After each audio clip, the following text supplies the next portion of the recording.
Housing data coming through from month-over-month basis. U.S. housing starts in the U.S. higher than expected last month.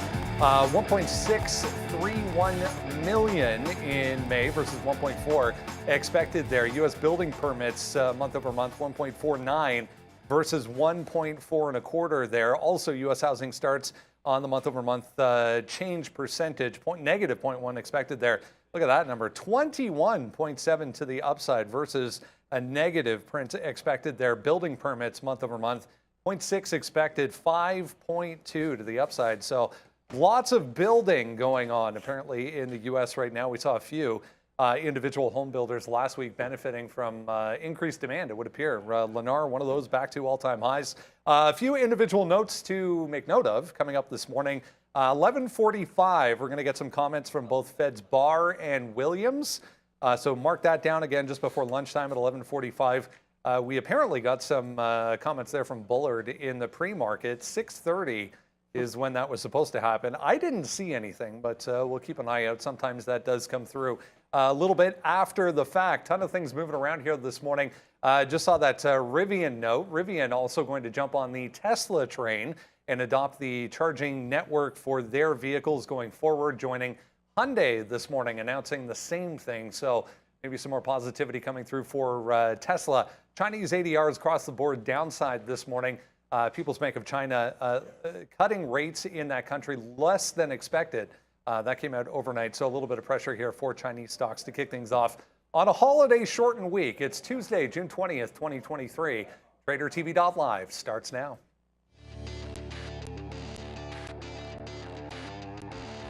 No idea what this China QE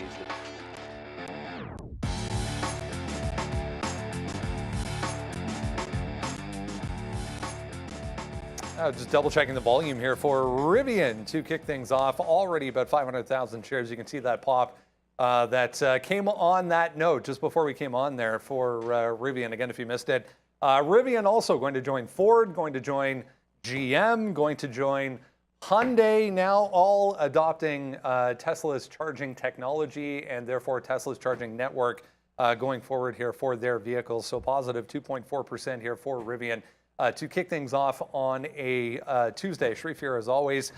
Interesting look for the overall market here. It did try to make a move back to the upside, but we're actually rolling over currently, I guess, off that housing number. Huge housing start number there. Well, if you're not in the real estate market, this is what you want to see. You want to see more supply. The fact of the matter is, supply has been very tight since 2006, since there was an issue with real estate going back to before the financial crisis. We didn't build for over a decade, and we're having the same issue here in Canada. I know that you guys are suffering from that south of the border as well. So this is what you want to see if you're a millennial trying to get in the market.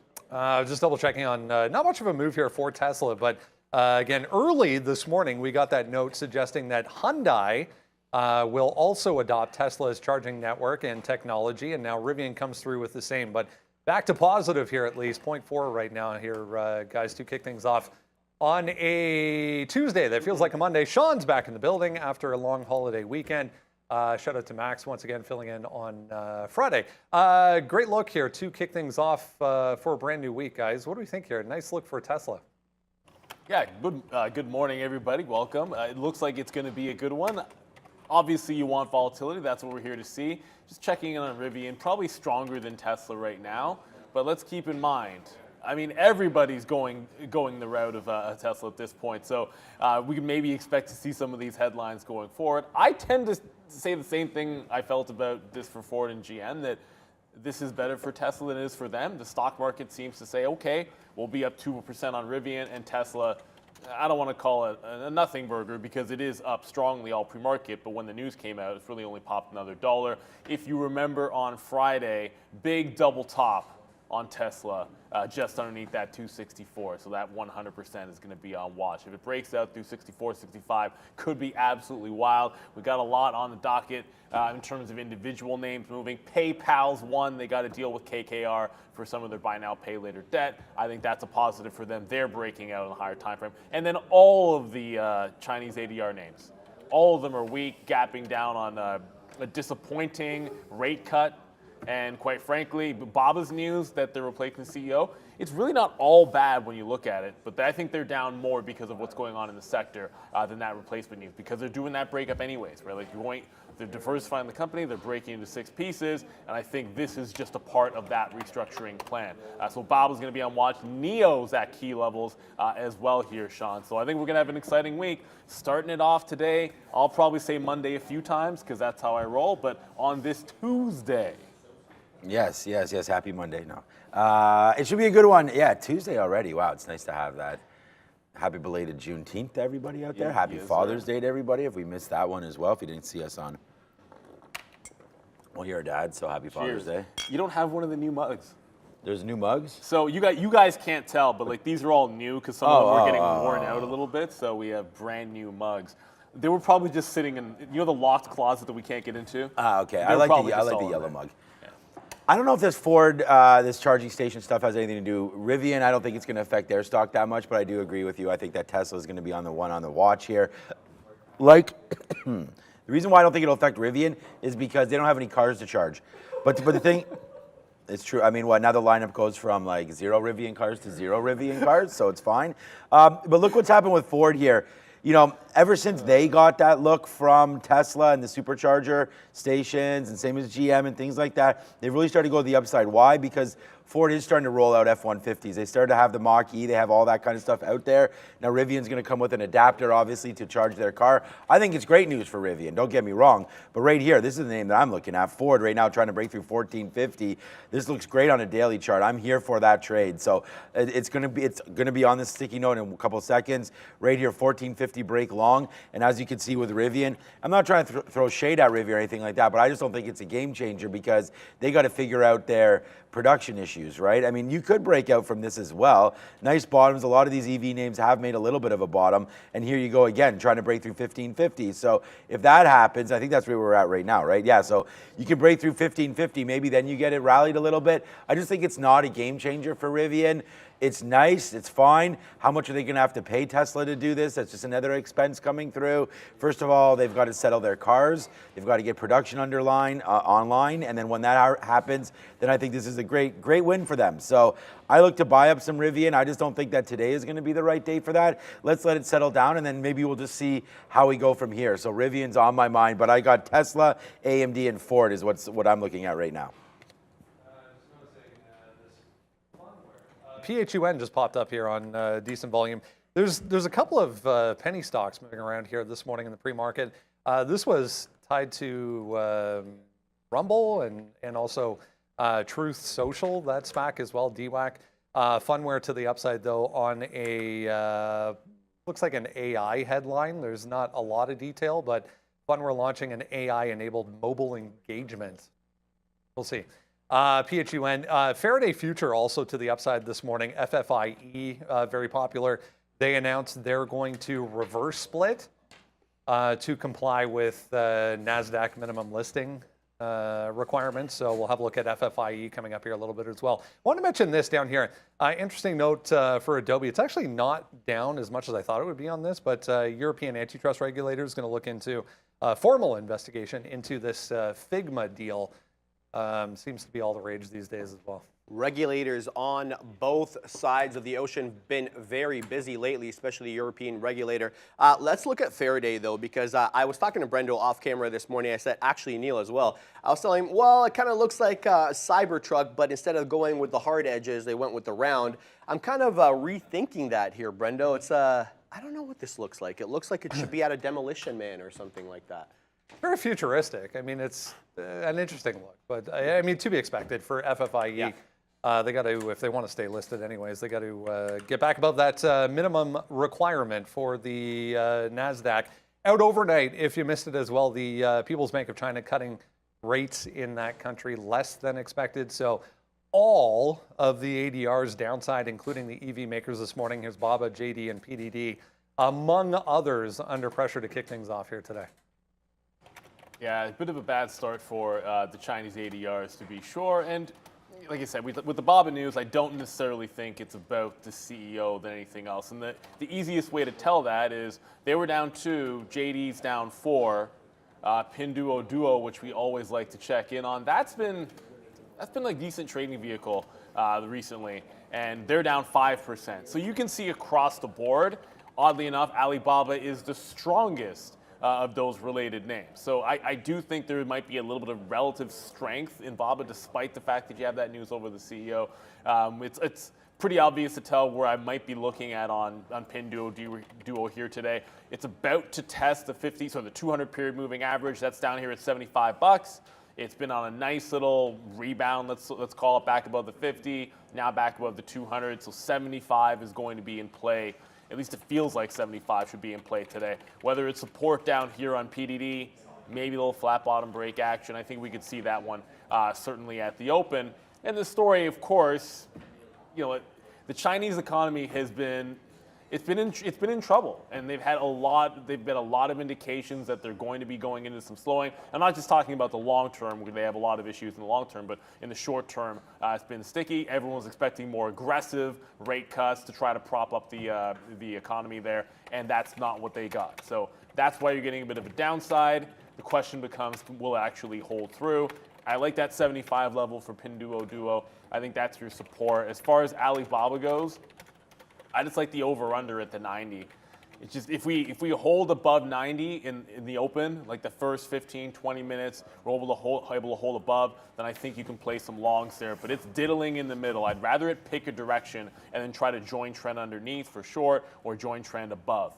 PDD, a little bit more clear once it crosses that 75, or at least attempts to bounce off it.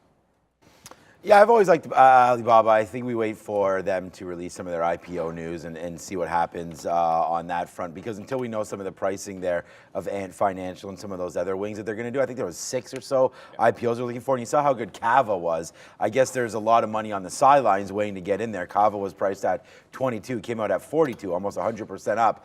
More than 100% up after that day. I think it hit 48 or something, and then we all know what happened after that. It has tanked a little bit right there. I don't know, NEO seems to make it to 10 bucks and then stop and now make that move back to the downside. So what a nice little bump from 7 up to 10, and now you're coming right back into 9 bucks again here on NIO. So this is going to be a name to watch out for. On Friday, it was relatively weak as the market was down. So there's a nice move from that 10.20 back down into 9 bucks. I think you're going to have to wait for NIO, but it's right at $9 right now. If you're looking at this name, I think you got a bottom at 8.85 as well here that we'll try to play off of a little bit. But with everything so weak today, I just feel like you want to stay short all of these names. It looks like we're going to try to break through 90 bucks right here on Alibaba. I'm not super in love with really any of these levels here. I mean, if you're looking at a daily chart, you're still kind of stuck right here in the middle. Obviously, 88 is where the 50 period is.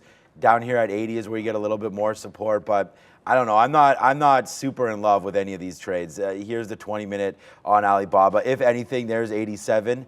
So maybe you get a little bit of a top there that will support it. So, what was resistance maybe now becomes support down here near 87. So 87 goes back a couple months and then back right into there, well, I guess to last month, and then right back into there as well. So, yeah, I mean, this is a level for Alibaba. It's at 90 now. I mean, I think we can get to 87. That'd just be a little bit more down 5 or so %, and you wait for that. We've seen it crash off the open as well. So down 2.5% right now is Alibaba. Let's just check out the imbalance locator quickly. Here you have NIO. We've talked about Virgin Galactic probably there on Friday. These guys are probably on it. BAC, Pfizer. Yeah, I don't even see Alibaba on here, to be honest with you. So that's kind of strange. Normally you do get some big names here on the imbalance locator. Disney, what's that at 91? Okay. So some of these stocks got hit there on Friday, and they're gonna give something back even more today. Space, $5. Okay. So it's a big level. Let's check out that Kava real quickly. Actually, where is it? Yeah. Okay. It broke 40 and kind of collapsed there on Friday. I was watching that on my day off there. But yeah, that's a nice move downside for Kava. So 40 break was money. It was money. I guess it was. Yeah, that was. It printed 90. You could get 94s. Oh, wow. So that was good. Yeah, so you didn't have to pay that much for that. Okay, so we'll watch Kava today again. Probably have to pay for shorts here, but $38 for that name. I like the IPO game. Let's see if it happens. Remember, we had Kenvue as well. What was Kenvue's symbol? KVU? There it is, yeah, KVUE. There it is, Kenvue. So let me see what this has done since its IPO here. All right, whoa, okay, so yeah, nice move. Pretty steady, actually, right? Comes out from J&J and still right where it IPO'd right now. So, okay, so interesting look here on Kenvue. We'll see about Kava and Kenvue and any other IPOs coming through, but that's the reason to buy BABA, in my opinion. As I mentioned when I came on there, a few Fed speakers coming through today to keep in mind. Just before lunchtime, Fed's Barr and Williams set to speak here at 11:45 this morning. If you remember back on Friday, we got some comments that kind of threw some cold water on the overall move in the market that was happening throughout the day on Friday. But a couple things to be aware of today. We're still at around that 75% mark as far as what's to come in July versus 25.5. Seems like a bit of a foregone conclusion that this is going to be a quarter-point hike coming through in the July meeting. But we'll see what happens again today, 11:45. Barr and Williams set to make some comments today. Don't call it a pause, call it a skip, because they are looking to raise 50 bips the rest of this year. The bond market not buying. They're pricing in 25 bips only. We'll see who wins. Don't fight the Fed, they say, but the market still showing some exuberance. We'll see if we get continuity today. Wait, didn't he say don't call it a skip, call it a pause? Or the other way around? I don't know. We'll see. 11:45, guys. We'll get some possible market-moving comments today. Yeah, we'll see. The whole skip pause thing I find is just, it's amusing, quite frankly. But, you know, we talk about what, like the Fed moving the markets last week. I just want to pull up the cues if I can. It was on the 15th. Oh, I got some crazy wicks in there. So a couple of things to respect, like very quickly. Anytime you have, you know, the Fed event, I like to put in those, like, you call it like the Fed bottom or top or whatever you want to call it. That's at that 360 level, and all we did is run away from it. Despite the fact that Friday was relatively weak, you end up closing on a higher low, essentially breaking, still holding the breakout, still about $6. Even though we're down early, we're still about $6 on the Qs away from that support level. So I think you're going to have a lot of stock that, even if you're a little bit bearish this morning, can be above support. At least if you factor that as being the new, so not line in the sand, but that new level. Sometimes they get made after a big event. I would always classify Fed decision as that. So keep your ear to the ground. I don't know that there's anything that anybody would say specifically, any member, that in theory changes much of anything. But we've seen these markets move before. So it's kind of like a 10 o'clock number. If you're in the money on something, maybe you consider having trail stops when they're speaking. I don't tend to go that route. If I know a certain speaker's coming on at a certain time, maybe you don't load into position like right before they're coming on there. I think it's just something you keep on the back burner. I think the big levels from Wednesday, certainly you want to put like a line out there. As a matter of fact, I'm going to probably draw a line on my 360. So every single time I look at the Qs, I'm going to have this line in there. I'm going to make it thicker because I get older and I want to make sure I can see it properly. And then I actually have to hit save. So every time I look at the Qs, I want to, this week at least, I want to have that 360 lined up, that little Fed bottom that we put in on Wednesday. Yeah, I'm just fixing up the sticky note right here. I mean, look, the NASDAQ is still pretty high, man, 15,250. I mean, we're going to wait to see what happens. It's starting to get back going right now. We came in with it pretty low here off some of that Chinese. We talked about some of that Chinese data number and stuff like that. Came in, but since this market's getting ready to get opened up here, you'll probably open up green on the day here for the NASDAQ. So, you know, just looking here at that still, we need to get a daily or something here. Here's a 30-minute for the NASDAQ. So obviously we had a big move down, not big move, but we did retrace a little bit there on Friday. Now you just come right into here into 15,200. It looks like we tried to hold that. So this just goes back just a little bit. It's not too far. If you got a big number to look at, it's 15,000. That means the market has to come down quite a bit, about 250 points. It could do that. That's not the end of the world. So that would be the first sort of jump off spot that I'd look for. You have the 200 period down here at 14.9. That's a ways away. We could see that as well. But for me, I don't know if 15.1 holds or not, but I think that if you get to 15.1, you're probably getting to 15 here today. I am pretty bearish on the market here, but it is a nice little move back to the upside right now. So whether or not we take out 15.5, I'm just looking for better news, right? So we already know what the Fed is going to do. We just talked about that. We wait for some Fed speak. The housing number didn't really do a lot today to anything. I mean, a little bit of an up, a little bit of a down move, now right back up. So looks like we're still trying to take out the pre-market highs right now of this market. So 15,250 looks like it's coming in pretty quickly. I think we're going to take that out and then we go from there. So I don't know what to do. I mean, I know we have the Bears over or the Bulls over here right now. I don't think I agree, but I don't really have a strong opinion here off the open. The NASDAQ just kind of looks like it's literally in the middle. I mean, if the high's 15.5 and the bottom's 15, then you're opening at 15.250. It's right in the middle. I feel like not any instant trade's going to come for me. That's why we look at Ford, Tesla, and AMD. I mean, I just feel like you want to stick with some of the names that are actually doing something right now. And we will get to our... It's only 850, wow. We will get to this, but here's AMD sort of bunching up here and looking like it wants to take the low side right now. So we're gonna have to wait to see on some of these plays, but it's only 850, lots still to cover here. Back to significant, support levels, just chopping around within that range. It's worth noting on the automakers today, some U.S. lawmakers making comments over the weekend, suggesting all of them should stop being so reliant on not only the Chinese market, but China in general when it comes to manufacturing parts and vehicles in general. A couple of little ones to note here. NUWE, Neil, you were just asking about this as well. 420 seems to be a bit of a problem here so far as resistance is concerned. New supply agreement with a company called DaVita Incorporated. So this is a medical equipment maker, NUWE. So they're going to get, I think it was 1.3 million in shares. Yeah, there it is, 1.3 million in shares on that supply agreement for that one. And then Lucy was the other one, little one that was moving around on this note.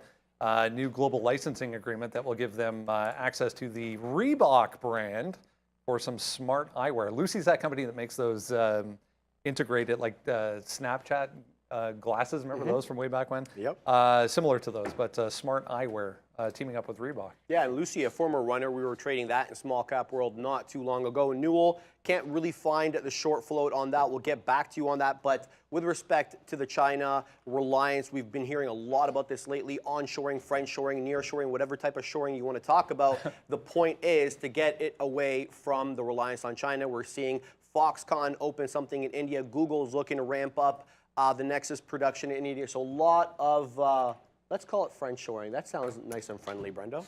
Like a hug. Friend shoring, all of the shoring today. I actually don't see that either. Short interest on Newell or, oh, there it is. Free float 1.2 million. Okay. I checked on Lucy earlier. It was 3.2 million. So 1.2 million or 3.2 million. Take your pick today. Well, at 1.2 million float, A, I mean how, but B, yeah, be careful if you're thinking about shorting this one, and that's an NUWE. Although what I was getting a chuckle out of, and I guess it's not that funny. Yeah, there's your float, 1.2 million. This is just my trade ideas layout here, where I can track some names. Distance from 52-week high, minus 98%. So yeah, so not very close to its 52-week high, obviously. But yeah, watch out for this. I was looking at $4 and $4.50, current high of $4.50, and it's been holding for, not that there's any volume or liquidity down there. I see a couple thousand lots on a couple of books, but that was a previous support. So if it starts to base out at the 4 level at the open, maybe it gives you like a quick little trade, risking 20 cents or so, like the 420 to 4 even, something like that, or maybe just a straight breakout. This is a halt candidate, obviously, when it has a 1.2 million float. I'll check to see what the locates are. Generally speaking, if I'm fading this, it's like $10. So I don't know that I would want to be trying the short until it does something really big. And that way the risk to reward is a little bit more clean. Yeah, as I talked, there wasn't a lot of size on the bid at 4. It looks like they've already broken that down. Probably needs to reestablish a bid at either at $4 or $3.50 before the open for this to get a little round 2 action. Just watch out for halts on this. Not a lot of liquidity. Even if it's done 1.9 million shares, with a float that small, easily soaked up, and then once it gets going, you can definitely find yourself caught off guard pretty quick. So watch out for those halts. I was going to say, one name. I'm not going to look at any of those names, but one name that you could look at today, again, would be Carvana. I mean, Carvana continues to be one of those names with used car prices coming way down right now. I feel like that's better, obviously, for a Carvana. More people maybe that have been looking to, purchase some sort of a used car. The market's been so super hot in the last couple of months, year and a bit, or even more than that. And now, finally, there's been some reports coming out that used car prices are coming to the downside there that we've seen. So, maybe that's a good sign here for Carvana. I mean, I still can't believe this was $2-3 not too long ago. So this is up huge from its 52-week low, unlike that other stock that Neil was talking about.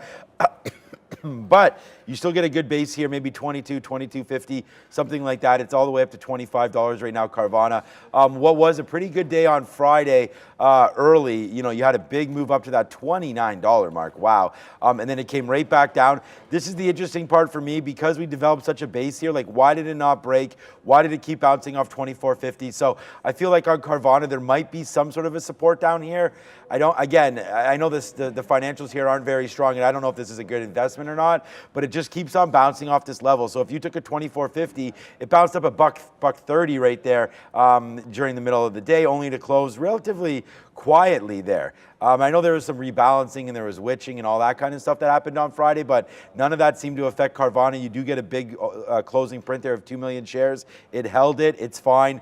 I'm looking at this name around 24.50. Carvana could find some support down there. Hopefully we don't miss it, but let's keep this on our watch if you're going to look for anything that's, you know, something that, you know, may get that Lambo trade. CVNA today. It doesn't look like it has the volume in it right now, but that's CVNA. There it is right there, 57%. So yeah, that's about right. That's where it's been at. So we'll see. Still a 2.8 billion market cap, which is crazy for a name that obviously doesn't make any money. But remember, they did come out and say that their next report should be a decent one, possibly 50 million EBITDA. So we'll see if that can hit or not. But I like Carvana here. I do think used cars are getting to be a little more reasonable, a little more affordable. That's what we've been hearing. So Carvana, if that happens, CarMax is another one as well that could work down here. So let's see. Carvana bouncing off 24.50. That was strange to me on Friday. Let's see if it does it again here today. Speaking of car, I did notice this one was up as well. A bit of a short interest still on Avis budget, car, the ticker. There's a Morgan Stanley upgrade this morning on CAR, so it's gapping higher. On that light volume though, as I mentioned. Here we go. Upgrades and downgrades. Baidu, Avis, Morgan Stanley there, Shopify, Philip Morris. Palantir downside this morning. We'll talk about Raymond James there. Morgan Stanley had a negative note going back a couple of weeks, suggesting basically the same thing that Raymond James is talking about this morning. GitLab, Lemonade, and Progressive downside. I mean, Palantir's on the watch list. I know we're going to talk about that one to be sure. If Lemonade did better volume, I would be looking at the 1850 for a flat bottom break. I think it is set up pretty well, but that stock, it tends to be pretty thinly traded. So I think you got to be very careful with that one. So GitLab, I mean, GitLab was pretty much, I think was a missed opportunity a little bit. At least I didn't trade it when it had that big time move. It was really good for a couple of sessions after it had its earnings, and was definitely a big time boom stock. It is making a nice little consolidation up top here. Volume not always the best, but it's been on it. Whoops, this is Shopify. Come on. Why is that Shopify when I already went to GitLab? There we go. So GitLab is making a nice consolidation off the $50 level. I think that could be an interesting place to look. It got the last 2 days of the week. So there's your gap up on earnings, and it's been making a nice steady climb to the upside. But Thursday and Friday were insane for the stock. I mean, sometimes you drop like 7 or 8% and then find yourself still in the top end of the range. Well, that's that 50 area here on GitLab. It's broken before. The last Thursday and Wednesday was that down underneath, holding 49.5. I think that could be interesting if it's able to maybe suffer through a break of 50 and then get back going above it. That could be one of those like late day type rallies, or maybe just breaks from here. But that was pretty wild. A lot of things fell on Friday. Don't get me wrong, but this was certainly, the day before was more impressive than even that drop was at the open. It's a steady stream of buying on Thursday in GitLab to get it from 50 to 54. And really, it just dumped at the open. So many stocks just dumped at the open, and then after that weren't really doing a heck of a lot on Friday. So that's an interesting area, that 50. It's probably more of a check back in on it at 10 o'clock.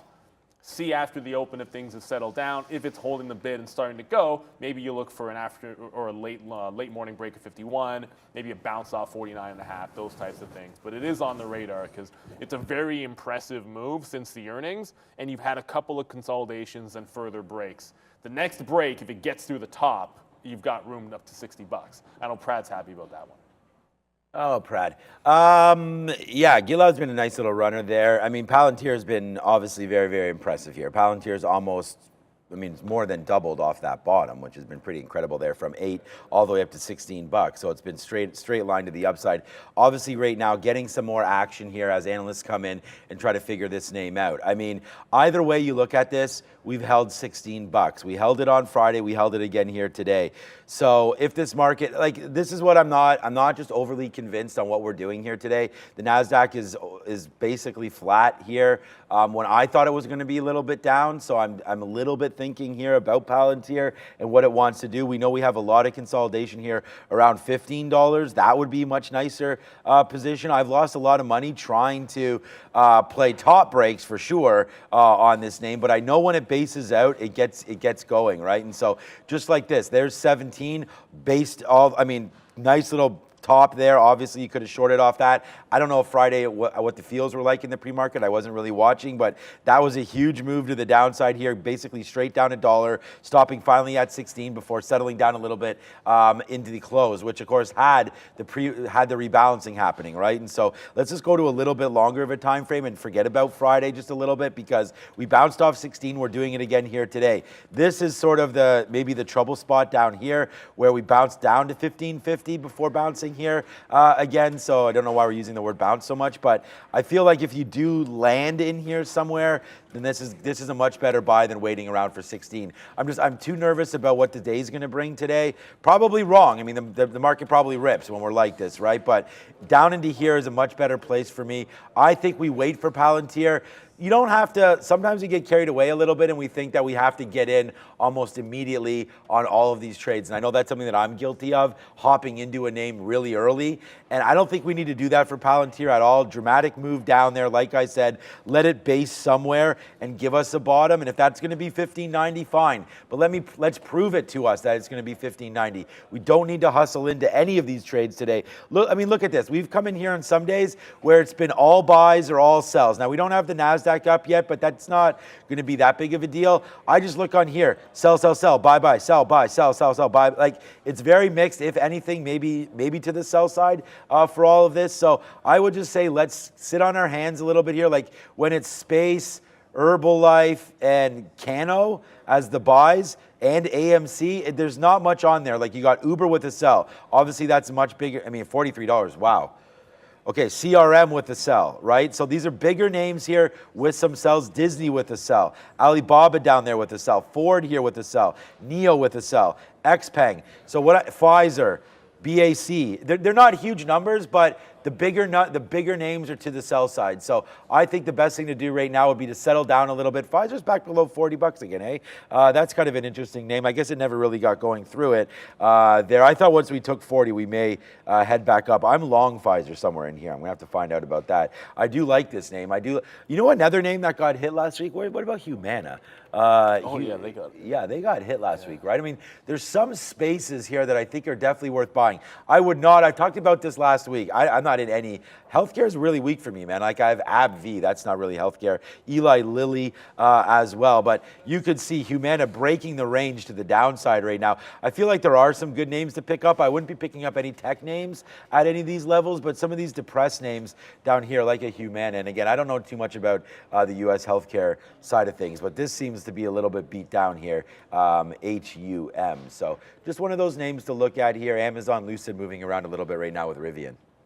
All right, let's get a quick check here on what we need to know as far as the futures are concerned. Then we'll get into what is on the watch list this morning. 44.53. That's where we closed out on Friday. Brendo, we're currently below that now, 44.52. Sorry, 44.42. So if we're going to go long, I need to see a reclaim of 44.50, a hold above, and then we'll maybe test that 44.93 top that we made on the 16th. To the downside, though, this 44.25 to 44.00, that's the buy zone. That's where the support was, 14th and 15th. Let's see how it pans out. All right, let's get into everything else you need to know this morning. If you haven't done so yet, make sure you grab that. Watchlist.tradertv.live will get you there. You can scan that QR code as well. Enter your email address, and then you get that for free every single day. We are live every day the market's open, guys, so come join us.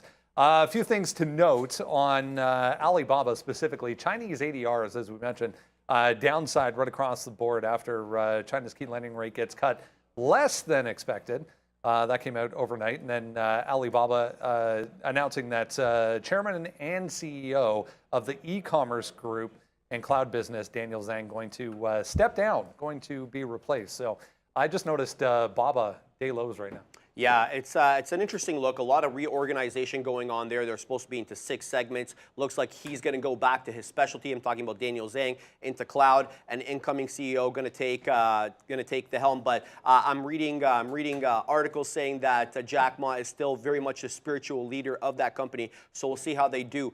With respect to the China news, the economic data, they didn't cut as much as they were as analysts were hoping, and that was a major issue because they have not been recovering in the way that analysts were hoping. So the Chinese economy lagging. They have a lot of elemental problems that we can talk about, but the point is tough going for them at the moment. Yeah, relative weakness across the board here for this group today. Overall, the market kind of hanging out, not really doing a heck of a lot, as we were mentioning. But here's Baba, guys, trying to hold day lows.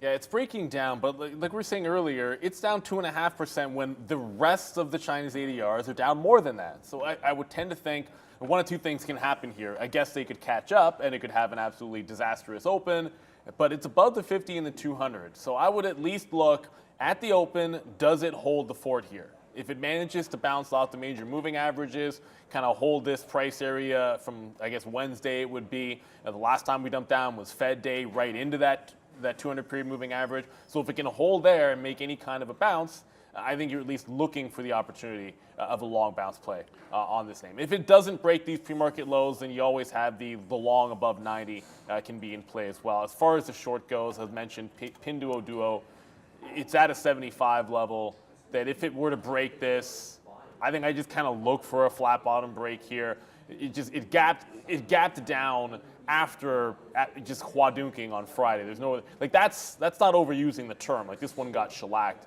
down about $6 straight away off the open. A little bit of a bounce there. If it were to start running, the 80 level is going to stand out for a bit of a short. And we always talk about NEO. Well, my support line on NEO, we're going to come back into play here. That was at 880 level, or 885 actually. That's the price area that the dip buy had worked the last couple of trading sessions. You ran away from it on Thursday. It was good on Wednesday. But let's see what happens. I think there's a decent chance we get down there and test underneath $9. We're just not underneath 9 yet on NEO. So this is one that can set up for a long pretty quickly.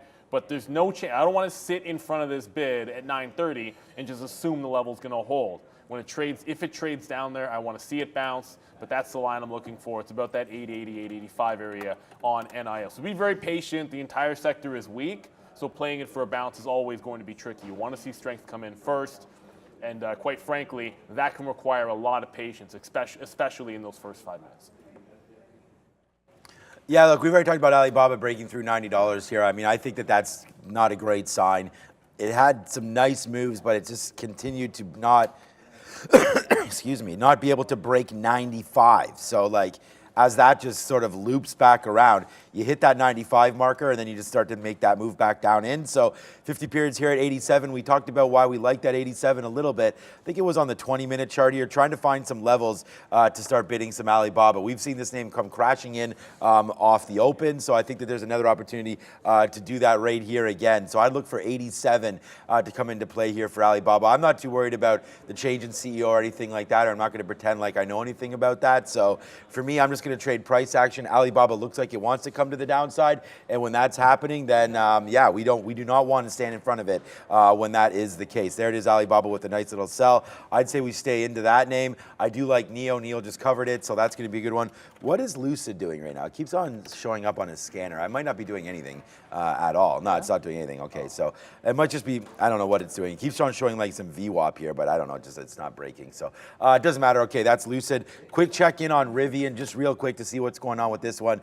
There's the news from the charger stations with Tesla, and here's the fade on that. So it's not really doing too much. Rivian still looking like it wants to take out 16 at some point. I'm not excited till it does exactly that. So Rivian on 16, and then the long that I really like today that's on the sticky note, you can go find it right now, is I like Ford sticky note and I like Tesla, and it's kind of for the same reason. I really like this charging station news for Tesla. More profits coming through, more abilities to sell, you know, what they've already built, and it hopefully doesn't really cost them anything. I don't know I don't know too many details about it, but if all these other cars are just going to make adapters to work on their cars for Tesla, I think that's a win-win, baby. So Tesla up right now at 0.6. I know Sharif likes Tesla over there, so good name here for Tesla. It's definitely a name that I'm looking long. Throughout the entire week as well for Tesla, we'll see. That Ionic, what's the hatchback one? The Ionic 5, I think? Not sure. I forget. Anyways, I had to ride in one of those. Really, really cool. So much tech in that Hyundai. Obviously, another one that announced the same thing today. Here's PayPal and KKR teaming up this morning. $40 billion worth of loans going KKR's way, essentially for $4 billion through Europe. And you were just making a good point in the sense that anything new that comes in as well is also shipped off to KKR now. Yeah, absolutely. They're going to take over some of the new buy now, pay later portfolios that come into PayPal. But so many questions arise here, Brendo. I don't know if the same thing is happening with you, but is PayPal really looking at maybe they're not getting the same type of reward on the buy now, pay later front as they had anticipated? Yes, sure. It is only the European portfolio. But does this extend later into the North American market? So that's one thing I'm taking. The other thing, KKR, their modus operandi. Let's take over a company, find inefficiencies, fix it, make it profitable, sell it off at a profit. That's their modus. Deep pockets to go along with that as well. It was actually, was it 3 days in a row? No, it was 2 days in a row. Going into the weekend here, we were positive as well. So here's another 1.6 here for PayPal today. Yeah, 2 days in a row for PayPal. It withstood the market drop on Friday to be able to close, not at the highs, but I mean, you're talking just barely off the highs, rejecting 67. So I had my lines drawn in here because that's kind of frustrating. But 67, then you look at Friday's close down here at about 66.40. I think that sets you up for a buy zone. You're never going to be able to call it a bad thing if you're able to get some of that debt receivables off your balance sheet. Quite frankly, and this is a name that's been playing catch up to the market. The market's been breaking out, at least if you look at tech, and quite frankly, this has not happened. It tests the 50 period just today, so it's been a while. But if we get above 60, I think it's 67.75 or something around that area, just underneath 68 is going to be your 50 simple on the daily chart. That provides at least one level for a potential break. It's already tested it a couple times. I like the dip buy in PayPal. If you can hold on to Friday's close, I think you look for the long. Otherwise, it's just a clean breakout. I just don't want to have a breakout at 9:30 on this name. I don't really feel bullish enough to want a top end break after what we saw on Friday. So I don't want to put the breakout on 68 even though it looks like it's setting up. I'd rather play the dip buy in that zone, 67 down into Friday's close. So I do like this name for today, as long as it can hold on to that close price. I think it can be a good catalyst for PayPal here. Yeah, I like. I like that whole buy now, pay later. Not really, but I like it for PayPal. And one name here that we can continue to look at. That's we always look at here. Affirm. I mean, I don't know. We looked at this. Didn't it just get a bump to 20? Yeah. So it got a bump here to $20, and since then it's just been falling down off of that number. So we'll have to wait. I mean, I know you want to play these names when there's earnings because there's big squeeze potential and things like that. But it looks like we're going to take down 16 here, and that was that looping spot here that we've come back in and tested again. So for me, this break of 16 to the downside, especially if this market gets really spicy today, I think this happens, and I think you settle somewhere around 14, right down here, sort of where that bottom is. So we are going to continue to look at Affirm. We probably don't look at it enough, but when these names are running, there's Upstart, there's Affirm, there's so many of these little fintech names, PaySafe, that just really haven't worked out at all, right? I mean, SoFi has gotten some nice little rallies in it as well lately, but again, that name's been getting hit to the downside, I believe. We can have a look at SoFi. Before I say that, let me just go look at this. It's down again. Is it down again? Okay, yeah, because again, I wasn't here on Friday, and I know it was not a great day for many names Friday, but here's SoFi again off it. So it hits a key level of $10 and never sees it again. For a while, maybe. I mean, that needs 20% to get back to $10 here. As SoFi just since that day just continues to all the way to the downside. So we'll look at $8 now. Maybe a 20-minute chart helps us out a little bit more here to see if there is going to be some support down here at $8. I don't know, man. A lot of these big names, they run up when you get into this bull market, little panic area there where everyone's like, oh my God, ARK this, and all these beat down names need to start to go back up to the upside. But then when sort of reality settles back down a little bit here, SoFi, I mean, we could celebrate huge moves up, but seriously, it's down 20% in 3 days. So, I mean, down here to $8 is not a very good move in my opinion. I don't think there's really too much support here until at least 7, and even then might not be coming into play. On the daily chart, you're at 667. Yeah, I guess you're close enough to $7 right here as well. So possibly some support down here, but what goes up must come down, and it's SoFi there today. But instead of looking at PayPal, I like the breakouts. I think there's some good news there. I'd rather play the breakdown on names like SoFi and Affirm. Palantir, who we were discussing on Friday, we had that gap to the upside and then nothing but selling essentially throughout the session. We end the day back basically off the lows, but back towards that consolidation of where it was throughout the midday. But more negative analyst notes, but I say that with a question mark because yes, it's a downgrade, but is it really negative? That's the question, Brendo. I mean, the stock has doubled more, more than doubled since the start of the year on AI news. But here, I mean, is it priced to perfection? Let's look. Raymond James, not really downgrading it. They're removing it from strong buy to outperform, but they're actually increasing the price target from 15 to 18. And Marina Perez at B of A, she maintained it at buy and also increased the price target from 13 to 18, Brendo. So are these really downgrades? I was mentioning the same thing with Morgan Stanley when we came on there. Same thing. It was they were going from outperform to perform, and then they raised the price target. So I think they want more, guys. They want more. Maybe. I mean, probably wanted at 15. If we do break down today, I think that's if 16 gets taken out, you're kind of holding it right now. The 15 level was good previously. I would look to that. The last 2 times it got to 17, this is a real wick up here. It rejected 17 pretty heavily. And then on Friday, same thing. So 17's a fade till it's not. Maybe 17, 20 sets you up for a bit of a breakout trade. I don't want to diddle around the 16 level unless it shows me something. There was a buyer in the pre-market for 100,000 shares that took the fill. They just sat there 16 even. They took the fill relatively early before we came on. And it's kind of gradually going higher. So there might be something to be said about the 16 level. But 15 and 17 for me on Palantir, if we even end up trading it. I just think once it gets above 17, the last 2 times it's told you it wants to pull back $1 off that price. So if you haven't been looking at that trade, then you're kind of missing out on the big move when it gets to 17 even on PLTR. Yeah, Palantir. I don't think they have Bitcoin on their balance sheet anymore, but they used to. Okay, so why do I have MACD up here? I don't know what's going on here. We don't even really need volume either. But okay, so here we go. So just to look at here at what Bitcoin's been doing, it's been on a nice move, man. I mean, there's no doubt about that. You really bounced off 25,000 real clean.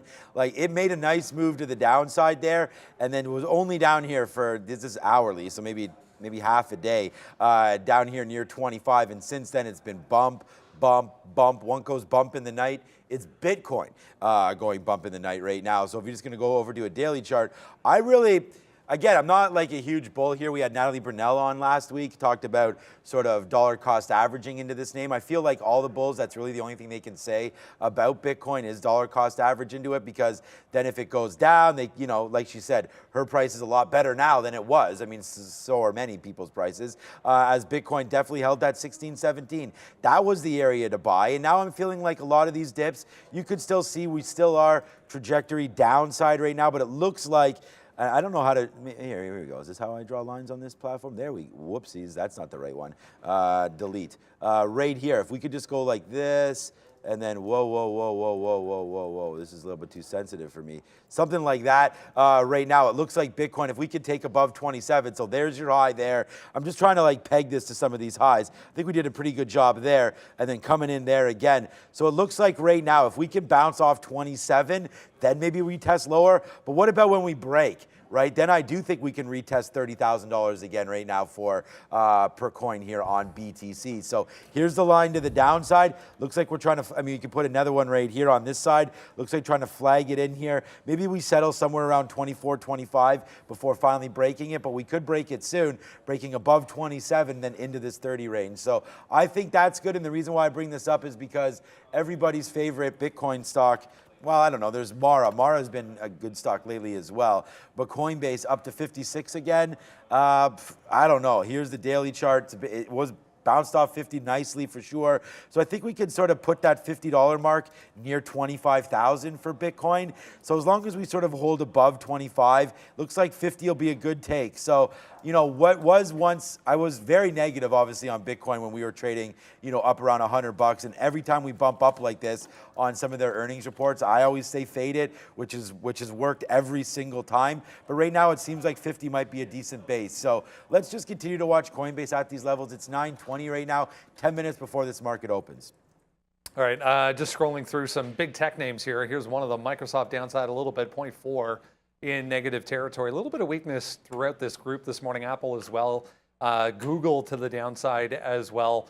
A bit of a minor story, but worth noting here. Google seeking to move some Pixel production to India, following suit with basically everyone else at this point, but Apple, obviously the biggest name. Yeah, and earlier I referred to the Pixel as a Nexus, so sorry for that. It obviously meant the Pixel, but yeah. I mean, at one point it was. Yeah, I'm not that far off. But yeah, a lot of friendshoring, onshoring here, looking for alternative manufacturing sites other than China. We've been seeing other areas explored as well, Vietnam being thrown in there with Foxconn. So. What do we do here, guys? Big tech, as we mentioned, about 0.4 across the board, it would appear. Yeah, I mean, 0.4 to the downside. Just slightly leading the NASDAQ is Google, or Alphabet, I should say. And that might mean we retest the Wednesday low. That was 122. On the Fed, it ended up making the same low on Thursday in the pre-market. But if you look at the recent channel this has been in, 121.5 is underneath. So it could be a bit, it's a little bit of relative weakness, and obviously it's a pretty decent channel. But if we're breaking 122, you almost want confirmation underneath at 121.50 on Alphabet specifically. So yeah, that one didn't really make it back up toward those highs despite being on a nice trajectory. How many names in the tech space have we seen that held the top end and then just started breaking out? Like, you know, Nvidia, Meta, obviously, Apple made a fresh high, and just Google didn't. And if we break down underneath 122, I think it could be the start of a move down into the 50 period at 116. I don't know that I want the break of 122 just because there's that underneath resistance, but I'm looking short underneath there. If it makes that breakdown, probably have to take a couple of swings at it. We're $1 away, so it probably has to tank into there at the open. So I doubt this is a 930 style trade. The market would have to trend down, but once Google breaks this, it's been relatively weak before. So I'd be looking for the shorts underneath. There hasn't, this is a fact, I think. Probably not. But there hasn't been a rundown without a chip name on it in over 2.5 years. I would tend to, usually we do talk chips. We haven't not mentioned, one name. We didn't mention Nvidia. That? But Intel's in the news. We could have said No, I'm just saying, on the rundown. That's crazy. Intel's on the watch list. It's in the watch list. There's no doubt about that. But so I'm going to do it some respect right here for. And, I will. It's not. I think it's 1.5 years, not 2.5 years. But right here, here's the breakdown of AMD. It's looking like it wants to break down pretty good, man. In the last 4 days, you get only one green day in there, and it's kind of lost in the middle there because we go from 126 to 128 and bounce around. Now we're really starting to go to the downside. So in this chip name, yeah, man, I do think this breaks lower here today. We're going to trade this at 120. If we break above one, I mean, let's just wait. Like, I'll take a 120 fill early if we can get it, then give it a little bit of room because we won't be heavily invested. But if this is like around 9:45 or 10 o'clock or something like that, and it's hovering around, 119.50, 119.7, like somewhere near that 120 mark, I will be getting into this name looking for a breakdown off of 120. So you have VWAP up here at 119.50, 119.60, looking to break lower. So for me, Advanced Micro Devices is the trade, and we're going to put an offer, and I don't have it now, but now that it's 9:23, I think we can do that right here around 120. See what happens. I put one bull into a bear over here as the market's just trying to figure itself out, but here's a nice move down. As you can see, there's the break. Too bad. Because if I liked 120, it's just too bad that we didn't have more confidence in that trade. At 9 o'clock, you had some dark pool prints bringing this name up to 119.60. Now you're breaking down a little bit, but let's not have FOMO in this name. I really think 120 is a key level, so we'll just wait for it. But 120 on AMD, something definitely that we're looking at here to short. At least I am on this name. I don't even want to look at NVIDIA right now. This is the name for me to look at. It's AMD. It's at a key level of 120. I feel like you can break below. That real low there is 115. So we'll see if it hits that. I think there's a chance it hits it today, but again, the market's going to have to dump for that. So we'll wait for a little pop up here near 120 to short advanced micro devices. Rundown brought to you by our friends at TradeZero, the award-winning broker-dealer specializing in short selling. TradeZero empowers active traders with fast market access, multiple trading platforms, high-quality customer service, and they have an extensive inventory of hard-to-borrow names as well. TradeZero.co/tradertv.live. Shout out to our friends over at TradeZero. Let's get to Spotify. Get ready for Sue Premium. I don't know, it says premium on here, but Sue Premium being thrown around all over the place. It's Bloomberg reporting this morning. Does this matter? I mean, it's supposed to offer you high fidelity audio, but I think this is already offered by Apple and Amazon on their music services. This is not a new idea for Spotify. In fact, this idea is recycled and it got put on the back burner because the other competitors offered their own. So I don't know why this is a good idea now. I know why they're doing it. They're basically they're giving in to investors who want more revenue, different options for subscribers. So we'll see. More exciting back on Friday, if you remember. Meghan and Harry are out. That deal's canceled. Trevor Noah getting a podcast, guys. A podcast deal with Spotify this morning as well. It shows how much I know. I didn't even know that Meghan. And on that note, my Spotify podcast starts. Neil and I start July Tomorrow. 1st. Yes. Oh, I was going to say we start tomorrow. Yeah. But we're finally going over there now because they have the hi-fi audio. Well, that's other the than key. that, we were not going to go at all. You should always ask people to pay more for things that your competitors are giving away for free. I find this just a smart thing to do. All that said, Spotify's chart's not bad on the daily. Let's be honest about it. Like, everything's been making runs up. It's just hugging the 50. It's gliding to the upside. It is at a key resistance at about 160, 161 on the daily. The bad news is it crossed it in the pre-market. We got there Friday, crossed in the pre-market and rejected it. So you got a bit of a wick above this 161 that you could just be fail break at the open and sell the news kind of event. To me, the long has to be it breaking and doing volume above 161. If it's not doing that, then it's rejecting a major price area. And if it's rejecting a major price area, I think it can easily come back in, not just to like 55 or 50, maybe you're all the way back into the 45 range. So right now it looks like a rejection of that 161. I don't want to be fighting the long or trying to buy the dip too aggressively. If it gets down to 150, maybe you look at it. But yeah, if it's above 161 and holding above, that's a lot of strength needed now that it's $3.50 below. That's what I'd be looking for. And I see Intel's now up there because they did $30 billion into a German plant. If you're watching on Friday, this was super strong all afternoon. I probably gave up on the long reversal in the afternoon a little bit too early, but it's broken back out above 36 and a half. It got there Friday, made the break. As I said, I gave up on it. It ended up pulling back at the close when a lot of things were moving at the close because it was third Friday.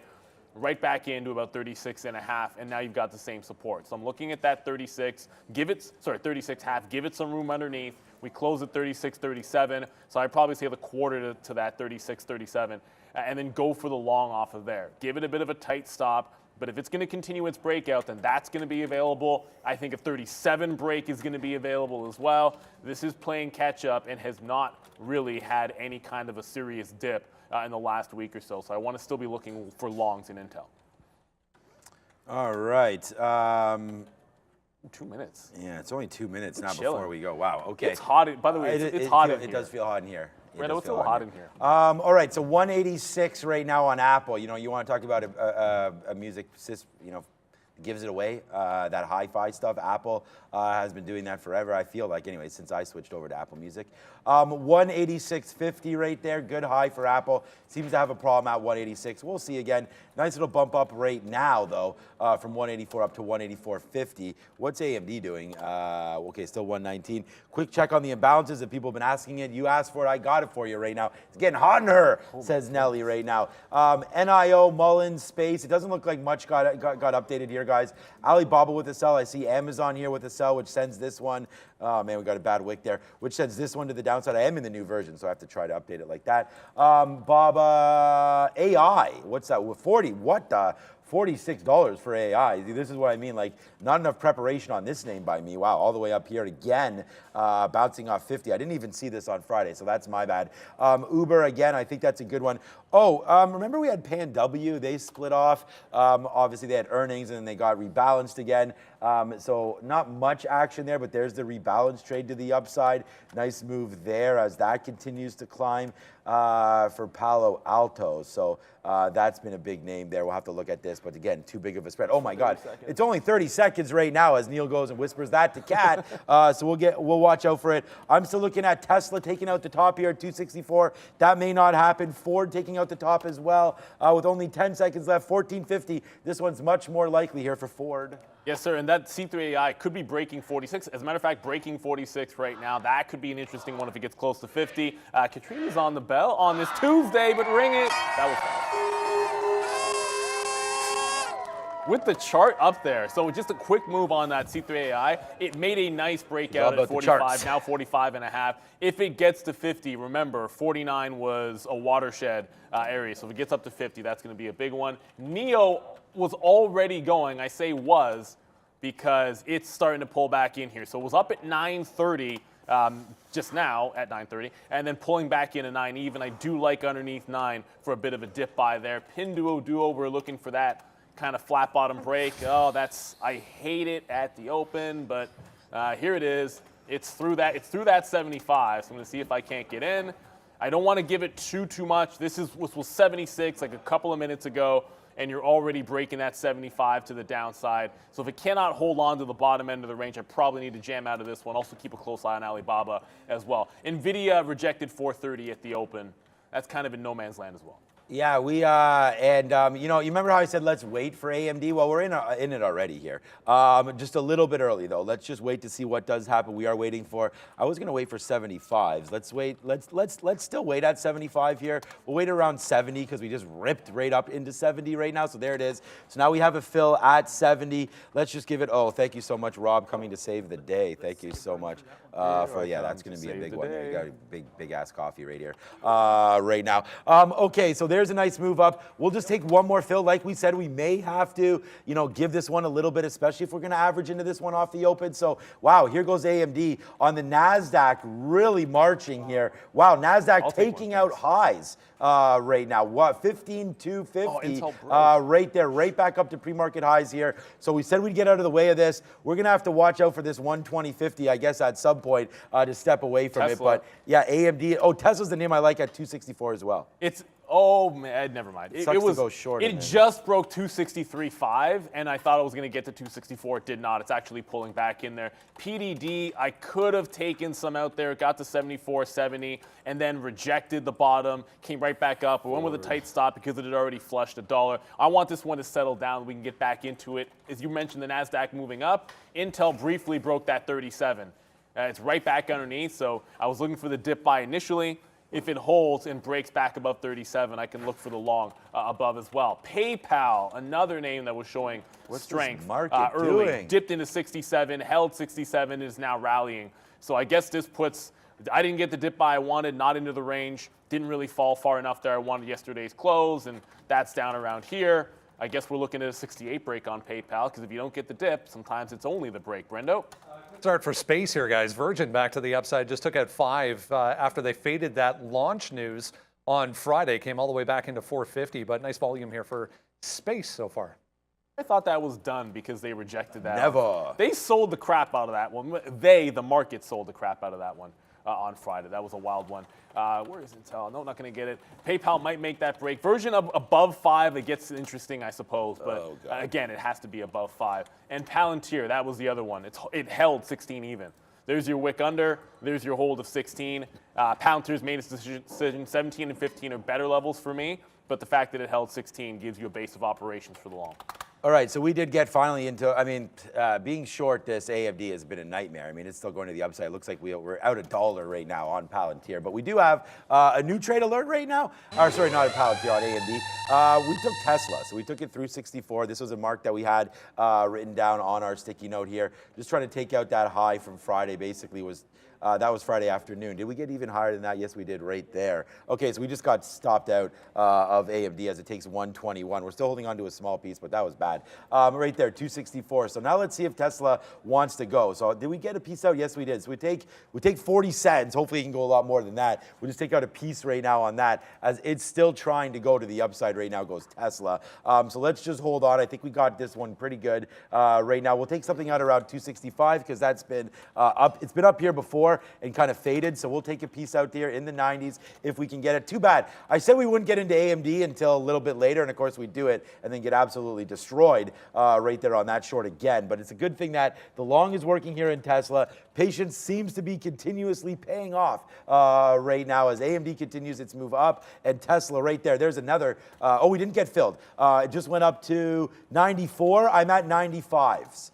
So there it is right there. We missed it by literally 1 cent. I thought I got filled, did not. So hopefully that can break out through, and then we won't have to worry about one measly penny. But for right now, it is continuing to march higher as gold. We still have a small piece of AMD. Let's watch that near 122.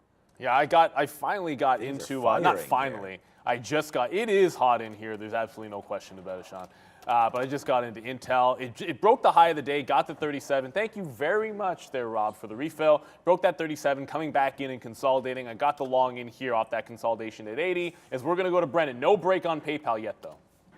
Nike, guys, a little bit weaker than the rest right now. Just failed at 113, or almost got to 113. There was a negative note from Morgan Stanley on this morning, suggesting more China issues to come for NKE. Nike. What yeah, are we that's do with that? I don't know. We'll definitely have to look at Nike again at some point. Oh, yeah, but we Rivian. did get a 265 fill, like you saw there on Tesla. So right now, if you're Sticky No Nation, you're doing good on Tesla, not doing great on AMD. But again, AMD, we talked about getting out of the way once it broke through 120, but we never did that at all. We actually just averaged it in and got out at 121, which again, too big of a hit. We're going to give this now. We talked about if it gets to 122, then that would possibly be something that we'd look at. So now we got to look at that for the short. I just can't believe this market has rallied the way it has. It's now got back to zeros. We did say that we should be able to take out the high, so we're not sure why we're so surprised by that, but here goes the market and there goes Tesla, man. I was saying to Neil, like, just stick to my own rules and get out of AMD and just watch Tesla continue to move to the high side. So that's going to be a good one. The other name that I was waiting to break, which hasn't done it yet, is Ford, up here at 1450. I'm actually going to still take that break, but be very, very cautious with it because it's been pretty aggressive, but still hanging out on that top side and not hitting 1450. So, you know, we'll have to watch out for that. It's back to pre-market highs. All right, now we're really cruising. Let's take $1.50 here on Tesla if we can, as it's trying to take out 265.50. We're long at 264 on TSLA. So another break. So Intel broke back down underneath 36.80. We had to get out of that one. Maybe it can reclaim that 37 area for another long. PayPal broke 68. We got that. And then Rivian on that the Tesla charger news.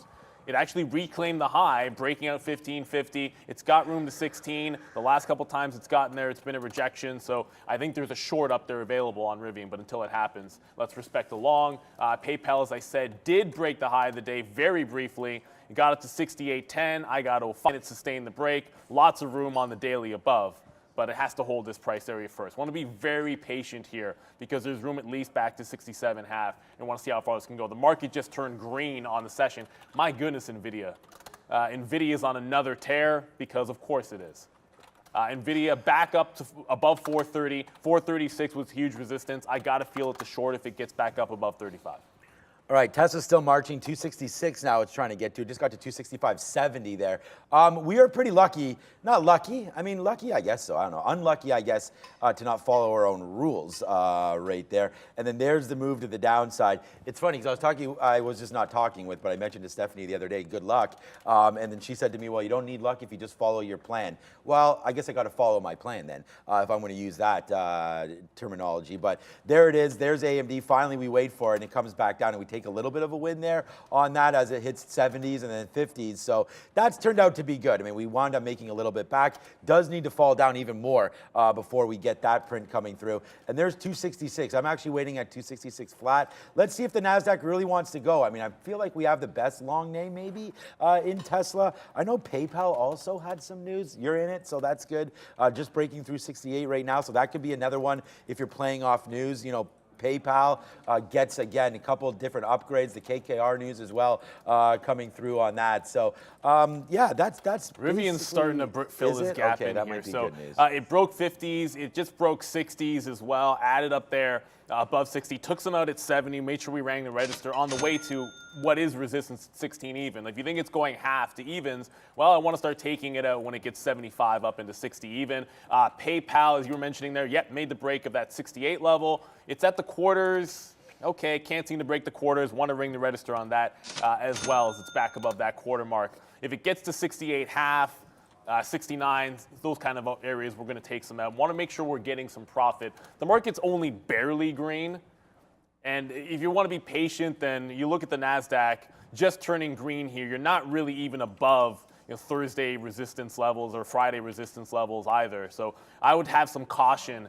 Take advantage of the exuberance, but definitely get some profit out there. Otherwise, you don't want these to get taken out and then start reversing on you and you grab nothing on the way up. I just noticed the position board is now off. I'm long Rivian 1562 and long PayPal 68. I guess next fill that'll get refreshed. And here comes that NVIDIA, as a matter of fact. Couple dollars higher, and I think that's a fade. Yeah, wow, Tesla now 266. We did take a fill there at 265.50 instead of 266, but there's the move to the upside. We still have half of this position on as Tesla right now getting hungry again to take out some more highs right now. Wow, 265. I mean, I can't believe we're almost saying this about how high Tesla is right now, but there it goes, man.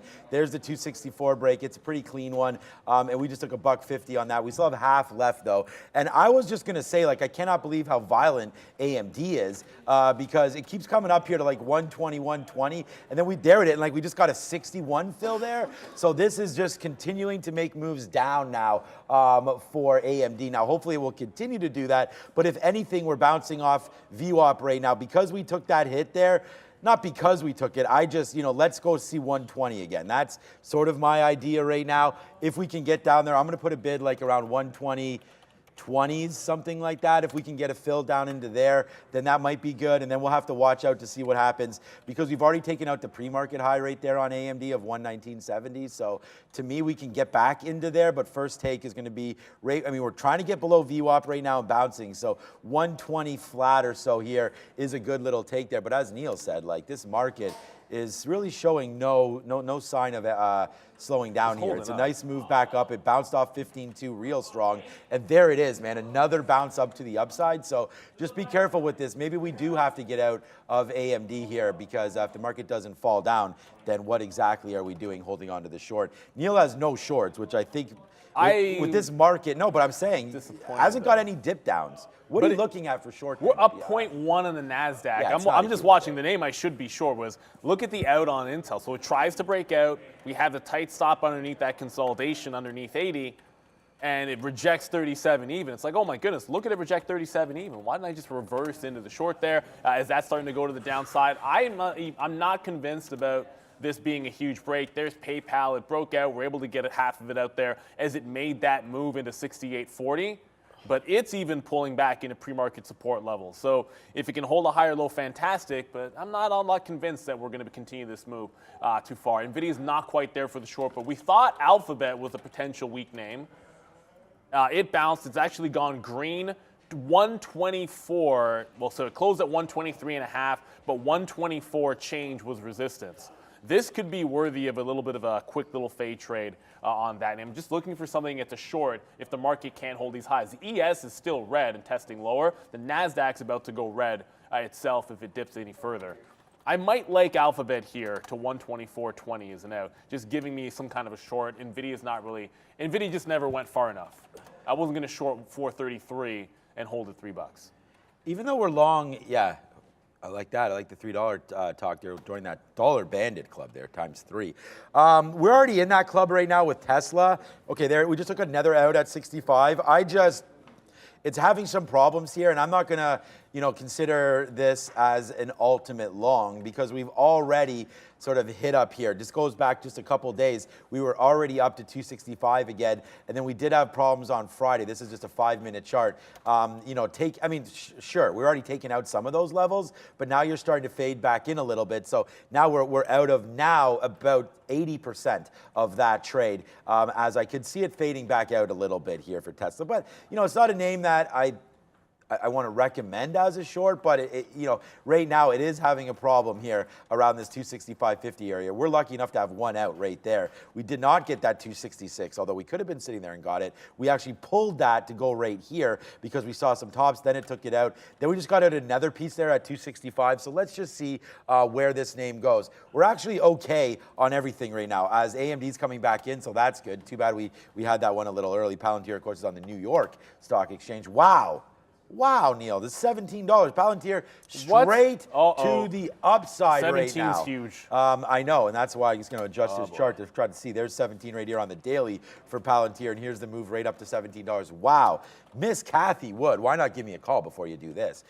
Huge move up to the upside right now. Yeah, that 17 is definitely a fade. I'm going to stay away from it, but that's a good level. Let's keep Palantir on our eyes. I'm going to switch over my level 2 from Palantir from Ford to Palantir to make sure we watch that. And let's go right now, spin the money because that's what we talked about for AMD, right back down into 120 again. So remember I said, are we going to get 120.26? That was when it was at 121. So nice hold for me on that one. Little bit of diamond hands. We had diamond hands, reverse diamond hands. We had cement hands when we didn't get out of it when it went upside, but now it's coming back down. We'll take out a little bit there. What's up, Brendo? AI strength across the board here, guys. Here's SoundHound as well, 11.5% on the day. AI, I saw just pop up on volume as well. So this entire AI group having a good start to the week here. So I just took out PayPal. The 68 break got you about 30 to 40 cents, but I'm going to get out once it breaks trend back into 67.80. Just wasn't feeling it. Didn't feel like it was strong enough there on the breakout play, so had that little tight stop. Breakouts, always tighter stops. As far as I'm concerned, because if it reverses on you, it can be ugly real fast. I do want to get to Palantir if it gets there, but it's not there yet. Google, I had the short in front of 124.20. It just broke out as well. Yeah, Palantir wants this. When it trends like this, usually you get to the price level. 17 was just too big on Friday in terms of a short, not to have a look-see here. But it broke 17 in the pre-market. The last time it rejected 17, it also broke that 17 even. Rivian just gave it up as well. So both the early breakouts that were going, just starting to show some kinks in the armor, I guess. So 15.50, I did add, was able to get some out at 70. Now the question becomes, can it hold a higher low here? It's got some support down at 15, at least in terms of Rivian, but can it hold on to it is the big question. 15.20 is essentially where we're opening back up. Any bounce above 30 still puts the breakout in play, and I'd look to maybe add back in above that number. But I was able to get some out there. I'm not adding until I see some signs of strength. Still up 4%. If you look at this one on the daily, it's nice upward trend. You keep rejecting 16 even, but it's a nice gliding trend into that number. So I don't want to give up on the long too early. Yeah, NEO is to the downside. I want to say that was a bit of a missed opportunity right away at the open, but my dip is not until it gets underneath 9. So holding higher lows for NIO. I guess I'll be sitting this one out if it never gets underneath that 9. We could always look at 10 though. It's not. Yeah, I forgot to look at Alibaba right now. Tanked off the open. Okay, things are going pretty good for your boy over here because Tesla goes right back up to the upside right now, and as that's happening, AMD is cracking to the low side right now. So far so good here for everything that we've got on board right now. It's just, my God, Sean, like honestly. Why talk about being patient and then not have patience? It's absolutely crazy about that because like this short here, we said get out of the way at 120 and regroup it at 122. It's literally what we wrote down here on the sticky note. And then of course, we don't do that. But thank God we have some good shorts in right now as we make a little bit of this money back as it's now going to take 120 to the downside. Darcy blows right now, the awesome trade of the day for sure. I know Neil has some good bangers as well, but this Tesla one right now is now $2 in the money as it just continues to take out levels. I mean, what else are we going to say? Took 264, took 265, and then right now trying to, I mean, it took it, but it's trying to take 266 and stay above, which is an absolute monster of a trade. If we just held on to this one, man, we'd be cruising for a bruising today to the upside. So that's going to be a good trade right now for us, as there goes Tesla right now. Hold it the rest of the day. I'm fine with that. Let's just see how far Tesla can go. Good bounce at 120 here for AMD. So again, we tried to break it. It did not. Let's put a bid down there at 120.08. See if we get that filled just kind of randomly. And then the trade that I wanted to look at that we sort of just got away from now is Oracle. All right, so Oracle, huge move upside right now. I'm looking to fade this as it comes up to VWAP, but that was a little bit of an aggressive move. I was looking at it near 124. So Oracle with a nice bump up there, just made that high at 124.70. Maybe we can play short off that. Kill him, Brendan. High is incoming here, guys, for NIO. Still 1% downside, but quickly getting back to where we were back on Friday. This just coming across in front of me here. Abu Dhabi backed firm going to invest $740 million into NIO. So this will be, if I get it, this will be shot number one. We just got to 1690 on Palantir. It looks like it wanted that 17 level, but not quite enough. It just tagged 90s, came back underneath 80. I have 77s. I was looking for that confirmation of any kind of a turn zone and maybe play it back into VWAP. 1650 would make sense. It's going to be counter trend, but this is a price area that is essentially every single time we've gotten here in the last 2 weeks, which is twice, it's given you $1 retracement. It hasn't gotten to 17 just yet, but I'll take the first shot in here. I do think 17 is bigger. That's where you want to put the size on. But I'm going to take my first shot at it. Rivian, we talked about it making a little bit of a bounce. If it could bounce off VWAP, we put a reload in. We just did. On the way back to the high of the day, we'll get some offers out as we try to rinse, repeat that. Should have just looked at NVIDIA at that even. Instead, I was waiting for 436. It just rejected 434. Yeah, I did think it was going to run a little bit hot and then give a pullback, but that was nowhere near the level that we wanted, so not going to be in it. Just Palantir to the south side. Just be careful with Palantir. When it trends up, it can get pretty nasty, so always have yourself an out. My out's high of the day until it crosses 17. NIO still gliding higher. If it's not going to be underneath 9 even, I can always look at VWAP to join the trend. I thought we'd get a dip buy to be able to go long on this. Unfortunately, it didn't give you the dip buy unless you were looking at the pre-market. If you had it at like 9 o'clock, which I was not willing to, that would have been nice for you. And one last one. I don't know what Max is doing with this, but my guess is he's looking at Carvana long.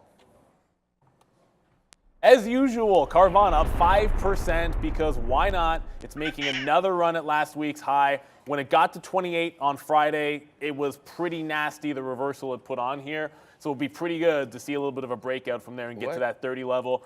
I'd be looking to join, not play breaks.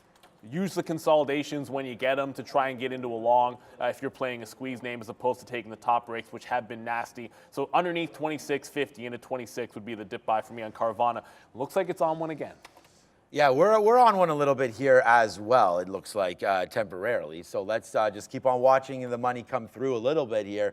As there goes AMD, man. That was honestly, it was all a dream until I read Word Up magazine, and I did not get out because I was distracted on that move. But what a disaster that play was right there to get out at 121, only to see this name under where we first started shorting this.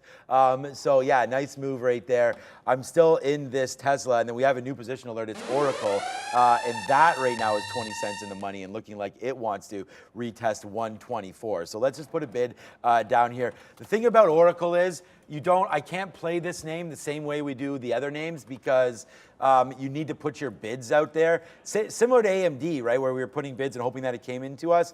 But like if I put some bid right here, it will run away from you. So you're going to have to just sit on the bid. So I am down here at 124 low to see if we can get a fill down there right near 124. Let it try to run us down because the minute, like you just saw someone put 1,000 shares at 18 and then it ripped up 2 pennies. Not that eventually it's going to fill it. I mean, if the downside move is here, the downside move is here. But for right now, I like this fill on Oracle. Let's give it until 70 right there. If it breaks it, it breaks it. But right now, it's a nice downside push here for ORCL. And I'm actually canceling that 124. Let's see if we break even lower. And here we go. Remember I said join the dollar club? Look what your boy has on board right now. We've got $2 clubs members right here. 164 in the money right now for AMD. $1.70 in the money for AMD.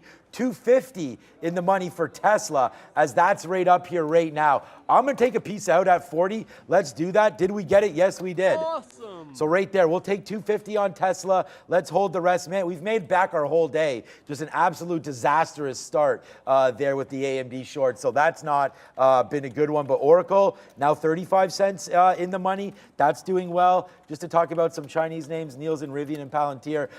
Nice bounce from 9 off NIO. I think we have to wait for that one to get going a little bit, as these Chinese names are really starting to bounce nicely. They're 940. What is Baba doing? Because that's a nice... Baba was nasty at the open. Yeah, that's no surprise. We talked about 87. It only goes 88. Yeah, keep in mind, 88 would be, I think it's the 50 period. I'll pull that chart up in a minute, but I think that's the 50 period on the daily. Wow. At least it's one of the major AMD, moving averages. guys. We just got 70s, and then we're going to take some 60s here in Palantir. I think VWAP's probably a reasonable area. You had a 16 breakout. Obviously, I don't need a bid down here at 16. What's the point of that? We're not going to get filled. We're not going to get filled down at 16. It's not going to happen. But if we bounce off 16.5, I think that's a good retracement. If we end up taking out the high, fantastic. That high from last week was 17.05. But if you pull back, oh, give me a break. There you go. 17.16 is the actual high. Last time we broke that 17 even. Just want to have that on my mind. Carvana just pulled back in, so we went dip buying in front of 26.5. I want to look for a 26 entry as well. As long as this is above 26 bucks, I want to give it a chance to break that 28 level without having to take 27 even breaks or anything like that. So I'm going to get this consolidation if and when it does happen. And Elon 2024, Neo like a G6. It's flying like a G6. Yeah, I'll tend to agree with that. We wanted to look for a way to get into the trend. I think it's as simple as VWAP. Next time it pulls back, which could be now, just look for the dip buy into VWAP. You can draw yourself like an ugly trend line like this if you want to, or you can just look at what VWAP is. All roads do lead to that. So 920 here on NIO. Another dip of 5 to 10 cents, and we'll look to join this long trade. Didn't really get that fill at 880 like we wanted. It got to 890 only. Brutal, man, brutal. I hate when you get, like, you just miss some of those random fills. Well, it's not that. I mean, yeah, 10 cents on a stock underneath 10 bucks. Like, that's not that tight of a miss. Like, it's kind of... It's 1%. Yeah, 10 cents on Apple. If you miss it, then you're pissed off. But if you miss, like you said, it's 1%. So I wasn't really bidding close enough anyways. But it's strong. It's definitely trending to the upside. Oh, my goodness. I hate you, NVIDIA. That's the... whatever. You don't hate it as much as I hate AMD, dude. No, the thing is, I knew I wanted to fade up here. It just never really got to the price I wanted. So it just pulled back like $4. But without me, all I got's Palantir, because that's the only thing that's set up for the short. It just hit 16.55. We'll ring the register on that one. But remember, this is on an upward trajectory, obviously. And if it holds 16.5, all you're doing is bouncing on VWAP and trending higher. So it's been doing this one green, one red day thing while gliding higher. I just like the short in front of 17 even. But if it bounces here, I think you're retesting that top. So just be cautious with the short. Know that it's against the grain here in Palantir. Even if it's working, it is going against the trend for now. Yeah, what's up to Daryl Flinch in the chat? What's up to James? What's up to Elon? What's up to everybody? Mike Pena? What's up to Renata? What's up to Lawrence? Everybody in the damn chat. We did it! Man, AMD, that's absolutely ridiculous. Down to 118.70 right now, 250 in the money on Advanced Micro Devices as that name continues to go down. So we'll give you another one. It's another one, but it's honestly, it's like another one. We shorted it early, got hit, and then now look at this. Now this is 250 in the money, Fabian, with a nice move to the downside right there as it continues to go. We're last out with 19. Now we just have baby shares left as it is really starting to break down. As look at the NASDAQ cracking lower and lower and lower. And there's another one. Again, we won't do that. But there it is. Nice move down for Oracle. We just got filled at 124.05 right there before this little bounce back up. So that's a good fill. I told you need to sit in there and get some of these fills. So that's a good one. What's up to Lawrence Foster? What's up, Chimps? What's up to Adam DeLuz? Yeah, you guys are right. Let's make sure you hit the like button for sure. Hola. Like and subscribe today. we're on one, man. Tesla's $1.50 in the money, AMD's $2.50 in the money, and we're doing it all, man. AMD, Oracle, and Tesla, the three positions that we have on, or I have on right now, and just trying to find a little bit more. You're out of PayPal, so I'm just going to look at it quickly so I don't have to talk. It did recover. Oh, it did? Okay, so it did make that move down there to 67.50 again. So, yeah, nice move up to 68.50, made that top. Now it's fading out a little bit here. That's PayPal. Okay. Rivian's trying to bounce. Is I mean, it? I was just watching Tesla a little bit there because like that's going back up to the high, so it feels like it's making a bounce as Tesla's making its bounce simultaneously. If Tesla, I'm looking up at a Tesla chart, if it breaks the high of the day and we don't get back up to like 1570, 1580s on Rivian, then I'll put in a little bit of sign of weakness and try to take some off. But it's bounced VWAP. I didn't take that fill up at 1560 when I had the chance. I think I'll rectify that if I show Tesla breaking highs and Rivian can't seem to go. Just thank you very much for the super chat there, T-Money. What's up with T-Money. FRCB? Any news? I mean, I don't know if there's news on First Republic over on the OTC, but it is up 12%. Just keep in mind, like when you're a penny stock on the OTC, I don't know that that's a huge move. It had a nice run on Friday. Distressed bank, obviously, but I don't know if it's anything just a continuation, maybe. So I didn't see any specific news myself. We'll keep our ear to the ground on First Republic. That trades on the OTC now. We can't trade it because we're not allowed to day trade the world to trade names that are sub $1 on the OTC. Let's go to Brendan for Happening Now. Hey guys, yeah, just like that, 10 o'clock. Let's get you caught up here. Still red, unfortunately, but we're heading in the right direction, or trying to anyway. It is the Dow here leading the way as far as decliners are concerned. Similar to Friday, we saw that weakness come in shortly after the open for the Dow 30 there, 0.5% for the S&P 500. The Russell 123,000 also all in the red, 0.3 here and 0.25% for the NASDAQ Composite and the 100. Plenty of Fed speakers to come this week as well. Two of them included coming up here at 11:45, just before lunchtime. Keep that in mind. The market in one of those moods, it would appear the past couple of days anyways, where it can be easily influenced by comments coming through from the Fed. Grab Holdings was up on a positive note this morning, but has since given that all back and then some. I was watching this Rivian as well, just broke back down below that last support there, back into pre-market levels on that Tesla note. Guys, back to you.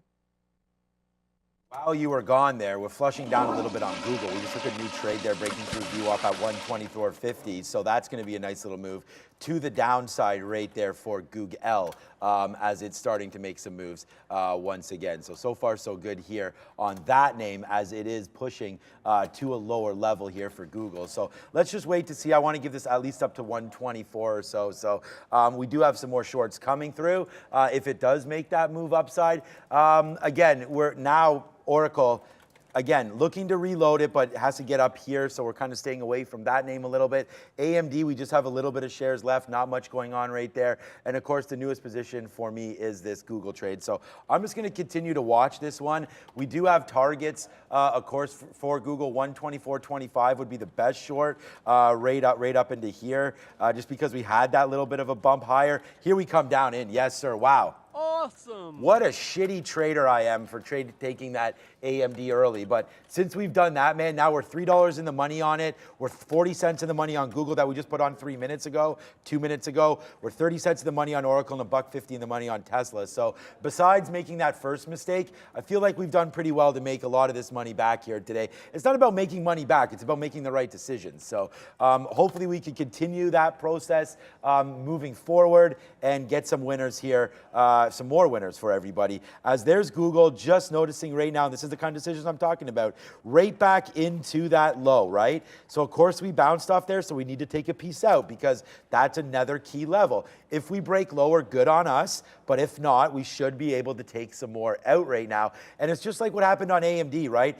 It came right back in here to 119. Of course we're taking something out at 119. I'm not going to look back and be like, oh, it's 40 cents lower now. I mean, I will, but can't be upset when stuff stuff comes in, like there's the 21 period, there's the 50 period, there's the 200. So we're just stepping it out as that goes. And see, if you don't get it out, this is sometimes what happens. Google right now bouncing 15 cents off that level. So I'm going to put another bid somewhere here in the 30s. Make sure we take something out in case the market does want to bounce. And Neil, it's bouncing off 15.2 again. So that's that sort of that level that we talked about early in that pre-market bottom right there. I gotta get to something in the chat here for a quick second because who was it? It was Jay Lee. Roland asked me a question. He said, where are you getting at? Or I think where to sell Rivian, assuming where am I going to get out Rivian? I did mention it. I'll go over it again. But Jay Lee just said he will never answer that question. Play your own book, pick your own level. You should always play your own book. You should always trade your own book, pick your own strategies. We're just trading here live, showing you what we see and what we're doing. So when I mentioned on the dip that this needs to hold the pre-market breakout, that was at 15.30. So that's where I'm getting out underneath. If I'm looking at a break from here and taking the longs above, if it does not maintain that breakout price, I'm out. The other level to trade off would be 15 even. So that's what I'm looking at. It's up to you what you want to do. If we break down underneath it, I'm out. That's where my stop is going to be. If we get back above, oh, sorry, that's Palantir. I want to show you Palantir in a second. Here's Rivian. So that's what I need to see happen. When we get back to VWAP and start clawing above, I'm going to start taking some profit out on the way to that high of the day. But that's the way I like to structure trades. If it's breaking out, then my dip buy support, I want to be that breakout level. And as long as it's above that 15.3, then it's in the pocket of the uptrend. Always trade your own. I don't like even dollar stops. If I'm floating in the middle, I might have a tight stop. If I had my stop at 15, it's probably like 95 or something like that. Underneath 15, 30, 27, 28, usually areas like that. Not always to the exact penny, as we probably mentioned time and time again. Palantir dipped underneath VWAP, so that continues to flush. If this had gone to 17, I think it would have been much better than the actual setup, because I would never be all in taking this initial short. Usually I'm thinking it's going to get to the 17 level, and I'll be short somewhere in the 90s, but definitely working out here for us on Palantir. You mentioned a firm earlier on that PayPal news. Come on, load up here. Just go. Let's go. There we go. So a firm, what goes up must come down. That's a firm back down, testing low of the day. If this market stays red, this is a flat bottom break at 16. It might already be on one, to be honest with you. No, seriously. I just like that terminology. Well, it broke Thursday's low at 16.29. So it's already broken this bottom here, but I'm kind of looking back to the 16 even level on a firm. If this can't hold on to 16 even, it gets really ugly. Got a bump on the PayPal news and is rejecting it, so I like a 16 break. I don't think Google's going to give the breakdown, but I can certainly see it happen here in a firm once it gets to 16. 30 cents to go and the market's catching a bit of a bid. But like I said, have your own stops, have your own strategy, but we have no issues telling you, like, this is where I want to get out. I got my offers for next at 70s, and then probably waiting till it gets to 90 on Rivian as that's holding up. All right, so I took that Google short, I reloaded it, so we're going to go like this. Okay, we're reloaded right now. Now it's coming back in. Let's go, baby. This is exactly the kind of we're talking about. Nice reload here as well. There's another reload here on Oracle. Oracle came in right to VWAP and we got reloaded. So right now, nice little downside move, hopefully coming for OR, C to the L, right there. There it is, booyaka, as we go for Oracle. Another one coming in for Oracle right now. 30 cents in the money on that. A nice little fresh 20 cents on the reload here for Google. I'm just gonna let Tesla do its own damn thing, honestly. We're almost out of that anyway. So I got to focus on some different kind of names right there. As there we go, we'll take another shot on Google out there at 45. I was waiting for 35s right there, and then we do have our bids a little bit lower than that, into the 20s and lower and lower and lower. So let's see if these ones want to continue to work out for us. If not, that's all good, baby. We've got it right now, 250 in the money on AMD. Google's now 25 cents, and hopefully that falls in. I am bidding right now 35s. Let's go. Oh, bounced off a little bit. That's okay. Hopefully this move can come down in. We just bid a 35 on the way up. So we'll just keep that bid there. Hopefully we get filled on that. Tesla's still rocking, man. I mean, this name keeps on dipping, but it doesn't go too far off of that dip. So as we go, we still have some movement to go there. Are you going to do the campus or am I? You want to do it? All right, you do the campus. So we already had one launch of this, and it's actually going to be the second time coming through for Day Trade the World. if you are located in Canada and you are interested in that campus program, look, I think it's fantastic. You get the ability to learn on the same platform that we're using here at Day Trader World. That's P Pro 8. You get real experience. All you do is put in your time. There is no cost for you. You get to learn and interact with the market the same way that we do. You do start in simulation, and you can go live with the ability to become a funded trader later on with Day Trade the World. The good thing is it has the flexibility to complete while you're in school. So it is part-time, so it is very fantastic for students. Just check out campus.daytradetheworld.com. I think it's a good opportunity. When Sean and I started our first original floor, prop trading floor, we actually only hired students that were still in school. And a couple of those traders, and this is over 20 years ago, 17 years ago I think it was actually technically, a couple of those traders are still around. So it's always a good opportunity to start somewhere and start for free. For free. Keep in mind, you are not paying anything here. Right? All you're doing is putting in your own time and effort. You do have to be located in the GTA, however, or close enough to it to get here. Yeah, it's like, whatever. We'll talk about that as we go. But yeah, definitely have to be in that GTA area there. And shout out to Day Trade the World. Go find our socials and everything. There should be stuff up on that as well. Exactly. And I wanted to mention Virgin Galactic here. So it's got a short float. They went up last week on obviously the launch date, and then they got destroyed on Friday. If anyone watching us on Friday saw it at $6, it just never caught a bid. It was just nasty. Well, it's breaking back out on short interest. If it gets to 6, I'm kind of treating this like Palantir. 6 to me is like 17 on Palantir. If it gets back up there, I'm looking for a short on Virgin Galactic. Good for them. It was always bound to have some kind of a squeeze with its short float and how bad it was to the downside. But if you're not long the 5 break, I think you're just looking for it to get to next level of resistance, and that is at $6. All right. Yeah, good call on that. Another name I actually wanted to look at was Kava because I thought that had some decent opportunities today. So let's do that. As by the way, Oracle's come back in. We've really done well here. Also on Google, although it's trying to bounce back up. We did get our 25, something like that, Phil. I thought I was waiting for 21s, but I'm actually not right now. Let's go for 17, and then we'll wait for a little bit lower than that. Oracle is fading out as well. We can put another bid around here. I do have something a little bit lower in the O's area again. Maybe it's at 05. I think it is. So we'll wait to see if that comes through again, as there comes Google right now to that downside. Funny, Dan, what's up to Dan Emmons? Shout out to Baelish as well. Hope you guys are doing well on that side. He may just move to Canada to join DTTW. Not a bad move. I would move here for the lovely country that it is, but if you are looking for prop trading, then that might be something that you may want to come all the way over here to Canada for. I think that you should, if that would be the reason. So that's it right there. Okay, just coming through. All right, I'm going to bid out of some Google right now. I'm getting a little bit impatient right there. It's just not that it's bouncing off of anything. It's just it's been a nice move to the downside there for Google. So I do want to make sure that we do capture some profits. Everything is cruising right now, man. $2 in the money AMD, $2 in the money Tesla, 50 cents Google, 20 cents only on Oracle right now. But those are the names right now that I'm looking at, and so far so good. Let's check out Ford.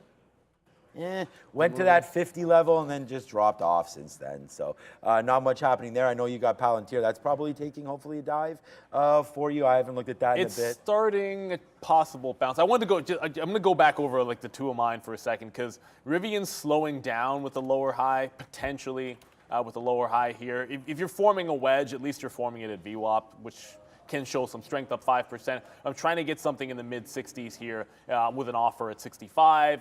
It did reject the 1575 break, so taking another profit center before it gets to the high of the day makes sense to me. Palantir is trying to bounce. So it just, like, you got underneath VWAP. If you look at the breakout price, let's say I was long the stock, maybe at like 1650 or something on the way back in, the breakout was kind of off 1620, 1618 is the high of day. So I could see it bouncing off that breakout price. That's not bad for a reload if I was looking long, I'd be thinking, hey, can it hold out the breakout price? It closed at 1630, so this would be a decent zone for a bit of a bit. So if it holds here, I probably exit the trade. But that's all green in the first 30 minutes, in the first 15 minutes, and all red in the next 15. So if it makes a higher low here, you could see it easily trend back up. Palantir has a way of just straight trending. And for now, if it holds 1620, I think the long could come back into play as much as the short did with just work. Yep, agreed. Oh my goodness, Baba. Oh no, not Alibaba. What's that doing? Google with a nice move down here, like a real nice move down. So hopefully we can get. It was just in the teens. Darn it. Because we just took another fill at 30 there, and then I was like, okay, here we go, and it just stopped at 15. I canceled my 17. I told you we were bidding there. Now we're bidding here at 123. I'm just going to put a bid at 123.10. I just realized I wasn't there.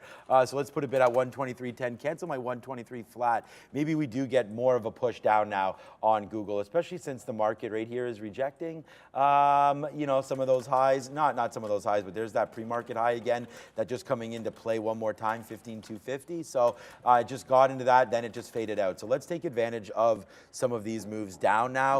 And try to capture some profit. The only name that didn't, I mean, first of all, we already know about AMD. I'm going to leave that one. The only name that's starting to go back up to the upside, making me a little nervous, is Oracle. But we do have our stop right here breaking through 75. So if that does happen, then we're going to get out Oracle teasing here to the upside. So that name probably going to come out pretty soon here, Oracle. So yeah, nervous that this is going opposite here. So we'll give some back on Oracle. We'll probably wind up being about flat on it if this takes out 75 because of this last reload. So we do got to go over to Brendan. Keep seeing Boeing, guys, at day lows here. 2.7% downside now. Looks pretty ugly. Volume coming in at day lows, despite a number of different announcements this morning, including a big order coming through from Air India. The timeline might be a little bit of an issue. They're talking about the end of the decade for delivery on some of these planes. So Boeing, notably weak. Oh, that is very weak. I'm going to put up the Boeing chart in a quick second after I talk about Alibaba, because that stock, I just want it to break out. I don't care which direction it breaks. Alibaba goes right to the Fed low and makes its wick bottom bounce. That's why I was like, oh my goodness, Alibaba. Sometimes draw a line, put the alert in there, because when you have a Fed bottom, and I'm just saying when they have an interest rate decision or a big spike caused by whatever, sometimes it's just a piece of news, but you get a liquidity vacuum, then you find support in there. If you're looking for a bounce, oftentimes that's it. Now you're breaking down. Is this 88 short time? Okay, where's a firm, first of all? But yeah, this is now breaking down underneath that Fed level. That could be an 88 break on that. I was looking for a firm for a short trade. Okay, that's nowhere near 16 even. Might not be available. Rivian is going to concern me a little bit here, because that did not give me the 65 fills on the offer, didn't get it. Now you're right back underneath. If we can't hold on to 30 here, this is longs with lower highs. If it breaks down, I'm just out of that trade. All I got is the Palantir short, and looking for a way to get into a firm. The question I have to ask myself here is, I don't want to rush into it, but do I just want the short off of last week's lows, shorted inside of the range? This is a little easier on my 15-minute chart. There you go. Do I just want it short into these lows, giving it to, say, 16.5, and that way if it breaks 16, I'm already 20, 30 cents in the money.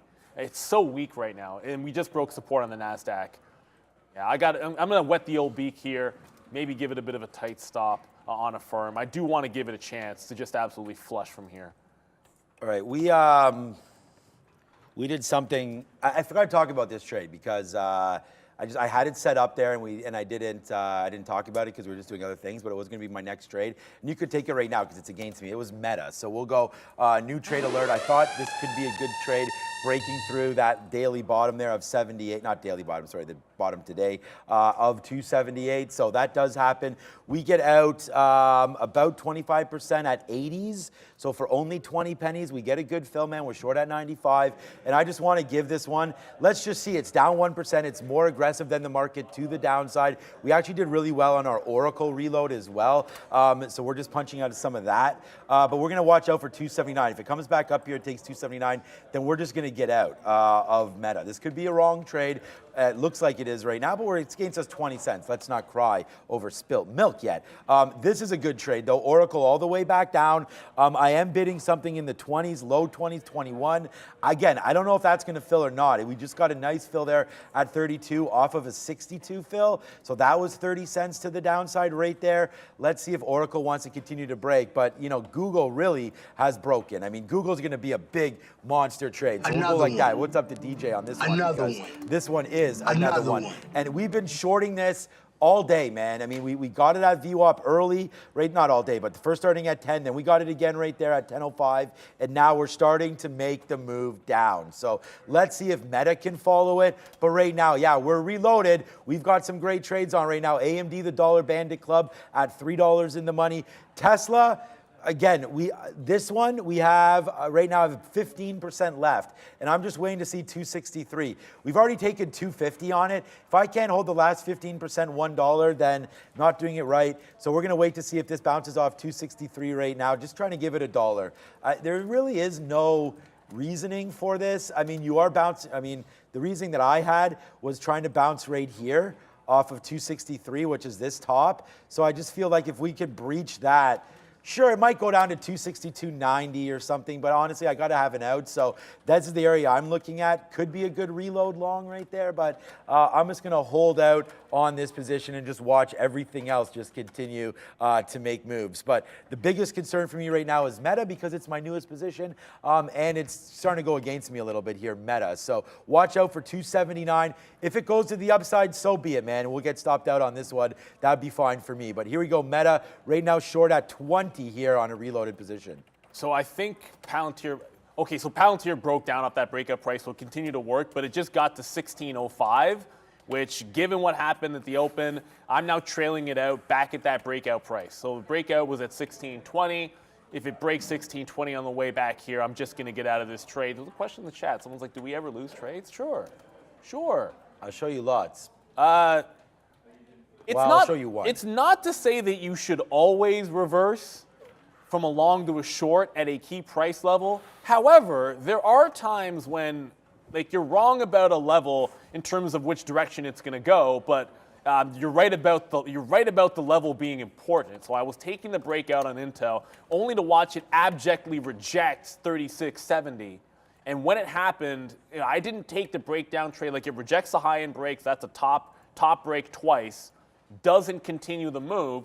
I take it the second time through. It rejects the lower high. You can see me stopping out for the loss. It goes right back up to, this is where I should have had the short. It goes right back up. After I've been stopped out, it goes right back to break even, or it would have been in the money. Like, if I had held on to it, I would have had a small winner. Then rejects 37 again. Now, how many times did I have to reject 37 for you to short 37? So I didn't take it, but that's the opportunity there for you. So that was a losing trade for me where I didn't really sniff it out. All you can do is save yourself some money by not being long in that situation. The other thing you can do is obviously go short. As I used to short Intel a heck of a lot more. I did grab a firm. I want to go back to, I haven't really talked about that since getting into it. Got the quarters. It just played the first 10 cents down into 16.15. If I thought it was a breakdown at 16 even, then I'm going to cover some in front of 16 even and look for an add down around that price as we go to Brendan for the small cap recap. Hey guys, lots of strength in this group today. Let's show you a few moving around if you're looking at some of the little ones. VCIG. If you remember, we discussed last week a couple of days moved to the upside on positive news. This coming through this morning to distribute AI-based state-of-the-art socializer messenger for Kojia GmbH, according to news release this morning. So VCIG back to basically day highs here, trying to push even higher. Virgin Galactic, we talked about, if you missed it, back on Thursday after the close, they announced this. Friday, we saw what happened, got faded hard. But here we go, back to the upside. Today in a nice way, 11% for space, doing quite well to kick off the week. Innovative Eyewear, we discussed briefly there in the pre-market. New distribution deal that'll team them up with Reebok. So some big name branding coming through for Lucy. And Nikola was showing some strength in the pre-market as well. Kind of faded off a little bit as of right now. Nothing additional for NKLA, guys. So you'll see my last long is now gone. Rivian broke that support level. So just come to my chart for a quick sec. Thank you very much there, Fabian. And so we broke that support. I never got that fill at 1565. I was sitting on the offer there. Didn't quite get that push. It broke down. I suppose I could have taken some more out in front of VWAP or at VWAP when it broke. I did not reload it.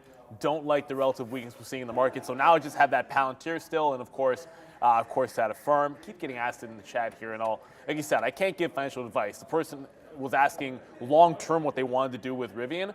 All I can tell you is the most obvious thing when you look at the daily chart. just have a quick look at a quadruple top at 16 bucks on Rivian.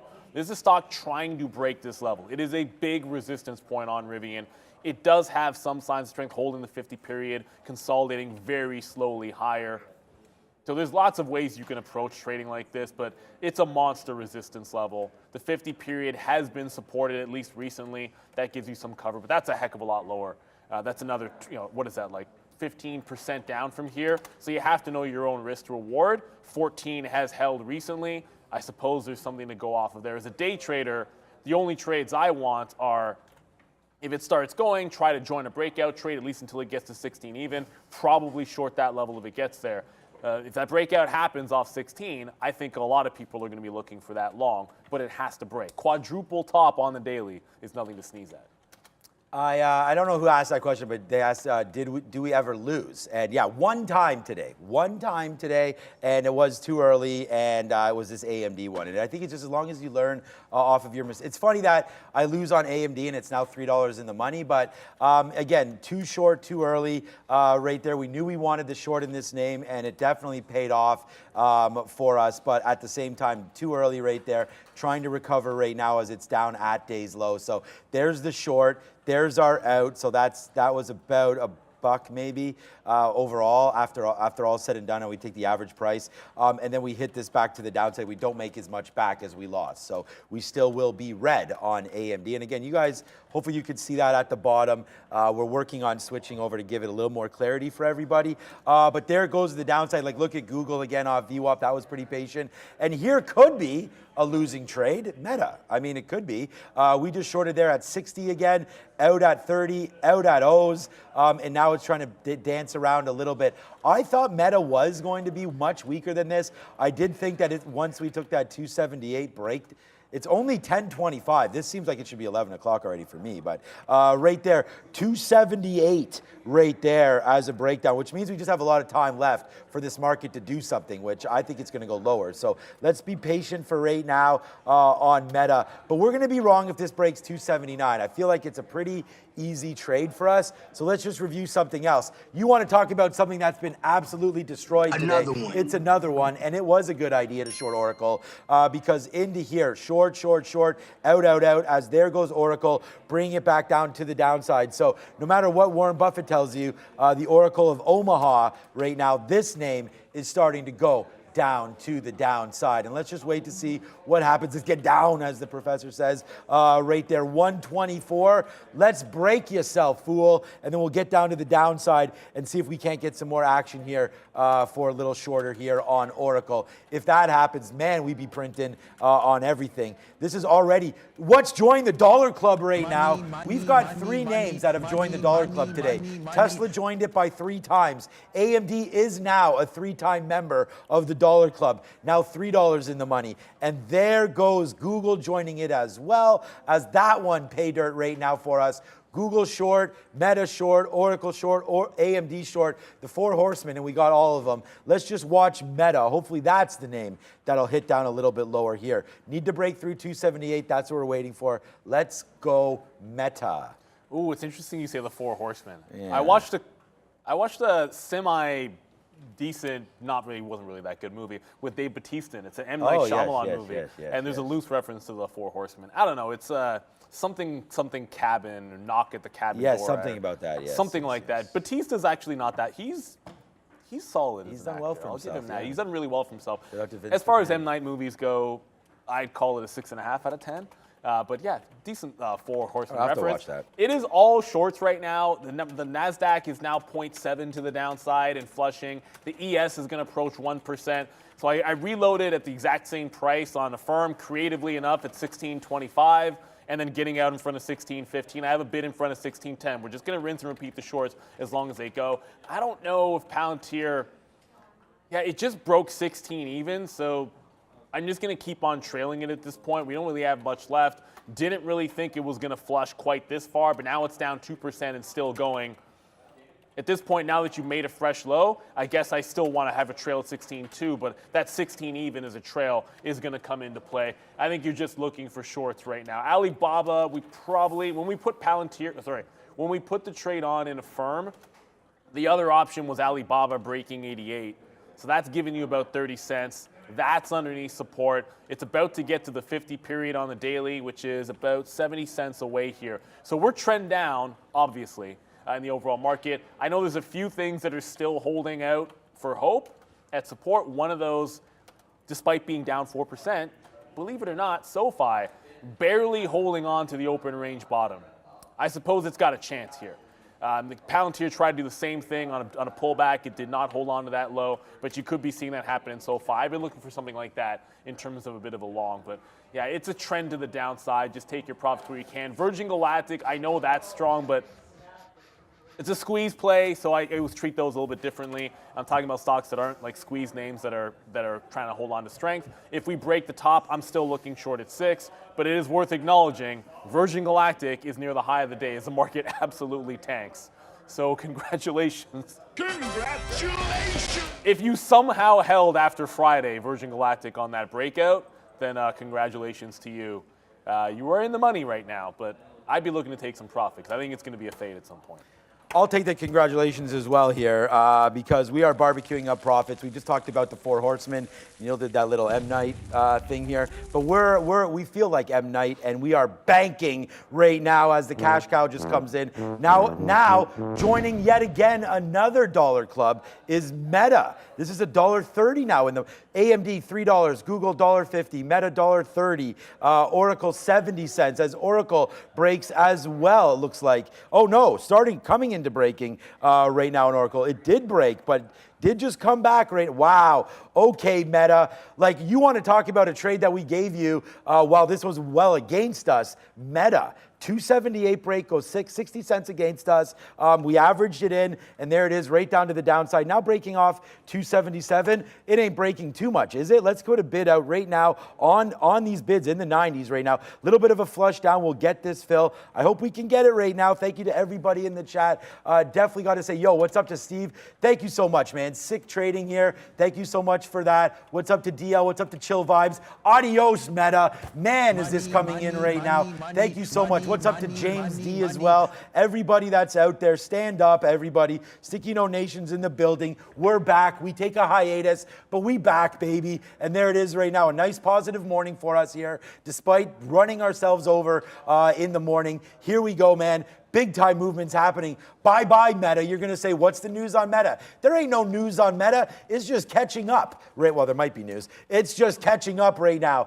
Finally printing to the down. Hey, Professor, $2 now, Neil, in the money here on Meta. So we cruising right now. It's Meta. It's all about it, baby. We on one more time. And there it is. Welcome to the show. It's Trader TV Live. You've now found the best of us. So come in and join us. For Festivus. I thought you were going to say for the rest of us. We will, That's what I expected.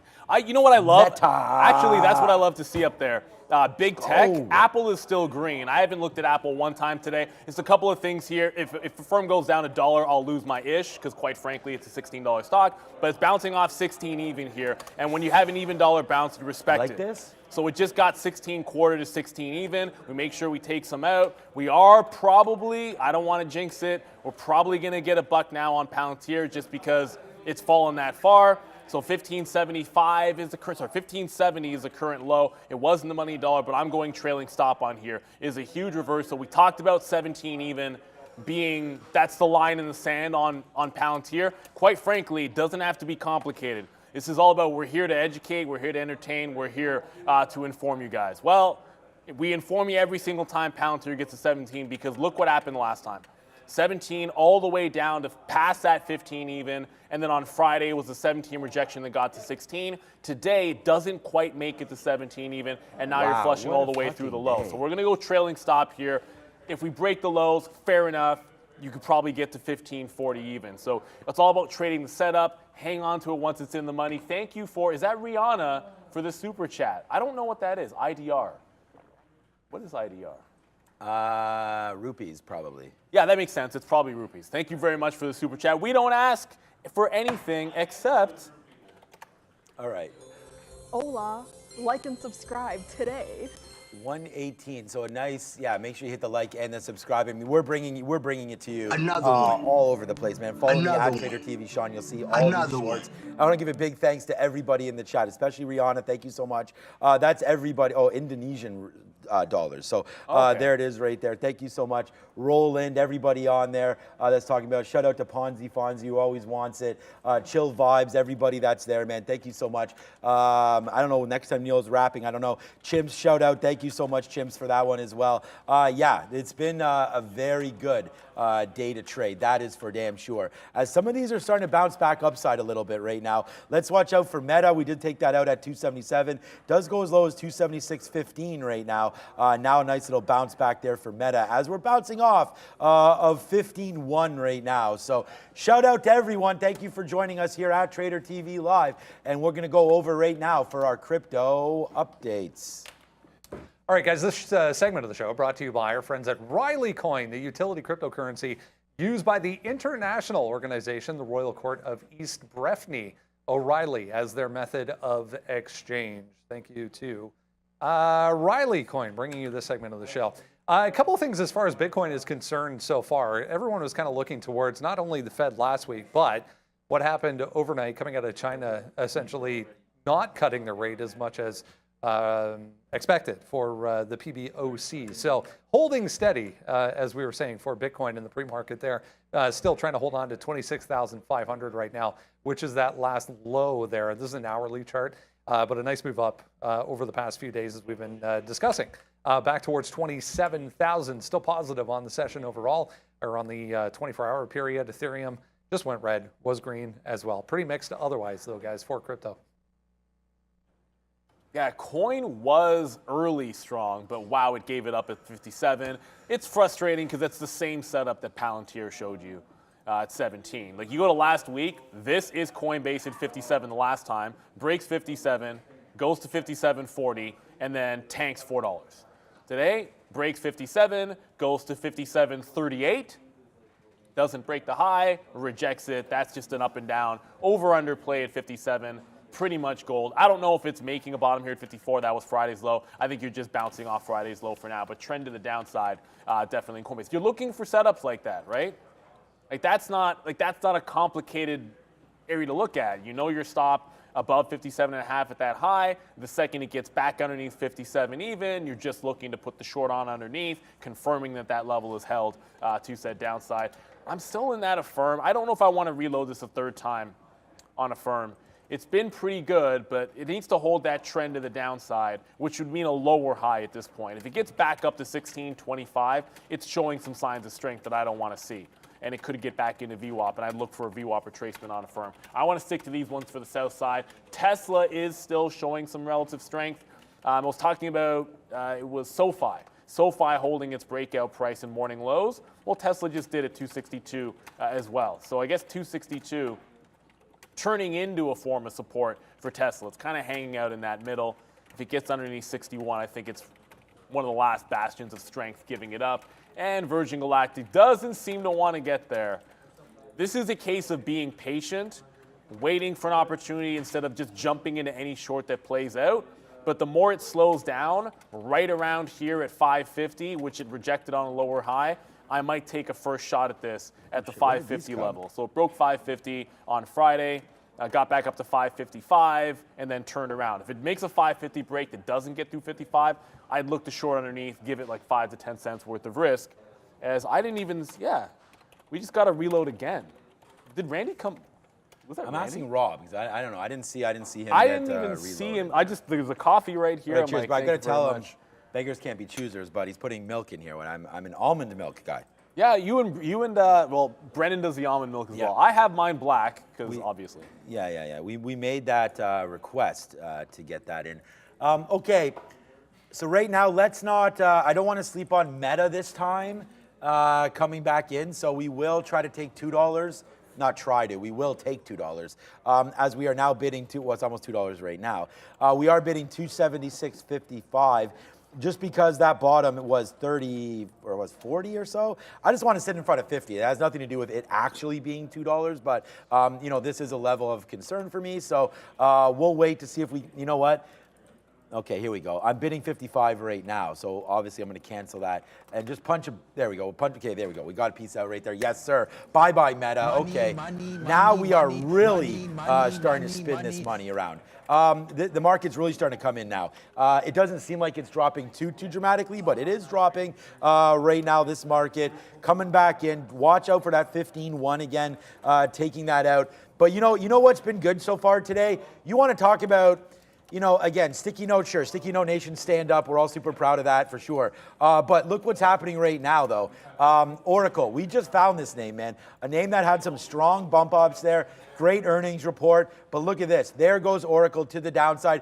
It's about to join the dollar club. So if you're looking for big trades, today here, steal Neil, a line from Neil. I'm your Huckleberry. I know it's not from you, but that's your line. AMD, $3. Google, $1.50. Meta, $2. Oracle joining the dollar club. Tesla was a $2.50 winner as well. And Tesla, by the way, bouncing off $2.63. This is where we got out of our last piece. Tesla's still a big win for us here today. It's actually my #1 stock, but Meta's, they're all trying to get there, but I'm still holding on to it all. But here we go. Nice little push down. Looks like actually Meta is joining the club as possibly the #1 name here today for you guys. It's going to be Meta, Google, Tesla, AMD, what we have right now. But Google, Meta, Oracle are the real winners because we took that dump there on AMD early. But Tesla, again, bouncing off 262. Maybe that's a level. I'm still not looking long, man.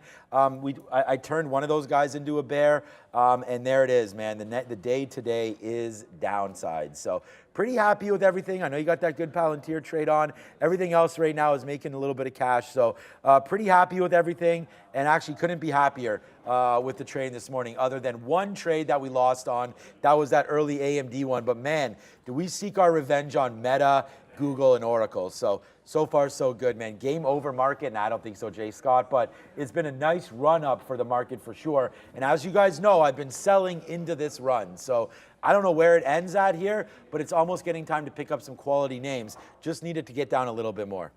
Speaking of get down, I'll be frustrated with one thing. It's just, I saw Apple on that chart. I'm like, oh, I haven't looked at Apple today. My goodness. If you were just all you have to do is zoom out, not even that far. You look at 186 on Apple, 185 bottom on Friday, 186 top in the afternoon. Okay, there's your dollar range. Closes at 185. So what does it do?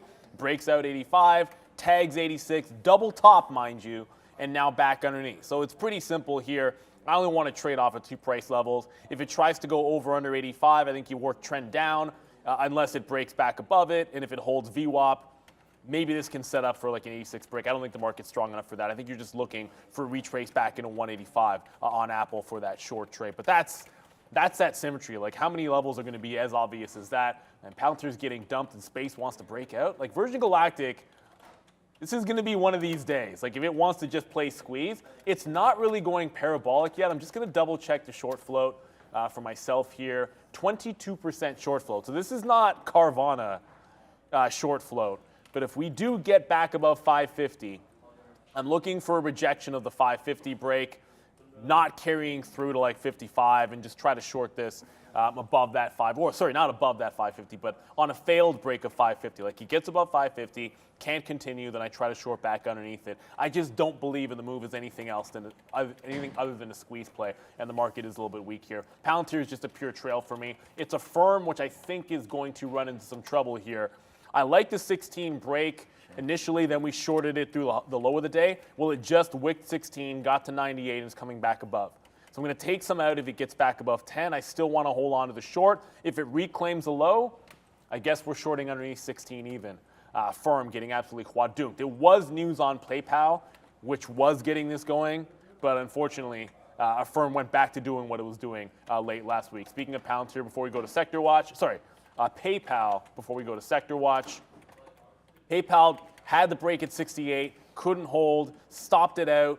It's forming a double bottom here in PayPal. So on positive news, I like the 67 here. It's got a positive catalyst. It's dipped down. It's shown you a higher low off 67 even. This is one that can still be a long. Brendo, let's see Sector Watch. Yeah, pretty right, guys. Unfortunately, here's a look at the S&P 500. Currently, if you break it down by individual groups, about 0.8 on the day overall for the market. It's banks that are leading right now. A little one in there that you can't really see, but that's PayPal, 1.2 standing out. Still green on the session on that KKR note, but everything else, including the regional banks, back downside. ZION leads right now 3.7 in negative territory. KeyCorp as well, about 3% already to the downside. Tech also very red right now. Semiconductors leading, SEDG and Enphase, the clean energy focused names really getting hit today, 7 and 5%. Downside, Intel, Qualcomm, MCHP, and Micron there also adding to the negativity. I was looking for something on Generac here, GNRC, but I wasn't able to find anything. As far as positive, though, it is 5.3%, leading the industrials group back to the upside. Boeing, 3%, still weak, despite a number of headlines this morning that seem pretty positive. Overall, UAL, AAL, and I saw Love on here as well. Don't see it right now. There's Delta as well. All the airlines downside. Travel names overall pretty weak throughout the entire session right now. There are a few down here in the healthcare group that are positive. Equipment makers that we've seen a few of them anyways today that have popped up. Eli Lilly, notably strong, 1.4 to the upside today. Overall, the healthcare group still red though. Energy stocks, material, then real estate names and communication services. Basically, the entire thing is negative to start off the week, guys. All right. Not much strength, unless you're Virgin Galactic. No.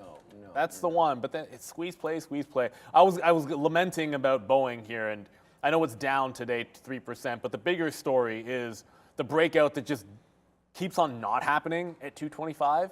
So Boeing on the daily, it just feels like it wants to go, but every time it starts, you can see it running out of steam. 225, it has to happen before this maybe gets a bigger move on it, but that's one of those put the alert. I guess we're not going to see it today because quite frankly, yeah, you dropped $10 away from that level, so we're not going to see a 225 break. The only reason I'm laughing at myself because I know on Friday I was like, oh, look, I forgot Boeing got up to 224. Watch out for a 25 break. That's clearly going to have to be put way on the back burner.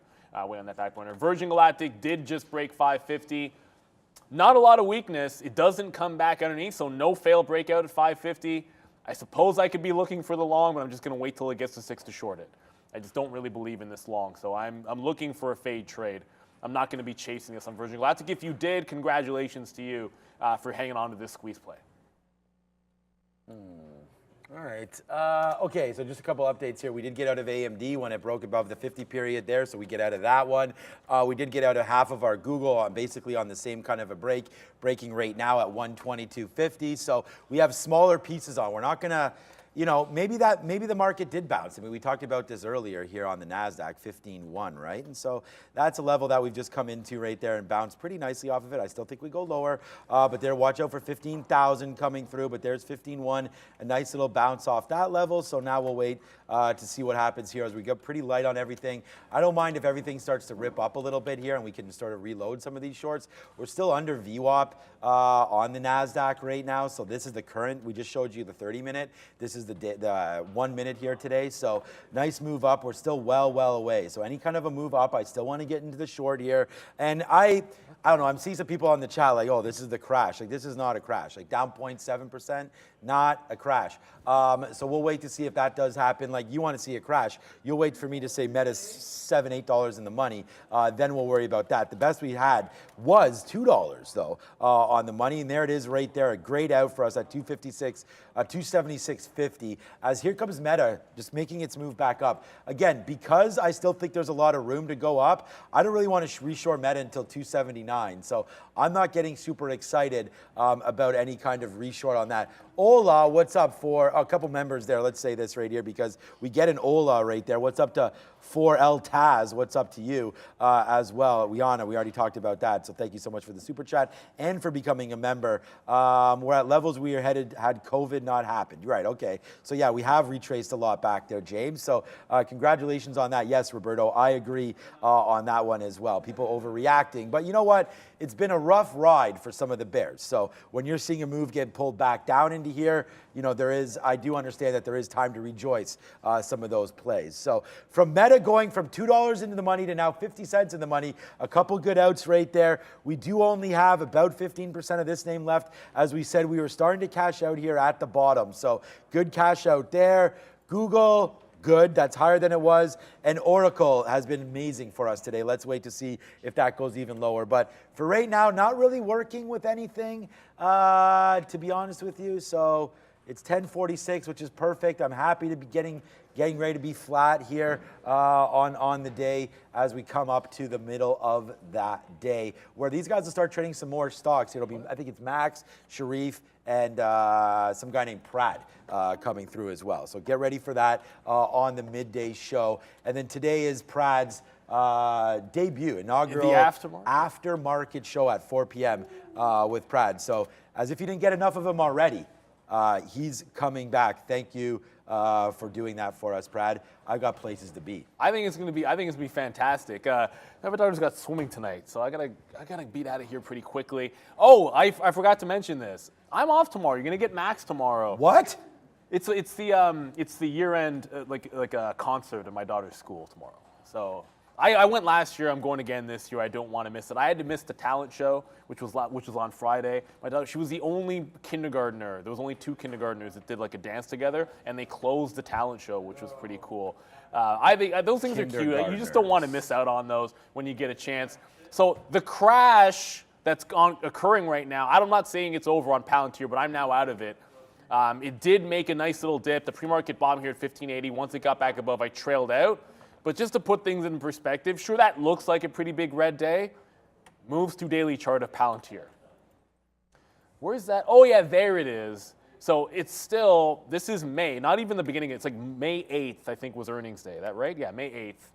May 8th breakout when it was $8. Dollar pullback now, but you're still in an upward trend on Palantir. I would say like $14. Like, look at this it's not really consolidation. It's been like grinding higher off 14. Unless this breaks 14 even, it's just a little bit of a pullback and an upward move. It doesn't mean it's going to hold 14 even. But yeah, put things into perspective there. Yes, it's falling, but it hasn't been that big a move. That leaves me with only a firm with 10 minutes to go. This could be a little bit different because remember what I just showed you on Palantir, where it was breaking out the 50 period, big move up into a big resistance level. That's hilarious. The consolidation is already broken down. So the top end consolidation on a firm was at $16. It's at 16 again. So let's see what can happen with this. Looks like I should have just shorted Virgin Galactic off that high anyways. Holy guys. I'm reloaded! This is glad to be back. We just reloaded Meta right there at 30s. And just cash out at 88. Like, we're sitting here talking about taking 10 cents, 15 cents, whatever. Like, we just took there in 30 seconds, 45 cents or whatever on that Meta reload. Now, I don't know where it's going to go from here. Let's get another piece. Okay. I don't know, man. Happy to be back and really excited here for what Trader TV Live has for everybody in store. So make sure you do hit that like and the subscribe as we're adding we just talked about this. We're adding new shows for you, new everything. So there it is one more time. Scalp Nation, stand the hell up because today is a great day for everybody there. Scalp Nation, Sticky Note Nation, everybody, let's get ready to rock and roll here as we go. Only 10 minutes now until the midday show. And there it is, joining the Dollar Club again is Oracle. So there it goes, finally now in the money, $1. So every single position we've had on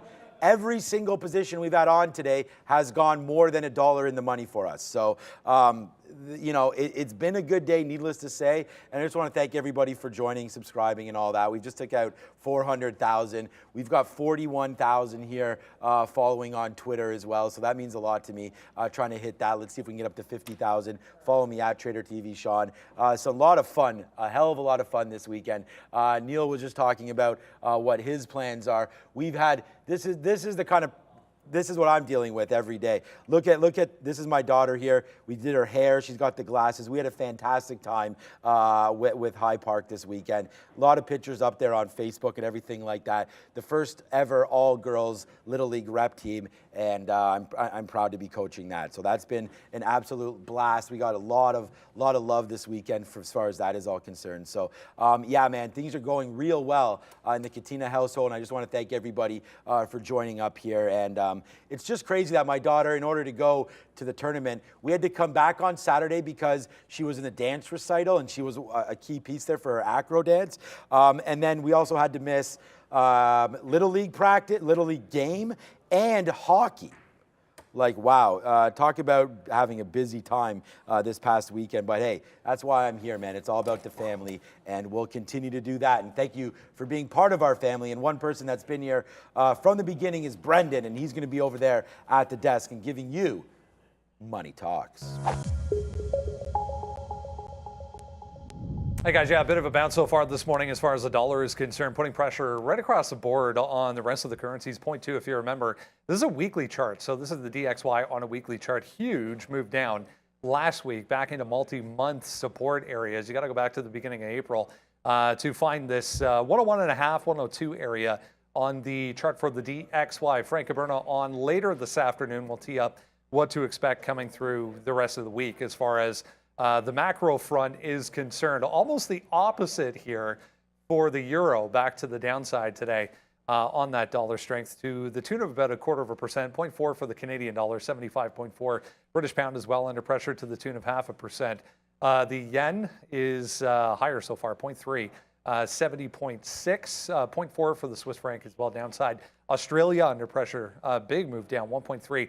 Got some inflation data out overnight in Australia. That was a little worse than expected there. 0.01 as well for, or to the downside today anyway. 0.95 for New Zealand. A little bit of strength then for Bitcoin, still holding on. Remember, this is 12 hours versus 24, what we saw earlier. 0.5% downside for Ethereum, 12 hours. Same story for Ripple in negative territory. I just want to answer a quick question in the chat. Someone was saying, does the after hours content start today? The answer is absolutely yes. We're going to have Pratt after the close, right at 4 o'clock. So we're just going to throw you. I mean, we've never done the throw before, but it's just going to be us at the close, and we're going to throw right to Pratt, just like we're going to throw at 11 o'clock to the professor. Yes, sir. Wherever I don't know, he's not at his desk, but he'll be there in a couple of seconds. He's lifting some cars in the back, he said. Well, that's what he does. Yeah. He's got his vacation coming up, so I know he calls it cutting, is the term that they use. So I know he's been watching what he eats and obviously hitting the gym pretty hard there. He should watch what he eats for sure. Well, I mean, clearly, you can tell Sharif. I mean, obviously, he's got some work to do, that guy. I don't know if this is going to be a long, but the longer it holds 16 even, that was that flat bottom on a firm. It's now bounced off 16 for the last 30 minutes now. If it fails to make this break and the market holds on to the low, let me just pull up the NASDAQ for you guys. So this is the NASDAQ bouncing a second time off of 15.1. If it holds its consolidation and breaks higher, I would tend to think a firm from here can just be a long off 16. I want to give the short a chance because I think it's a stupid weak stock, but it's wicked the bottom and gone to 98 twice now. A lot of times you'd be looking for a 16 long, so that's me taking another leg out there. I still think Virgin Galactic's going to be a bit of a short. I just don't want to jump the gun on this. It did pull back pretty decently. It wasn't 550 up at 555, but it's putting in a higher low. If it breaks to the high of the day and doesn't take it out, I'll look for the short off of 550 even. Oh, and I forgot to get to this name. With 5 minutes to go here, C3AI, oops, not AIO, C3AI, which was on a bit of a run early, ended up giving up 45 and is trending down almost 4%. Just a quick look and a zoom out for you guys here. This is 41 last week.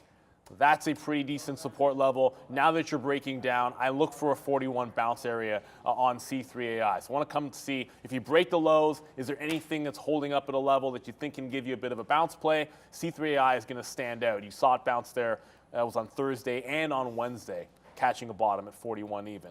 Not to say you automatically have to go long, but that's a pretty decent support area. I'll take my shot there. Brendo. This or liquidity to go along with that. But NVEE, this is 107, 108. This is 121, right back down on some buyout rumors. Oh, there was, Encino had a buyout rumor on Friday. That stock was holding up as well. So I tend not to play these until you get like a firm. You want to know what's going on here. Like, you can have a buyout rumor. Could it be cash? Could it be stock? Is there even going to be an offer? I find chasing these types of events is usually pretty dangerous. Quite frankly, you can see it's already started to come back here. So maybe there's something in terms of volume picking up and back at 109, but it's only 200,000 in volume. Encino did a similar move. You guys were watching the show last week. You saw Encino hit enter twice. It popped to the upside. It's actually holding. So I haven't seen anything in terms of confirming any potential deal that could be happening here, but you're actually seeing this hold 31. So good sign for Encino. They're not really giving up any of these gains, at least the market's not giving up any of these gains. Probably worth watching to see if there's going to be any update on that. I haven't checked to see if there's an update on the news, but Virgin Galactic, I'm about to take my shot in about 5 cents. Hopefully we don't get squoze to the upside. Squoze time. All right, and if you guys remember in the morning time, we talked about what's going to happen if and when Carvana breaks this 24.50. Pretty soon, $244 name Carvana. It's been there before. Has it? I don't know. I can't remember what the high was. Maybe 180. Right there, Carvana 24.50 right there. Broke it, did not hold it at all. Tried to come back upside and then just tank City off that 24.50. So here's Carvana today. You know, it sucks for this move to the downside because I know there's obviously traders that are looking at this, but there it is. Nice move to the downside here for Carvana today. Again, no bounce off that 24.50. So if anything, I think that's a short if we get back up there as support does not hold. Google Dollar Club, we already talked about that. Meta, I don't have much to talk about now. Only 2 minutes left, so I just want to thank everybody for watching the show. We could watch out for some SoFi. I mean, Oracle is really starting to move to the downside, so that's been a great short for us here today. There's SoFi. We said what goes up must come down. SoFi does bounce off 820, and now a nice little move there upside. But man, we're going to be positive, obviously, today after this show. So it was just such a great show, and I want to thank everybody today for watching because some of these bangers, despite having AMD and getting run over early, we stayed positive. We still brought the energy. We brought the entertainment to the show, I hope, and we brought our net right back to life after that move as we got that. There goes Oracle. We talked about that to the downside, already $1.30 in the money on that one. Reloaded positions in Meta again, like, come on, man. Like, there comes Meta right back in again. This time I'm bidding 50s to see. We were going to wait for down here, but now Meta's come back in off of another reload right there. We could have had it again. I like this name. I'm just waiting for 279. It's not tanking the way I although we took it, I mean, we take a $2 winner and we say it's not tanking, but hopefully we can get filled there, and then we'll watch out for Meta. But it's been a monster day. I want to say thank you. I want to say thanks to everybody today. Bears versus Bulls, Mark, Rob, everybody that's running this show. So thanks so much again, Fabian, the production team, as we go. So big day, and thank you to all our viewers. The best thing you could do for us would be hit the share, the like, the subscribe, everything. Tell your friends, tell everybody, tell your dog, all that stuff about the show because you've now locked in to the best. Yes, sir, you absolutely got it. We got 20 seconds to go. I'll leave you with one more strong name out there. It's about to, well, okay, thanks, Sean. I'm going to John jinx Riz. it. 68's about to go on PayPal again. So it bounced double bottom 67. I still like the long off there. Our original long was the 68 break. You can see it did come back underneath. If this holds above 68, starts doing volume and holding above, I think you go right back into the long as long as the market doesn't make a fresh low. If the market continues to break down, expecting this to continue its break in strength, I think is asking a little bit too much. But this one definitely setting up again as the market's found a bottom. So good luck on PayPal. It is 11 o'clock. We're going to be back at 2, but we'll fire you off to the midday with the Professor and Maximilian. Up, beautiful people. Welcome to the midday show. That's the Mad One. I'm Sharif, and we are sponsored by Search Trader, where you can get account funding of up to $1 million, keep up to 90% of the profit, enjoy a relaxed trading environment with relaxed trading rules, 8% max trailing drawdown on all new accounts. Use the code TTV for 10% off. Shout out to the folks at Search Trader. What's up, Max? Happy Tuesday. How was the long weekend? Nice, relaxing. Yeah, I got around to golf yesterday. I was about to say, and you had the big tourney on the weekend. So the golf tournament, I saw Rory McIlroy. Oh, yeah. I figured you'd be into that. I was shocked to see Ricky Fowler at the top of the leaderboard. That guy hasn't been top 10 in a tournament for like right over years. my head, bro. That guy, but I mean, he whatted in the bed on Sunday. But How was the morning? Good. I think my only symbol today is Tesla. Yes, it is. Mm-hmm. If Tesla's going to show me this This move off the open where it holds a key level, I have 261.50 as a key level on Tesla. So, you know, it's showing these bids above 261. It won't break. It's, you know, basically just taking out size up just below 262. So I get in a little more as we're breaking 263. And then, you know, I was on my little 5-second chart watching a consolidation. I love the 5 second. Below 263.35, and I punched on the break of that and was able to kind of get out of almost all of it, added on 266. Then, you know, a couple bad ads and end up like losing on the last piece, but it was a pretty good trade after all. Got a little bit, you know, chasey into the move down, but we ended up getting long here at this fail break of 262. Bottom wick. I'm holding a quarter of that position for the swing back through 265. If we get that, I mean, it does kind of look like a clean reject of the 265 area, so we'll see if we do end up getting that. Kind of holding the 50 period to the downside and VWAP at the moment. So we'll see where Tesla goes from here. But, you know, I got most of my profit out on this one today already. Anything else on the radar? You know, I like NVIDIA if we get down to that 425 level, but I don't know that we get down there.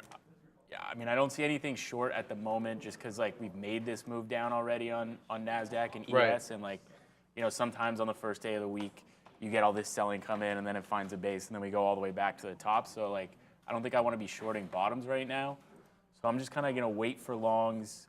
I haven't had a look at AMD yet today. I like the idea of AMD at like 116.50, but we're not even close to there yet. It did do that rejection of 121 that I was looking for, but yeah, I was busy with other things. If Tesla's moving, that's what I'm going to be trading. That's my guy. I had a look at my profits, and Tesla makes up most of it. So you know, I think when I focus on other things, the profit comes out of the account. So I hear you. Yeah, no, you got to focus on one thing. Look, I've been looking at one thing and one thing only, how we trade on the ES in the range that I talked about this morning. So let's go to the 15-minute chart on the ES over here. And this is what we were talking about. How come it's not including the 41.25 to the 44.25 to 4,400. This was kind of the buying zone that we talked about in the morning, saying that was the first area of the support level, the top end of the area of the support level at 44.25, and the lower end would be 44.5. Lo and behold, we get down to about 10s. Now looks like we're finding some buying. We're down 0.75% on the ES, 2/3% on the NQ. Let's have a look here. Yeah, I mean, is this bamboozlement or is this actual buying? Well, we're getting higher lows, higher lows, higher lows, and higher highs. Granted, we are below VWAP. You are against the trend. VWAP on my chart around 44.30, probably a little bit below that 44.29. I'm trying an exploratory long here on the triple Qs with a tight stop. So, you know, it looks like we may trend a little bit up here. We'll see what kind of vigor we get on the way up. I know the guys on the morning show were cautious of the longs, and I definitely tend to agree with that. We'll see what we do around 365 here on the triple Qs. Yeah, I really like that kind of whatever that is, 4 a.m. bottom there. That's our current top, this 15,175. So I feel that we have to make a decision around this price on Qs. So like taking it either way, we made this move down. Maybe we retrace half of it on this first day of the week. That tends to be the way it goes, I think. But I can't call anything. And this is reversal time on the market. So I can see us getting back, you know, into VWAP, maybe into the 50, or that's not the 50, that's like the 105 if we go to the 1 minute. So we cracked the moving averages. So yeah, back into VWAP, maybe 15.2. I could definitely see that happening as my Tesla trade starts to pump up a little here. Yeah, we'll see what we got here. For me, though. Nothing too exciting, Max. I mean, I don't think we'll have the kind of same aggression to the high side as we had to the downside. You think we get a V-shaped recovery? It'd be nice. It kind of makes the duration in the trade a little bit shorter, a little easier on the nerves. You get in, you get out. That'd be nice. We shut down the show. We go get a coffee. Everything is good. No, it's a joke, of course. Yeah, by the time I'm off, we're back at highs in the next 40 or 53 minutes. We get back to the high of NASDAQ. I would take that for sure. As this VCIG, I don't know if you saw that today. I did. Monster in the morning, up 131%. It's going up again. 72% up since the bell, Max. So it was not just a pre-market mover. It's been an after the bell mover, baby. 58 million shares of volume. Look, if small caps want to start running intraday, I'm good with it. I'm cool with that. I can accept that. Because I feel that, the volume has to come out of these large cap, NASDAQ movers to the upside soon. And, I'm not that great at trading them downside. So I'm going to need another squeeze once this is over, as Tesla's starting to take some levels out too. So I got a profit taker at 89 here. I'm expecting that to get filled. Couple sellers in the 80s. I think this 265 break, I don't see any size on there right now, but I think that could be a decision point, like whether we break that and hold or we quadunk down on a fail break. So we'll see what happens there, but obviously the markets are helping. Yeah, I mean, these are interesting markets, right? Volatility expected. Don't forget, Fed speakers on deck, 11:45. The blackout period is over. They're chatting away and, going on wherever platform will take them. I'm kidding, of course. They're always, anytime they have reflection on the market, you always want to hear it. Today, I believe it is, let me just double check one quick sec here.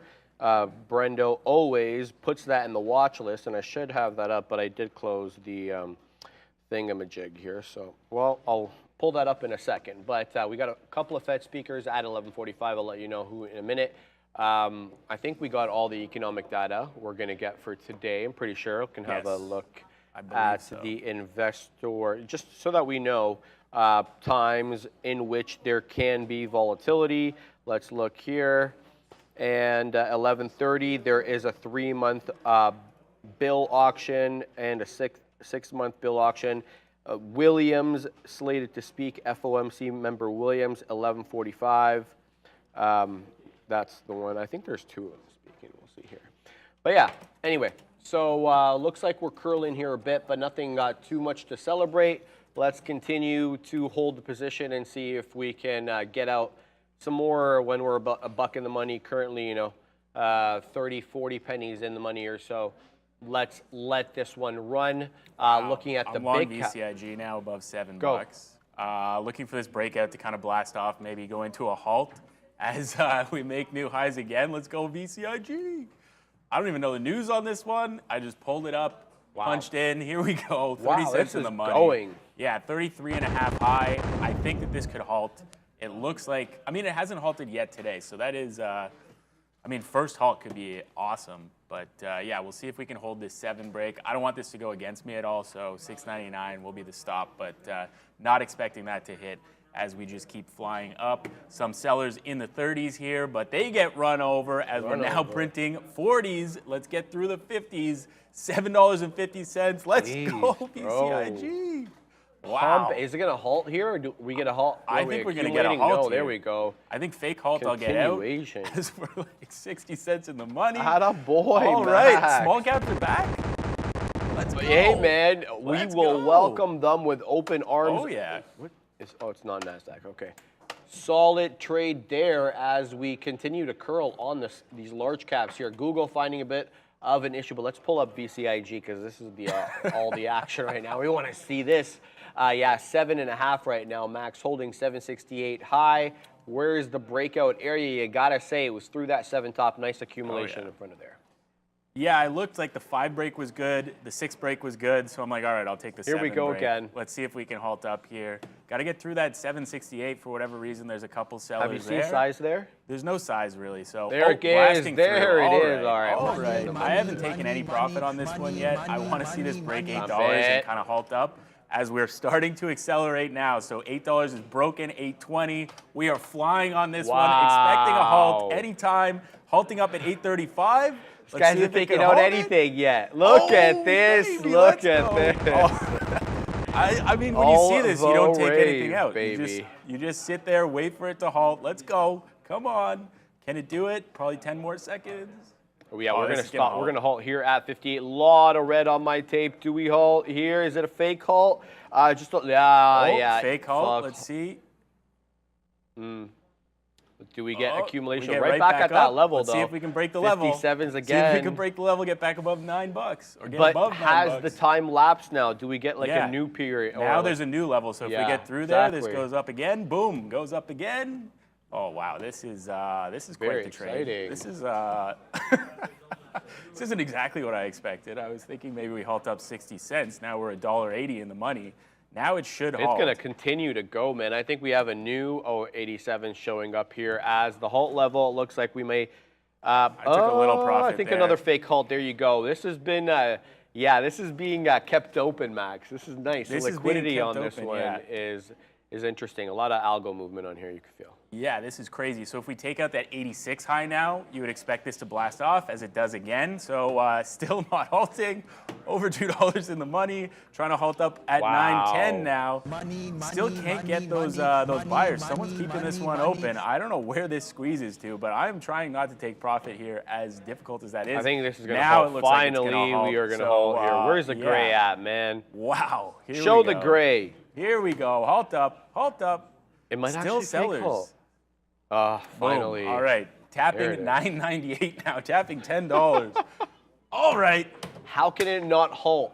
Asks Racer9, because there's a period at which it's beyond that 10%, and so that period changes as the stock price changes, right? So if you're able to stay below a certain level for a certain period of time, and then you have a new halt level once it moves up again. So yeah, the algos know that, and that's all programmed in.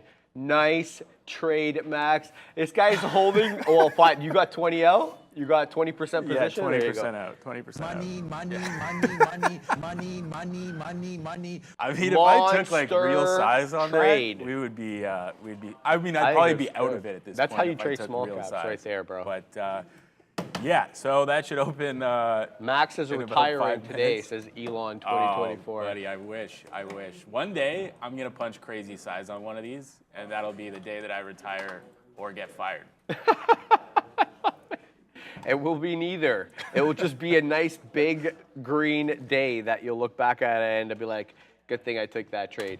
Dan, I've never caught a trade like that in over a decade. Well, Dan, you're a huge trade, man. Small caps are not your jam, so all good. Where are we here on these big caps, Max? Because we were moving quite aggressively here on Meta. We'll take a couple of minutes to look at the big caps as VCIG is halted at the moment.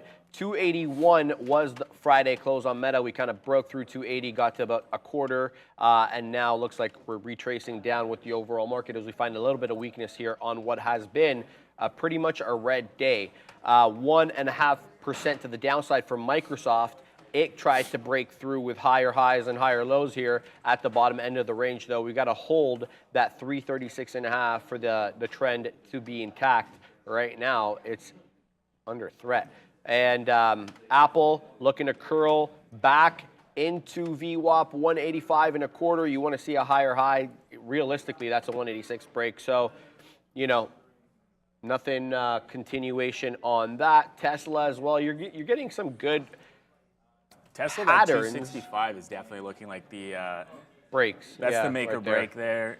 I mean, it's already Likewise rolled with off at Apple, once. There were we did a big consolidation above 265 for a while there, so I'm expecting that to be the top of this move. But yeah, with futures rolling over, I might just punch out of this trade. Honestly, I think.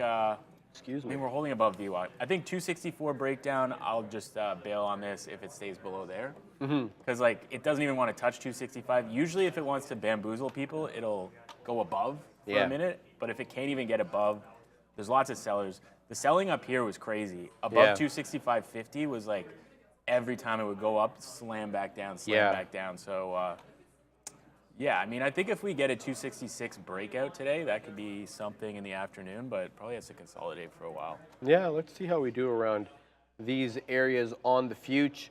Getting a bit of a pullback on some of these mega cap names. What else is moving today? Netflix is green on my big cap list. It's up 1/3%. Having done only 2 million shares though, so it's been quite shallow. A lot of shallow trading around there. Not much in the way of volume candles looking here. Apple also positive, and Tesla also, you see Max in that up 1.3%. So those are the green big tech names. Also, NVIDIA up 0.25%. It's 0.28 up, but down 0.4 since the bell. So it has been negative since that the opening bell. What else is moving? Crypto was strong today. I was looking at Brendo. I'm like, oh, crypto's almost back above 27. Let's have a look at BTC. It's got a 27,162 high today with a 26,657 low. So we'll see. This one was strong earlier. You saw the guys talk about Bitcoin. I'm sorry, Coinbase and possible shorts around there. It's now negative, down 1%. What else is moving here? So yeah, in those names, Chinese ADRs are obviously all red. All of them are red, with the exception of a couple of green names here that are after the bell green, not even on the day green. XPEV, Lee, and NEO, the three EV names are all green since the bell, but red on the day. So it has been, you know, a mostly red day. We got about 5 seconds to the open of this If BCIG. it's a 5-minute. It looks like it's going to open at 9:50 here, so we'll see what happens on this open. There you go. Oh, and it's not open, so I guess this is going to be a 10-minute halt. That means the gap up could be quite decent here. I'm going to have this one up the whole time because sometimes they pull some weird stuff and open it at a random time. Let me just check trade ideas. It is 11:12:41 that it halted at. This trade ideas halt scanner works excellently. Ask Bears versus Bulls if you need a promo code. Yeah. So I guess we're getting a 10-minute.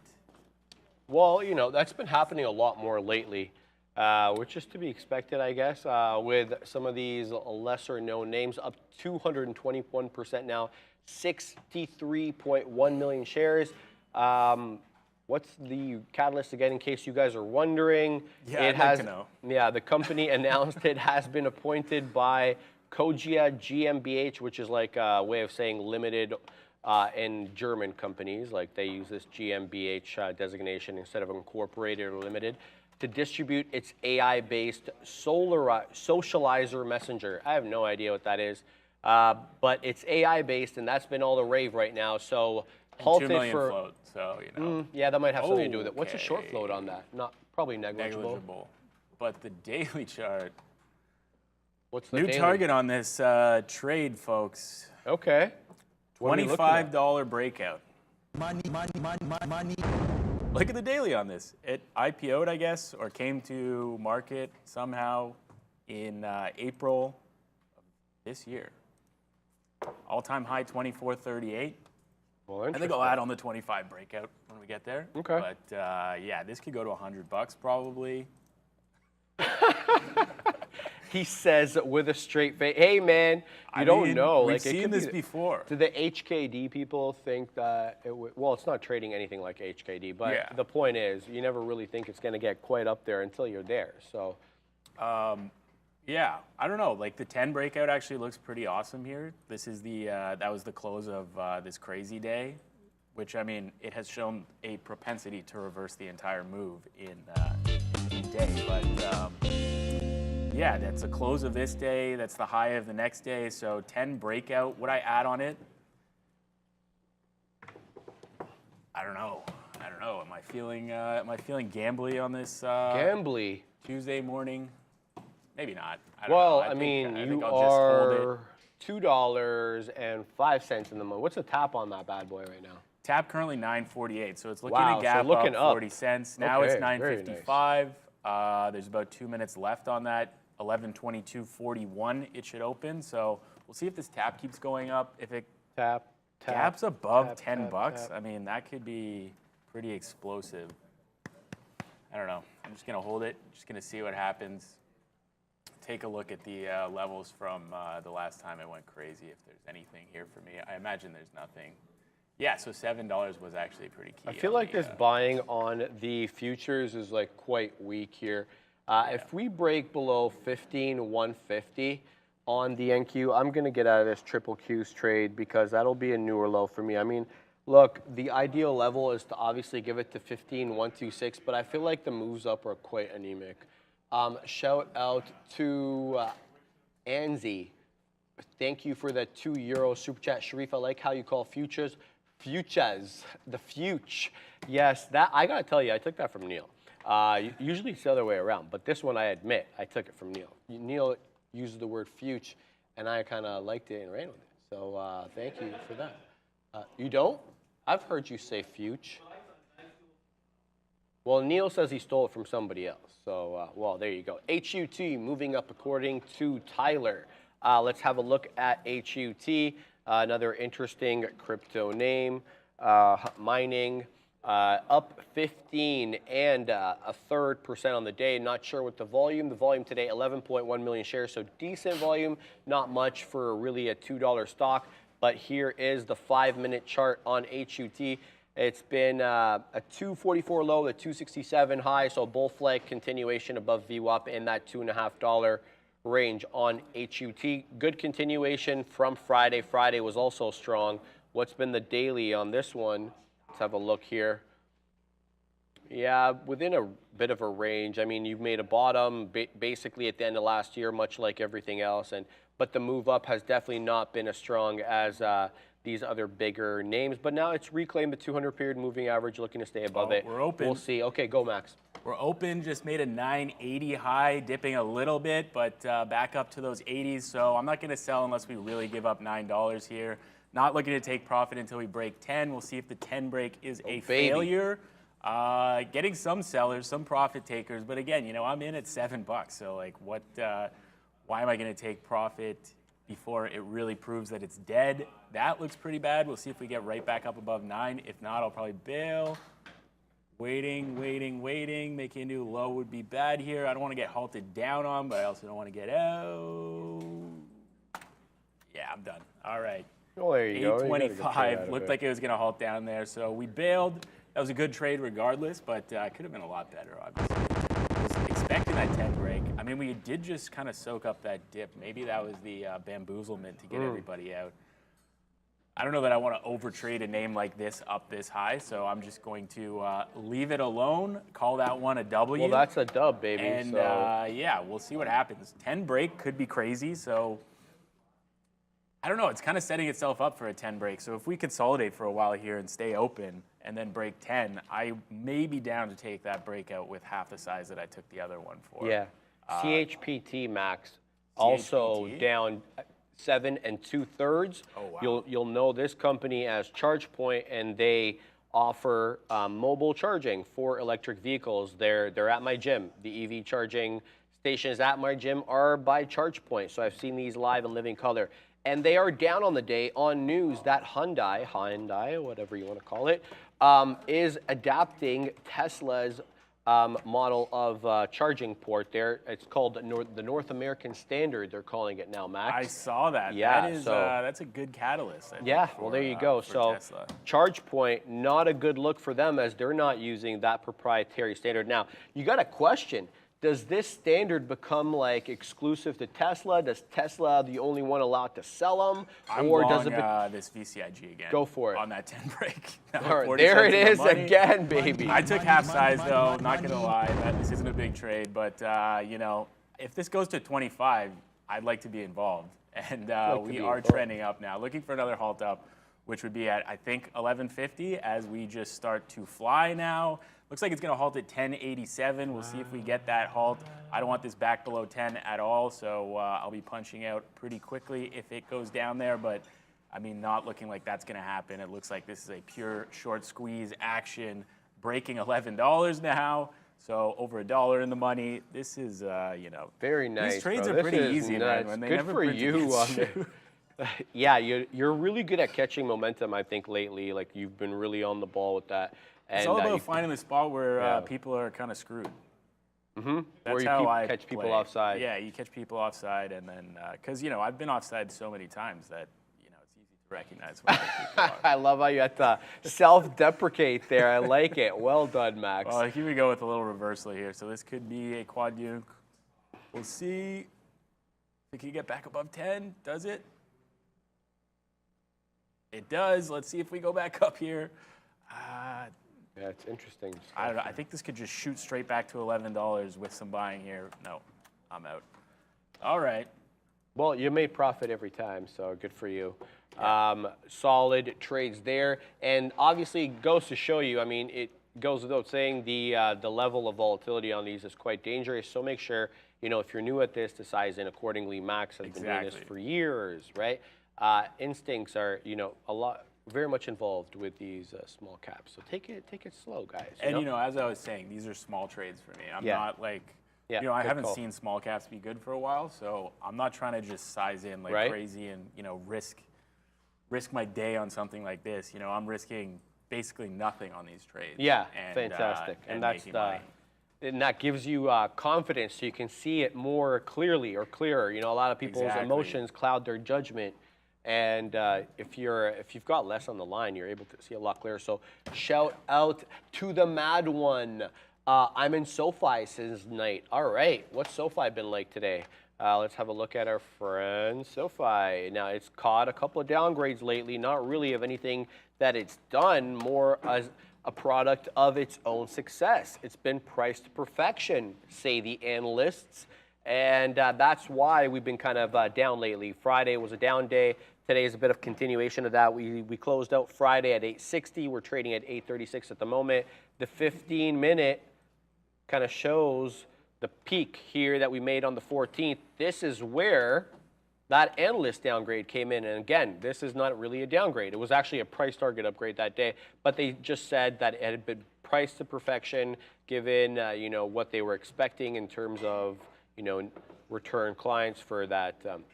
What a clean rejection of that 10 level, too. Yeah, it was beautiful. It happened to be that $10 level. I wonder if it had anything to do with that. If you're swing trading and you're like, I'll take any fill above 10 up to 10.50, and I want this back down to $9 or whatever. I mean, that was like the ideal scenario. Well, and you couldn't really fault the analyst, because you could say, well, you know, based on recent PE and what we expect and this and that, it's priced to perfection. However, we're going to price target upgrade so that, you know, we got one leg in here, one leg in here. So if it continues to go, we say, well, we upgraded the price target. I mean, we're just trying to, and you know, the going theory is a lot of these upgrades and downgrades are to reposition their own portfolios. Yeah. Make of that what you will. But anyway, here we go. Looks like I was trying to get a bit of a dip trade here as we defend these levels on the future. Didn't quite get it down into 70, so we'll have to wait for that. I want to get a bit of a better cost basis than the one I've got if we're going to hang out around these levels. Good buying coming in when we step down there. So we're also at interesting levels here on some of these big cap names. Apple and Amazon come to mind. They're at break-even levels, and NVIDIA also bounced off that 427. Now, $2 and 75 pennies removed from Friday's close. And we're also just sitting right under this 430 level, which, you know, those round even dollar, $10 levels tend to be key, and we've just bounced off it like 10 times. So I think taking the trade either way on NVIDIA here makes sense. It either breaks out or this fail breaks, and then you get it back to the downside. I mean, based on some of the other moves that I'm seeing, I'm leaning to the upside. But if we smash right back down below 430, I mean, I wouldn't mind a 15-4 retracement today on the NQ. I could see this being a decent trade. What are you talking about? Back through 430 here to the downside, and then you take it down to. But I mean, I'm generally speaking long bias, so I'm going to go with a no on that one. Yeah, I'm long bias on NVIDIA. I think that we can get up to that 450 price someday. And yeah, here we go on all the other large caps. Here we go. Yeah, here we go. So the 430 breakout was the play. Congrats if anybody took that side of it. Or if you're long at 427. This is exactly how I like to trade these, as I think anybody who has watched the show for any period of time would know. You get down to that key 427 level. It wicks it for 3 minutes, and then you're back above, trading above. Your risk is down there, which is nothing on NVIDIA. You can get 25 cents risk on NVIDIA. Like, that's crazy. Santoro asking, have y'all looked at VCIG yet? I guess you're just joining us because, well, Max was involved in 2 trades on VCIG. I did make all a bit. To the high side, was stuck in that, halted long, and then it opened up. So, yes, the answer to your question, Santoro, yes. Trading small caps, big caps, you name it, futures, all on the show. Oh, yeah. Always done on here, baby, so always tune in. Thank you for tuning in. I'm trying to think about how I could have done this VCIG better. I'm wondering if just like punch out of half when it goes to halt down, and then risk the halt down on the other half, Right. back to break even, and hopefully it doesn't like I know. do an offering and cut in half when I'm halted down. Oh, right. But like sometimes those offerings. I'm willing to risk the halt down on some of these, but when I'm up here, it's harder. If you're in from like the $5 break or something, and you're riding it up, it finally halts. You're like, you know what? I'm so far in the money that the likelihood of me losing on this if I risk the halt down is like negligible. Yeah. Then I can see that. I don't know. I like think capturing, but the problem with capturing is, you give up a lot of the moves. So Yeah, so exactly. possibly, Exactly. If your idea is that it's actually going to $25, which Like, I mean, know based it's on this possible, action, this but looks like it's going to $25, but I just don't know how to get in anymore. right.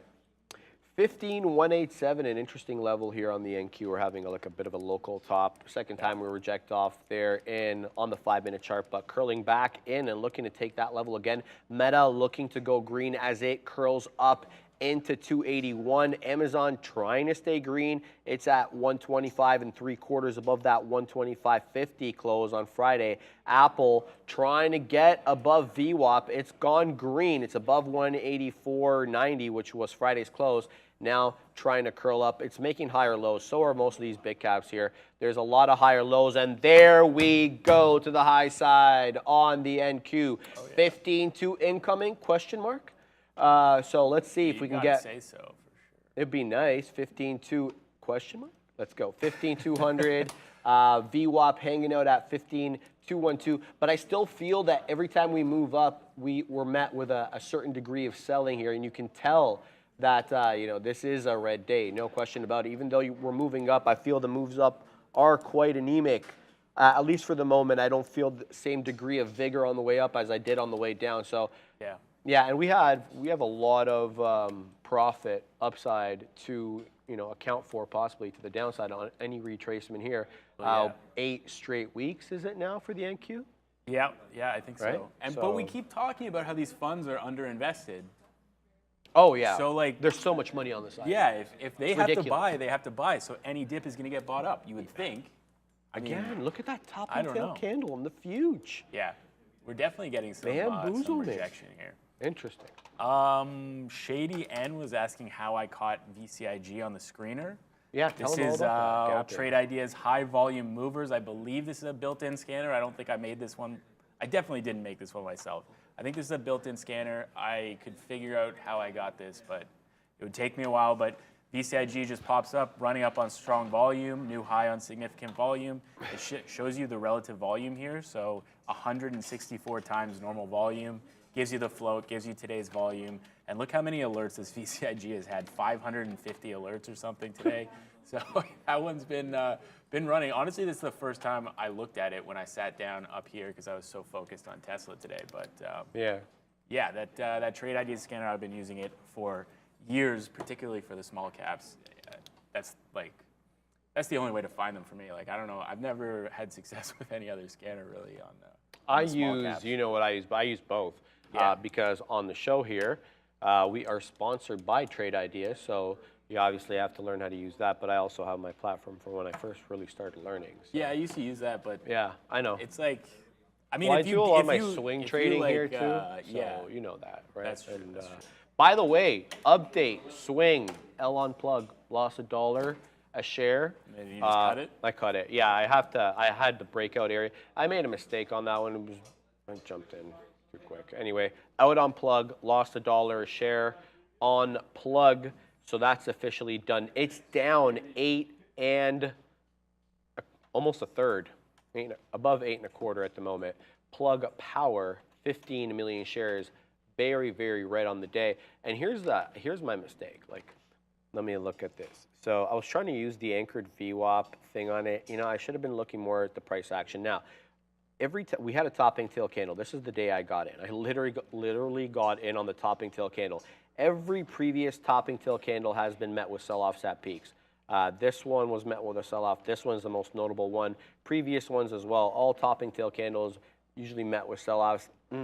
Should have probably mitigated my loss once we got back up the next day. But, I want to follow my system. for the anchored VWAP system, and it didn't quite work out this time. It's not going to work out on every time, but we shall see what Lee does. That's my next target. I'll be looking at Lee for a possible retracement into 30. I'd like Lee to retrace somewhere into 30 today. It's gone all of to 34. Yeah, off the 34.50 high, so only 50 pennies to the downside. The Chinese EVs are the notably strong names in the Chinese ADR sector. You have the likes of PDD down 7 1/4, and Baba down 4 3. Yeah, 4 2/3. Wow. While these guys are only down like 0.5%. So. The EVs stronger there. Max, what's the look over there? Yeah, speaking of EVs, I'm watching Tesla like a hawk now. We talked about that 265.50 price where it just like every time it got above there, it started selling. So looking for sellers in that range. We haven't wicked above it yet, 49 being the high there. So I'm looking to see what happens above 265.50. Does this blast off? Because that's where people have been short from, and then it squeezes above there. Or do we meet those sellers again? I'm waiting to take profit on it. My stop is below this wick. Just happens to be at 263.69. I set it over here, and it just didn't hit. So got saved by 3 cents there by the market makers. Thank you very much. And yeah, we'll see if we can crack this 265.50. We're getting a lot of buying coming in, but there is size on the ask, and it's not getting filled super quickly. But you know, it is that time of day where things don't really happen so quickly, unless your name is VCIG or Soundhound or any of those AI names. Fantastic names. Which that Soundhound is popping off today. For-profit Canadian dollars exist? Huh? Really? Do they? Okay, cool. Yes, I know. By the way, Nick Garcia, thank you for the heads up again. We are less than 10 minutes away from the Fed speakers getting on the mic. Again, the blackout period's over, so I expect some good market action. Now, look, you could say, you know, what could they say? Really, we've heard it all. We've heard we're going to have 2 rate hikes. The market said, no, we think otherwise, and the market's continued to trend up since that time. Like, what could they really say that's really going to bring down these markets? We know where the inflation's sticky. We know this. We know that. So I don't know. But yeah, obviously, Feds are an absolute wild card, so get ready for some volatility, I would say. But the market's poised to go up right now. Here we go on Tesla. Bro. Tesla Bro, is looking like I was about to say. that 265.50 was the squeeze price. It looks like. We'll see if we can clear 266 here. I'm trying to not take profit until we kind of touch a new high of day. But we'll see here. If we do reject that price, I mean, this is where the sellers were before. It was above 50. So I'm not saying that 50 was like the price that they were at. They were all the way from 50 to 266.15 or 15 there. So if we clear 266.15, I think that's like short squeeze central on Tesla. Good news. Market's like not even close to the high Tesla's trying to take out its. So, I love it. Pull up the market. Wake up Apple, Meta curling. Meta coming in to that 281 Friday close. Microsoft asleep, Apple asleep. That's sad because, you know, they're so heavily weighted at the moment. But I'm getting good accumulation here on Amazon above Friday's close, which is like a bit of a flat top accumulation. You feel like this is going to resolve upward above 126. 126 kind of been of a top there. Lower volume on Amazon, but it would help if it would move up, obviously being weighted as it is. If we were talking about the Canadian dollar, oh, I lost the message. About that. Why would they make fun of the Canadian dollar? Euthanasia says, yeah, it's backed by maple syrup. Hey, baby. We're actually commodity backed. That is. The U.S. dollar is just backed by goodwill and hope. The debt accumulating there, let me tell you. But yeah, the Canadian situation, not much better either. We packed on a lot of debt as well, Max, as many developed nations did during that COVID time. We're going to pay the piper soon. Oh, yeah. That's going to be coming home to roost. Here we go, 15.2 possibly. In on the NQ, we're at 15.195 in a bit. Some buying continue to come in. 15.212-ish area, right above 15.2. That's where VWAP is, but looks like we're meeting some resistance at these levels. Yeah, again, the moves up have been slow. 4 minutes or so until Fed speakers get on and plunge this market, you know they're not going to be dovish. You know they're going to be hawkish, and I think may get out of control. That's true. You think this like light volume rally up is kind of the setting us up to actually The Huaduk. That's what I'm mainly that. concerned about. Yeah. I can see that for sure. Absolutely. Maybe that's enough to take another 5% off of this Tesla trade. There you go. Don't poke the bear, Sharif. QQ long. Are you sure, Sharif? Yeah. Well, look, man. I'm in the money. It's been stair-stepping higher, so I don't want to get out of the trend. I don't want to get out of the trade when it's trending in my direction, but I am very aware of the fact that they may, tank these markets. We shall see. We shall see what happens. What else is strong? NVIDIA finding a bit of a top at 431 and change, but it's also been strong, Max. Now taking VWAP, taking 430, and also green on the day, now up 1%. NVIDIA looking like it's getting its legs under it a little bit. Yeah, that NVIDIA, I wanted it at 425. I kind of got smoked on Friday on the main show in the morning there with Neil, trying to go long NVIDIA at dumb prices. So, I really wanted like an extremity if I was going to go long NVIDIA today, but clearly, should have just paid up at that 427. That is a key level. $3 under the 430 price. That is generally how I find NVIDIA trades in like $3 kind of increments. So yeah, maybe you should have tried that one out, but just didn't. I don't know, didn't have it today.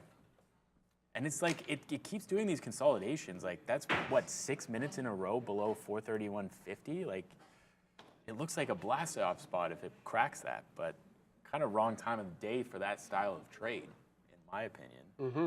Volume is, that volume spike above 430 was, decent for this time of day, I would say. But yeah, we'll see. Also, AMD so weak.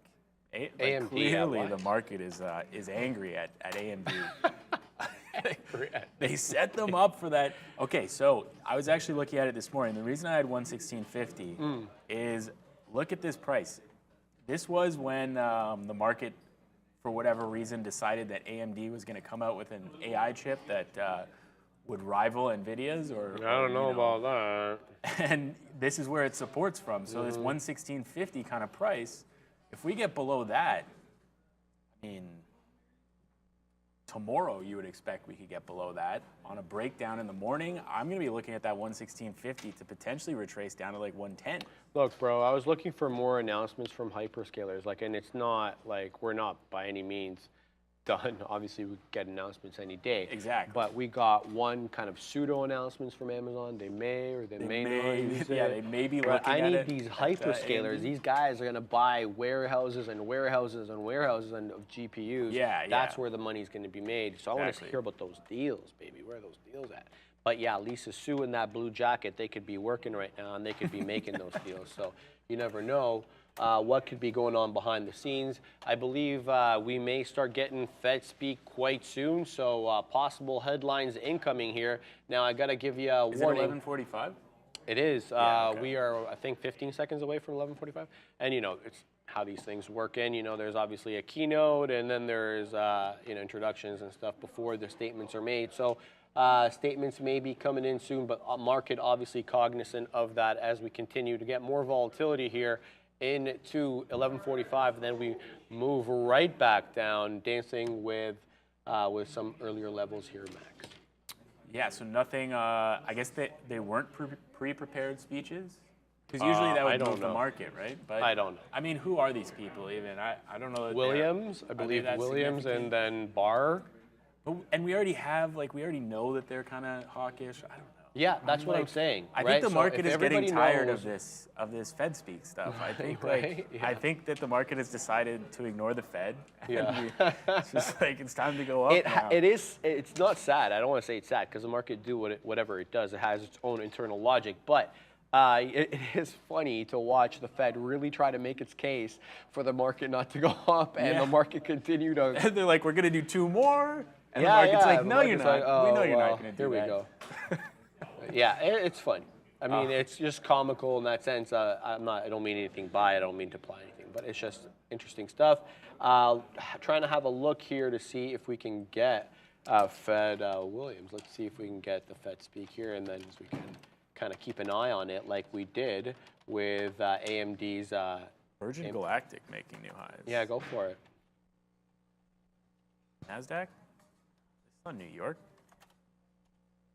Why are the tech names always on New York these days? Yeah, so new high here for space. Where was I looking at it on Friday for the move? Let me just pull up my other platform. Should have some lines. No lines. Oh yeah, 550. I wanted the 550 fail break. And what does 550 look like today? Kind of choppy. So no opportunity there necessarily for me today. But yeah, good $5 hold here off the open. And now we're flying up. Well, 75 cents. But this is a thick name. You can take a lot of size on this one. Okay. Kind of like a SoFi or a Palantir, but maybe a little more explosive due to the 22.5% short float. I wonder, Friday's... Not Friday. Yeah, Friday's high was $6 basically. I'd like to see what happens at $6 on this one, if that's a breakout or if that's a fail. Yeah, it'd be interesting. Yeah, because like that's exactly. I'm just gonna use my other platform here, but that's exactly where it kind of rejected off of on Friday. And yeah, then that 650 after hours kind of high. So we'll see what happens here on Virgin Galactic. Galactic. I ain't gonna touch it until we get to $6. You gonna drop a half a milli? Go up to space? No. No? No, I'm good. I'm good. Would you go for free? I think I was talking to Neil about it. He's like, once the cost comes down, at that point it's probably safer because they've done so many flights. Well, that's the thing too. So then that's when he's down, and he convinced me. Every time I talk to Neil about something, he convinces me of his. He is very position. wise, eh? He's He's very got wise. like that natural wisdom. You can tell. You were wise when you were young, weren't you? Were you? You were. We're not going to repeat, but yeah, it's funny. No, according to Neil, he was not wise when he was young, and that was an acquired trait, I guess. Some people are wise. My cousin, wise as hell when he was young. Well, he's doing well now, so. You can be wise and still act like an idiot. You think so? Yeah, Okay. I think so. That's not an oxymoron, though, no? That wouldn't be an oxymoron. Well, like temporary. Temporary Acting like an idiot. stupidity, Yeah. overall long-term wisdom, like Yeah, like a retracement of a long-term trend. Yeah, There you go, baby. I think that's how I identify myself. I know. I Long-term identify smart, everything but, with like chart patterns now, like anything life related. Oh, like it's just this a pattern pullback. on the chart. Yeah, it's just a little pullback. No, we're Waiting to kidding, break of course, out. guys. All right, guys. I guess this Sean Fed speak started did him nothing. up, says the chat. So Sean being blamed for Neil's adolescent era, I guess. What else we got here? Max can afford it on his VCIG trade, referring to that half milli you're going to have to cough up. Get I the wish spade. if it went to like $5,000, maybe I could afford it. There you go, baby. But yeah, I don't know. They lured Maybe not me in even. with like Maybe that. not even. Put it on your credit card. I'm like, oh, this can fit on a credit card? Fantastic. $500,000 space flight. They don't tell you the price initially, right? Like they get you in and then they tell you like incrementally. You have to keep going through these stages. Initially, now the price is out, but when it first came out, no one really knew the price, and I was on their mailing list, so I was like one of the first people to see this, and I had to go through the entire thing to find out how much it cost. And you wanted to go? I was curious how much it would cost. Would you like? At what point would you go? How many flights do you need to see not crash before you go? Oh, I'd be on the first one, bro. You're on the first one. Oh yeah. Screw it. Yeah, I'm on the first one. yeah. Hey, I had a good life, you know. I went to enough. space. Fair enough. I hope I made it up to space. I, mean, hope if I dying had in a to rocket. die, I'd like to die on the way down. That True, way, if you don't get having to even see it. experienced it. Yeah, it's like. Yeah, that would suck. Anyway, That would suck. we're holding these levels, looking possibly to curl into 15.2 on the future. As yeah, we'll see. That VCIG just did a little liquidity grab below $9 if this will load up for me, and now Sure. reverses. 9 dip, I like that. If I was really searching for a trade right now, I'd probably be long this, but not at this price, obviously, because your risk is down to this 875. If you can get it back through 9, when it does that fail breakdown, go. that's when the risk reward really makes sense. You're long 905, looking for $11. Right now, I wouldn't pay up to 50s, but this looks like it might want to go. 10 break again could be the trigger. Could also be that failure where you're kind of getting people FOMOing in high, and then they dump it all the way down. I mean, I like the chart pattern on this one, and I like the volume. 80 million shares of volume today on VCIG. So, Wow. yeah, That maybe is, you should yeah, have kept that's on good this shares. one as Tesla trying to take out that 266. I'm trying not to look at Tesla because last time I did, I took a little more profit that I don't really want to. Yeah, and that's, I mean, I know, looking at it, looking to take profit. But yeah, BTC having a good weekend. There's the move Friday. That's yesterday, and that's today over here. Let's have a look at the 5-minute chart because it just broke through 27. A bit of, V-shaped retracement off that 26,650, and now we are at 27,048. So looking to hold above 27, but, we got above 27,162 earlier on yesterday, I believe, late yesterday. So that's the top for the day, but good move on Bitcoin as, these more speculative assets become, I guess they become more interesting as you start pricing out what the Fed's been saying. You're saying, okay, 25 bips, all right, that's it. Now, my concern, though, Max, I want to get your take on this. Not really how many more bips we have left on the year, and I think I threw this question to you, I'm not sure, last week, but how long we stay elevated. If we're up here, like, say, 5, 5.5, say 4 3/4 for a year. I mean, that's when people start feeling it, right? Because people who have to renew mortgages or who have to buy new cars because they leased one or financed one and their financing's over or whatever, that's when people start feeling it. If it's only up here for like 6 months or whatever, not that many people are going to get hit by this. Oh, exactly. So you wonder, like, if we do stay elevated for a long time, that's when people really start feeling the effects of these rate hikes. Because I feel like maybe they haven't been felt that much yet. And as credit card debt starts piling up, and that's the thing. A lot of these credit cards now are basically telling their card holders. I know on mine, I've had 2 rate increases on mine. On 2 of them, my Amex and my MasterCard both had marginal, 1.5%, but some people carrying larger balances. That could mean something. That could mean, whatever, $200 less disposable income. Yeah, and I know. And the credit card debt in this country apparently is going up month over month. If you were to chart it, it is a hell of a long.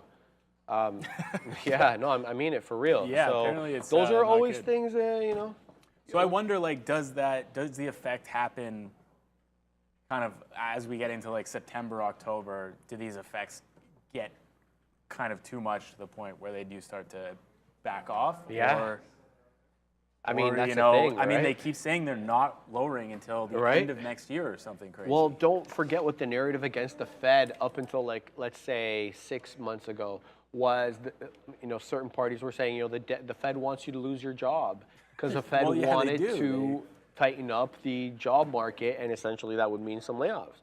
And yeah, so the that job was, market and the housing market, they want to crash yeah. both. So the Feds had that look as the Grim Reaper. It's not unfamiliar to that Yeah. look. Yeah. You know what I mean? So anyway. You wonder too if, like, at some point things start getting bad and then the Biden administration, kind of tells them that it's time to back off. On Yeah, this, and they put pressure. They're supposed to be independent, but they're probably obviously political Yeah. dialogue. Let's call it that. Yeah, let's call it that. Let's call it. It's great. Yeah. Anyway, small initial on Win. All right, Comp SRX1. Shout out to them. Good friend of the show. Mini Ziad. All right. Nope, that's incorrect actually. So. Fed is living on interest, says Elon 2024. Okay. If material from Camping World and Logitech PS3 controller were mentioned okay, I guess you're talking about something else. There, euthanasia. Maybe he's responding to somebody else with respect to something else. But yeah, here we go. Again, holding these levels, but weak moves up on these futures. Yeah. I feel like the better move is short on one of these pops here because every time we move up, It kind of feels like that 15-2 is holding at this point. Yeah.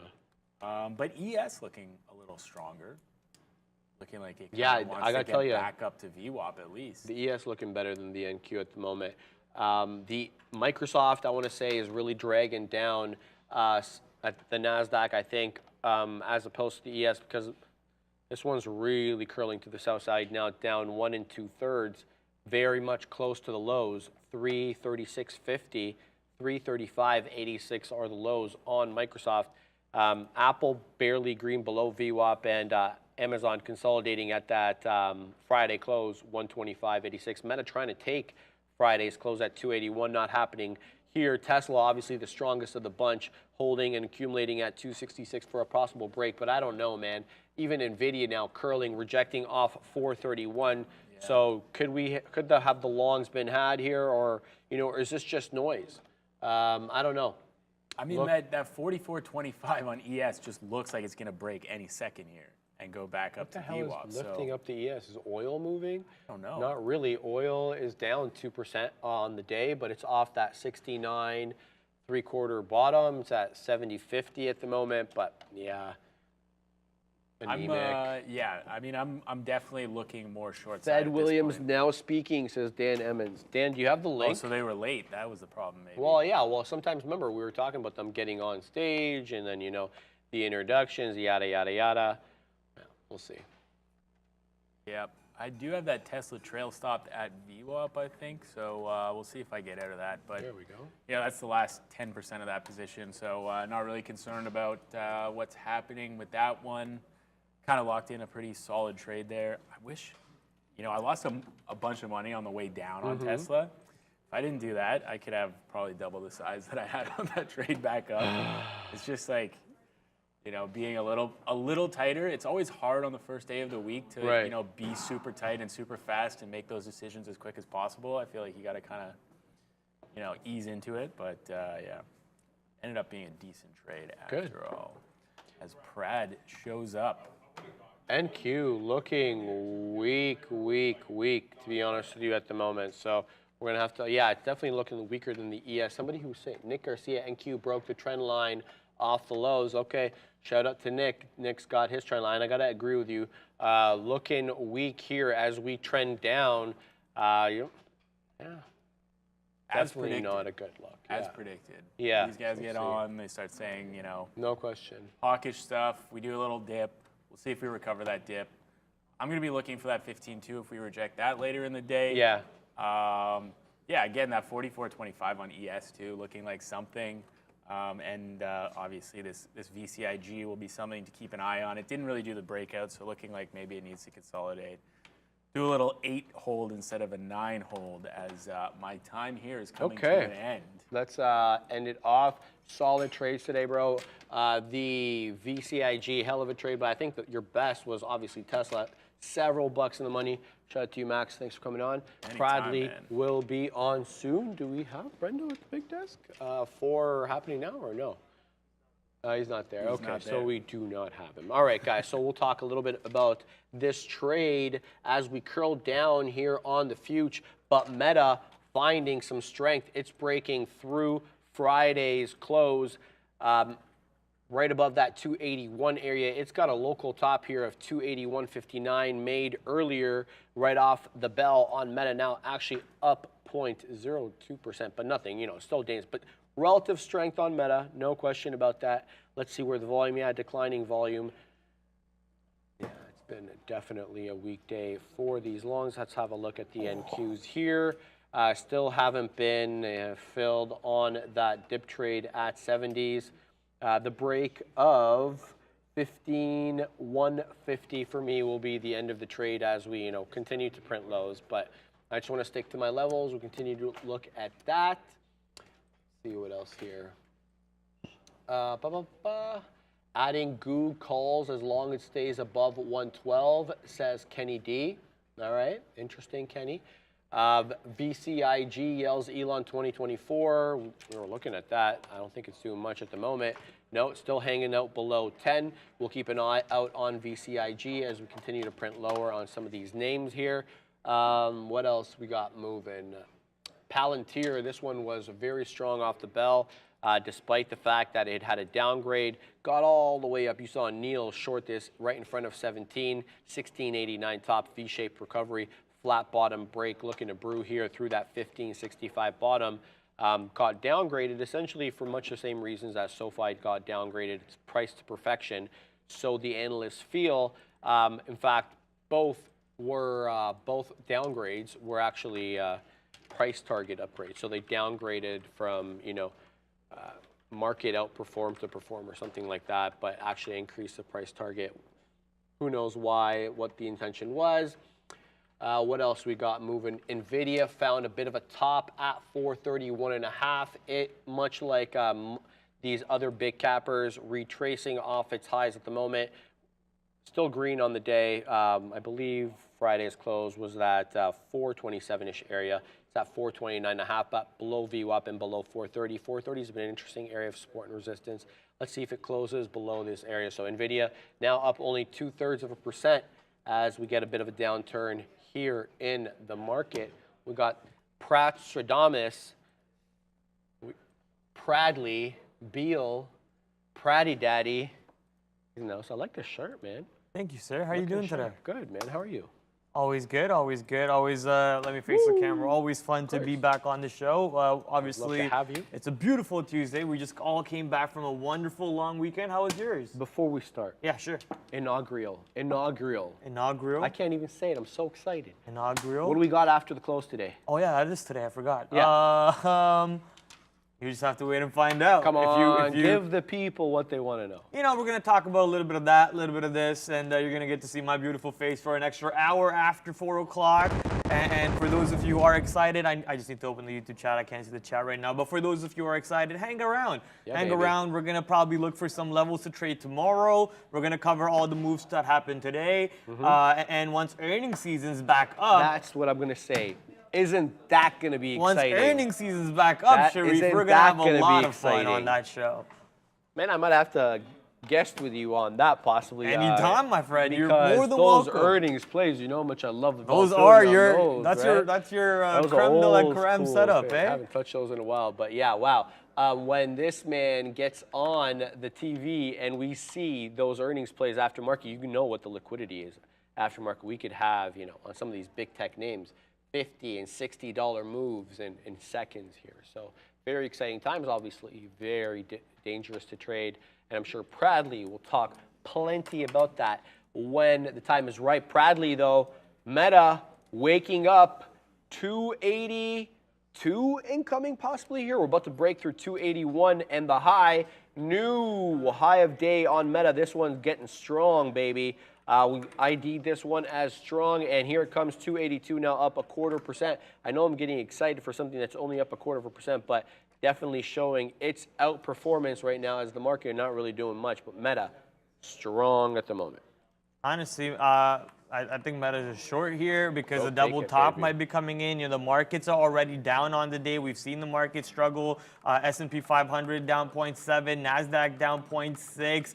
This would be my first trade of the day, so I'm a little hesitant to punch in. I've been busy trying to set up for that 4 o'clock show all day. Yeah. Trying to get the cameras ready, get the macros ready, get the screens ready. But this will be my first execution. Let's see if we can turn our first trade of the day into a little bit of a winner. We are punched in now. Now we just have to wait and see. Already incoming with a little bit of a drop as the market's curling back to the downside after moving back up north. S&P 500 didn't really touch VWAP, and neither did NASDAQ. And NASDAQ, here we go. Looks like 15,200-ish area. As you can see on the right side of my screen right here, I'm gonna do that circle thing right there, as you guys can see. 15,200 getting pushed down. Looks like we might just have a winner off this double top over here on Meta. And if anyone was wondering why did Prad just punch into it, it just so happens to be also the opening range 5-minute range high area on the Meta platform, which is one of my favorite setups. If the stock is not able to break out of the opening 5-minute range and continue to a direction that it was previously going in, it's most likely going to reject here over and go back down. Most likely going to have a boring inside day range almost over here. Well, not an inside day. Friday's range is much higher than where we are now, but I think it's just going to range in this box that it's creating right now between the opening 5-minute range. So I'm expecting that short to come into play. We'll see if it does. Meta, however, though, as you guys have heard, Sharif mentioned, turning positive on the day with a monster move back up north after being negative to begin the day with. We're watching other positions kind of do the same thing over here. NASDAQ S&P 500. I'm trying to see if S&P 500 and NASDAQ are moving back up or not. I mean, if you were to draw a little bit of a channel right now, it looks like we are respecting that channel and we could bounce, but I'm expecting Meta to pay me to the short side over here. Let's see what people are using. Prad is using the defined range. Props to Prad. Thank you, sir. Thank you for slowing it down a bit there, Prad. I mean, look, there's nothing really happening in my idea right now, but if things get excited, you know excited Prad's coming out, so just be ready for that one. Also, I want to quickly, you know, it's okay. I was going to open up the Trader TV watch list on my phone to read it out, but we can. I'm pretty sure. I remember what stocks we have on there from when I was reading it in the morning. I think we had Tesla. We had, you know, Tesla basically. Ford and GM stock, company coming out and saying they're gonna use the North American Charging Standard, NACS, which is going to be Tesla very soon, taking over that sector or that market share. Right now, coming back to Meta over here on the short, not looking good as we are pushing towards 282. Watching this one take my money away from me. My first position ends up being a little bit of a sour position. We're 50 cents out of the money. I'm waiting to see if 282 ends up being a failed break. If it ends up being a real break with substance behind it like that, like we're seeing buying coming in above 282, then I'm going to jump out. But right now, Meta cannot hold 282 on the bids. We are seeing some selling coming in front of 282 over here. If buyers step up and bidders step up, then yeah, I will jump out of that trade. But there you go, ladies and gentlemen. We're now trading at 281.81. 282 looks like to be a failed break for now. But if volume does come in and we get ready to push to the north side, I will be ready to jump out, take my $60, $70 cent hit on that per share and walk away from it. Looks like we are pulling back down at the moment, so that's good. No stress just yet. A nice little flush actually from that fail break of 282. I guess I should have just waited for that 282 fail break instead of front running it as Neil always reminds you guys on the morning and on the close show. You know, it's never really a good idea to wait on the front side of a trade, which means you get short before the fail break shows itself to you. It's easier for you to just wait for that fail break to show up, punch in at a way better price, give it a tighter risk to reward setup, and enjoy the rewards when they do show up. But right now, with the stock pulling back to my average, I can't really do too much for it because I was trying to finesse the trade over here, right? So don't try to finesse it. Always wait for the signals. And over here, I think the signal was the fail break of 282. Let's see if it is a real fail break or it continues back to the north side and breaks it. Yes, sir. Yes, sir. Yes, sir. So Microsoft finding possible little bottom here at 336. It's definitely been the weak one on the block in terms of big cappers, down 1 2/3%, 336, showing like it's presenting itself as a good support area. So we'll see if that helps buoy the market to the high side. You know, we've been long, you know, against maybe better judgment here, these cues, but we're in the money, and let's see how this goes. Jay Lee, Pratt, housing starts and permits in 20 minutes. Really could get a bloodbath started. I'm pretty sure we had housing starts and permits this morning. Yeah. Jay Lee, yeah, building permits, May, what's advertising? And month over month, building permits, housing starts year over year, housing starts month over month. They were all above. I use investing.com app, by the way. So in case you want to know where I'm looking, that's the economic calendar that I use. It's just super easy for me. They litter my phone with notifications, I love investing.com. which I hate. I hate apps that litter me with notifications. Just but, turn them off, mate. But then there are certain ones that I want, but then you just can't filter which ones. So you want your cake. Yes, I do. Yes, I do. Isn't that implied, Project? All right, guys, as we move up here, let's see how we do on these futures. 282 rejection on Meta for now, 282.06. That's HOD on Meta, but Microsoft and Apple curling Meta, I'm sure, Tesla, I'm sure Max is probably pumped about this. 266 incoming again on Tesla. How many times are we going to get this rejection? Do we get a breakthrough around this time around? I mean, here we go on Stresla. Where are we at? We're in the 70s.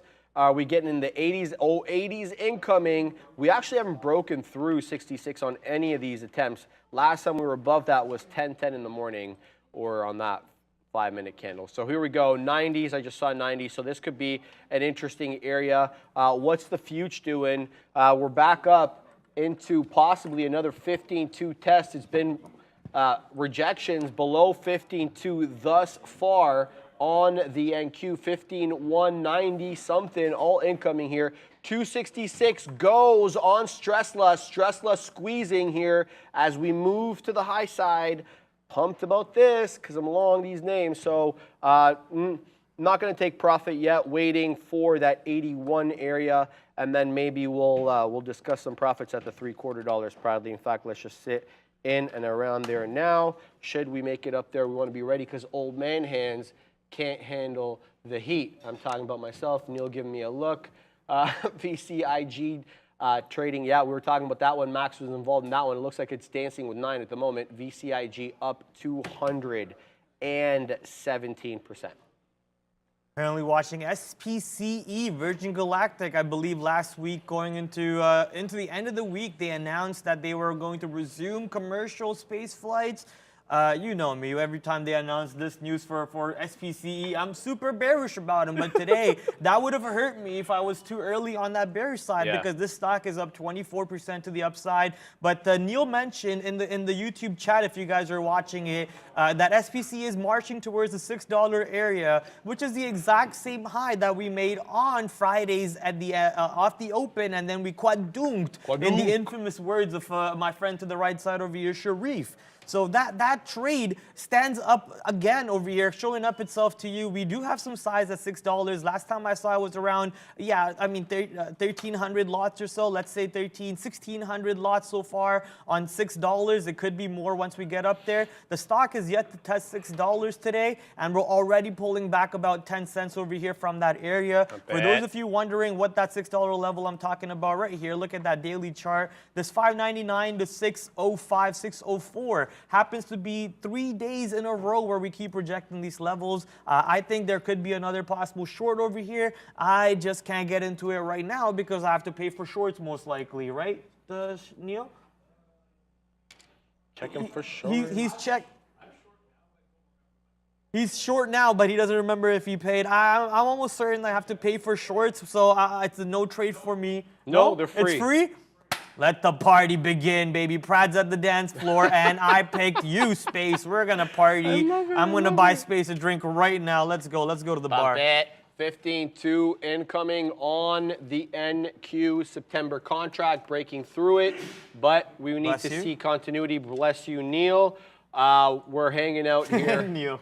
Yeah, Neil. No, he put it in the chat. Free loca is not always a good thing on a stock squeezing. Yeah. He's right. Not wrong on that. Yeah, and usually there's a reason for that because there's the demand. Yeah, anyway, we're moving up here on the future. I'm happy that we held this, but here comes VWAP. VWAP could be a level of resistance on the NQ15. I want to say 210. So let's see if we get continuity. We know that the Fed speakers were on. They were yapping and chatting.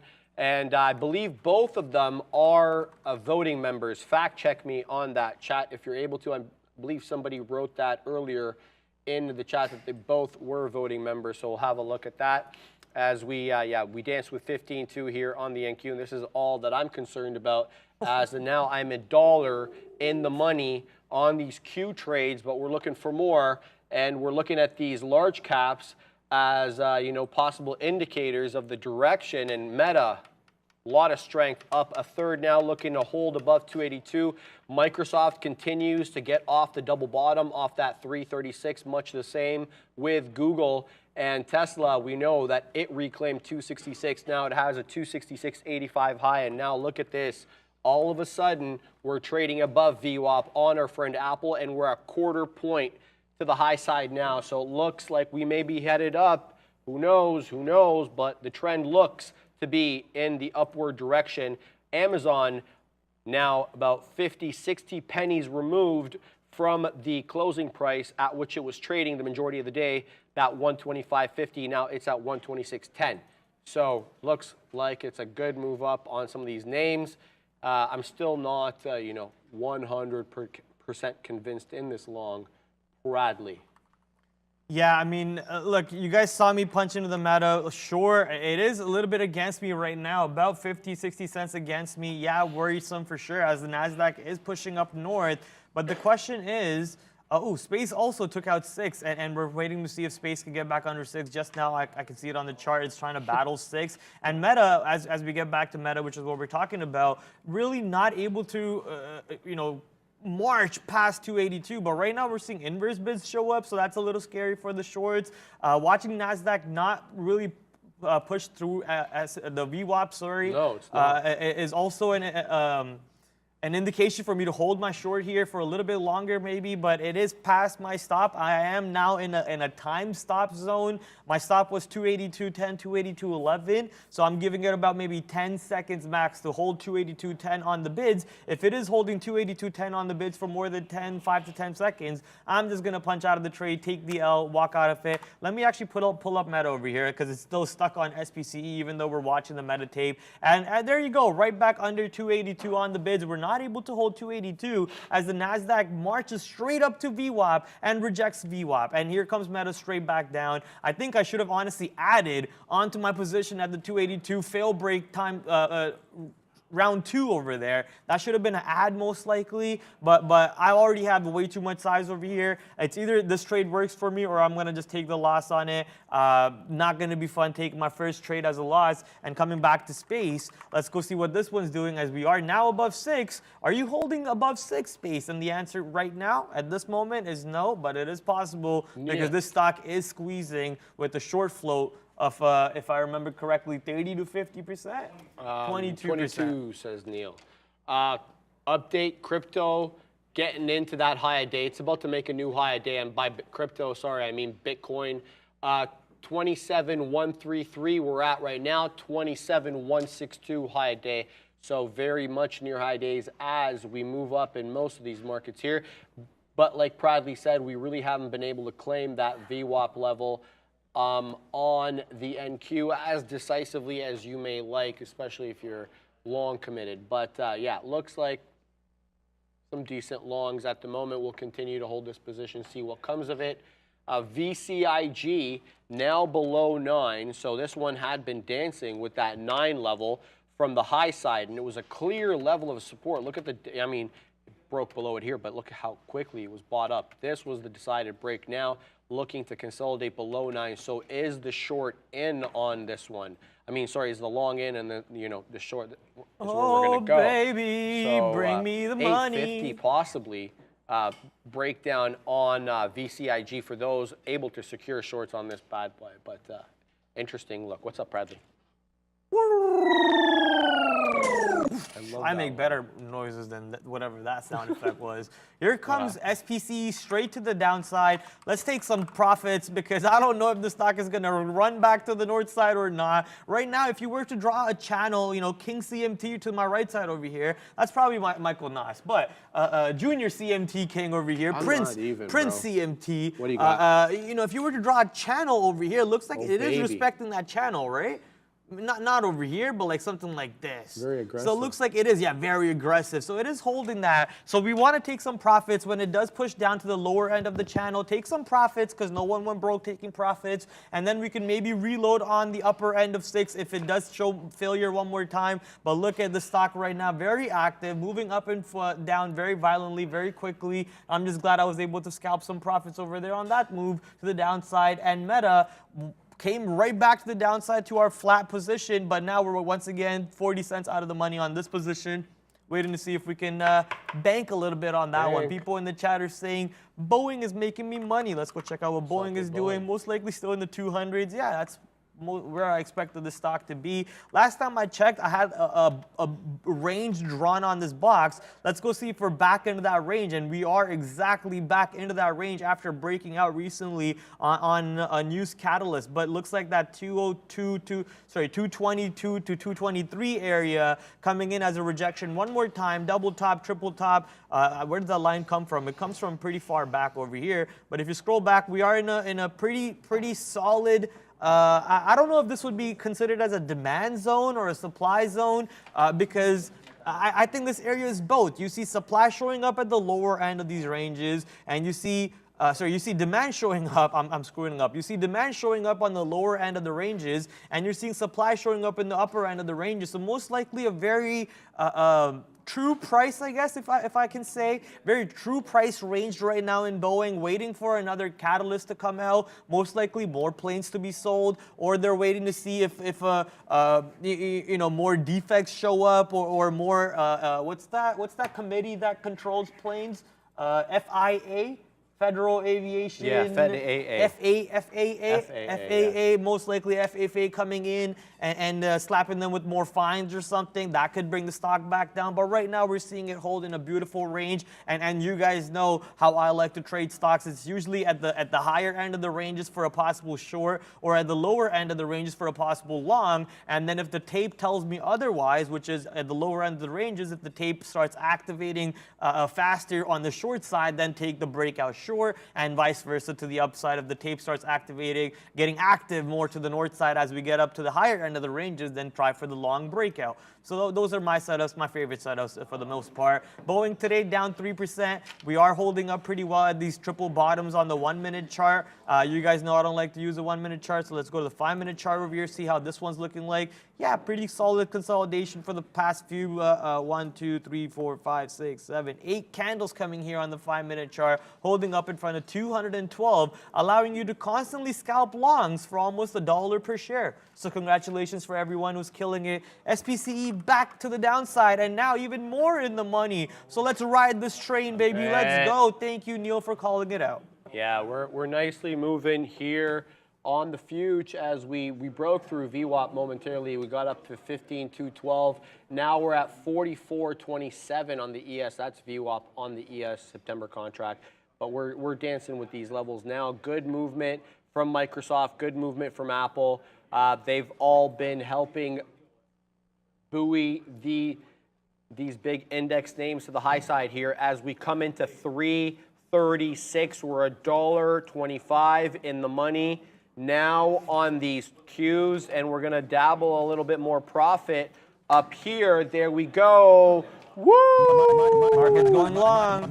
Money, money, money, money, money, money, money, money. All right, so I'm pleased with this trade. Couple of outs. Let's let this one run. Now we've wet our beak. We've taken out a little bit of profit. Let's let this one go to the high side, though. Now looking for, I mean, the obvious level for me is to go green on the NQs. That's at 15,268, I believe, in and around there. So a bit of a gap from where we're trading now. And at that level, 15,322, also the high of day. That was made on the opening range. So whether we get there or not, completely unknown at the moment, but we'll continue to hold this as we ride it in the direction of the trend. Bradley, where are we at here? Let me just have a look. Are we good to go? Yes, we are good to go. And I am pleased.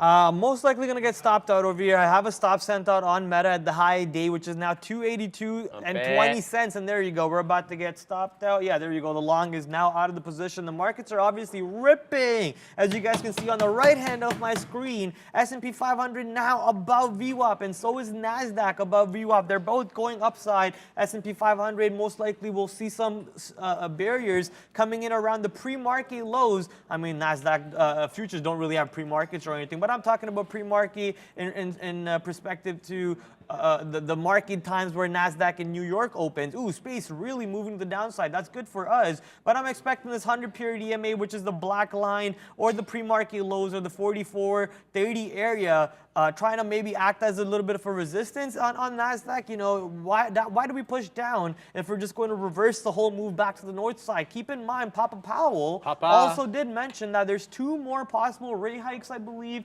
coming up for the rest of the year, which is obviously bad indications for the market. I mean, look, the market's only, as I calculated, my last personal streams that I do, which obviously we're going to now do for the Trader TV at 4 o'clock today. My last personal stream I did, I think I saw 6% to the downside from all-time highs. Jeez. That's all we are.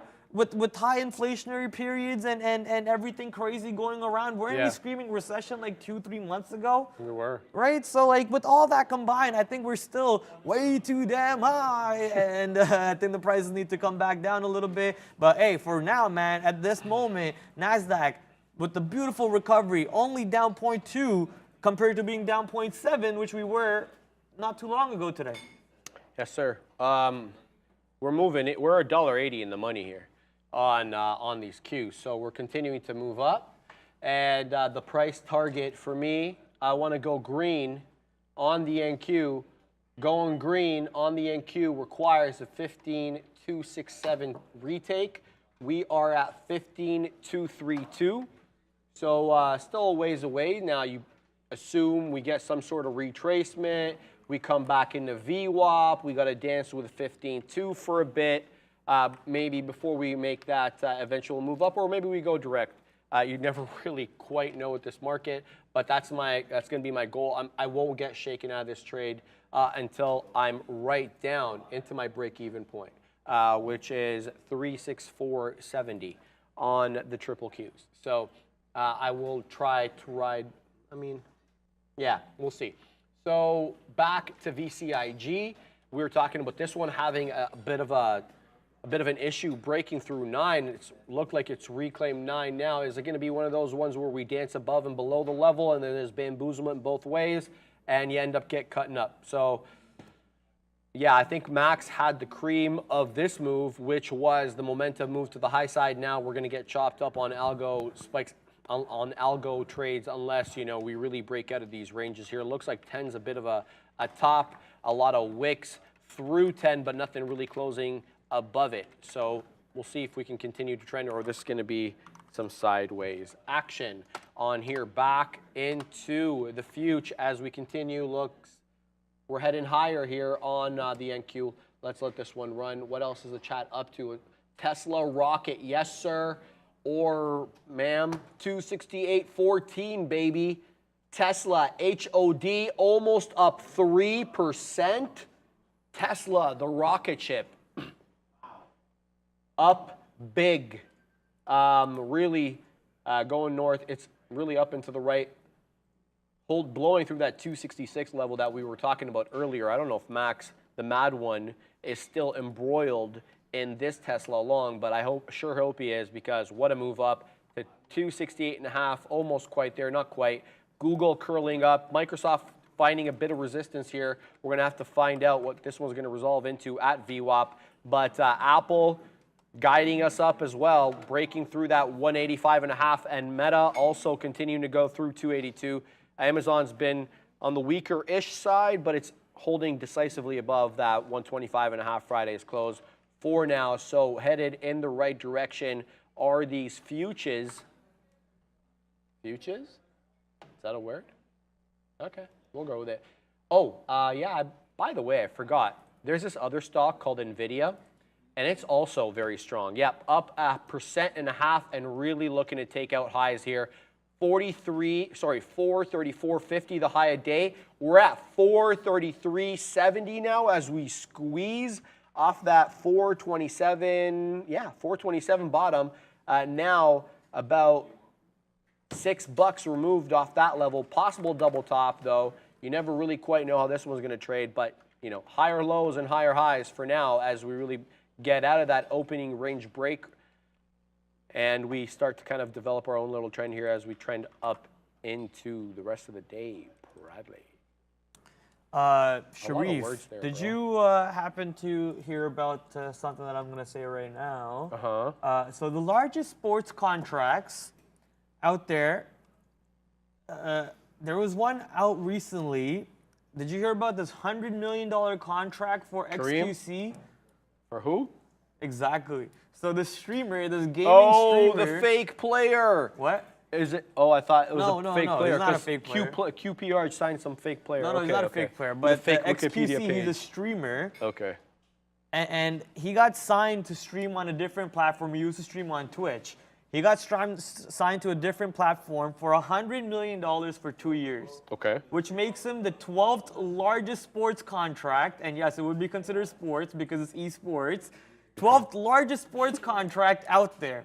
What's your opinion on you, bro? Get the bag however this you guy's want. sitting man. at home playing If video there games, is a making market 100 mil. to be made, whether or not, I'm not going to judge whether or not that's good for society. That's for society to judge other people. I'm talking about making money off What it. does this That's make all. Spotify's deal with Joe Rogan look like? I know, that's ridiculous. 100 mil for 2 years, and But it's what's not this even guy's exclusive. influence?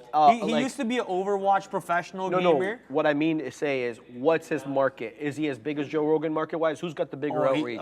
Joe Rogan for sure. Joe Rogan For sure, for sure. So then this sets a precedent. Joe Rogan, when he comes to negotiate, he's going to point at this guy. He's going to be like, double this guy's money. I got double his audience. You know what I mean? 100 mil, 2 years, no exclusivity, which means he could stream on Twitch, YouTube, and kick at the same time. Insane Can I deal, pull this guy absolutely up? crazy. XQC. I need to Yeah, know who this guy. XQC, How much is it absolutely again, crazy Bradley? deal. 100 million for 2 years makes him the largest, 12th largest sports contract deal, and actually This dude, eh? average per year makes him about. He's Canadian? Yeah, that dude from This Canada. dude is from Canada. Our He's from, juicer, like- my juicer. For anyone knows our juicer, Oh, man, he's what Quebec. insane Quebecois.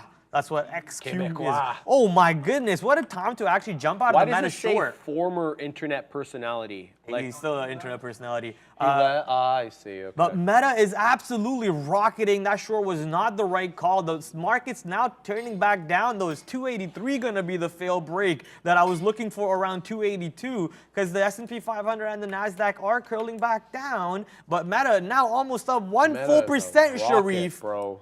Sheesh. It is. Well, Nvidia is pumping up too. Nvidia coming in today's high. It's also very much at local highs. Meta, Nvidia, the outliers. And you have to include Tesla, too. I mean, just because Tesla's not making highs at the moment, it is very much near day's highs, up 3 and almost a third or a quarter. Tesla is an absolute rocket. These three names, definitely the outliers. Meta is only up 0.83, though, so it just started getting going here. But very, very strong. But Microsoft now, it looks like it's taken VWAP. And if Microsoft and Apple really wake up here, these futures are going to go.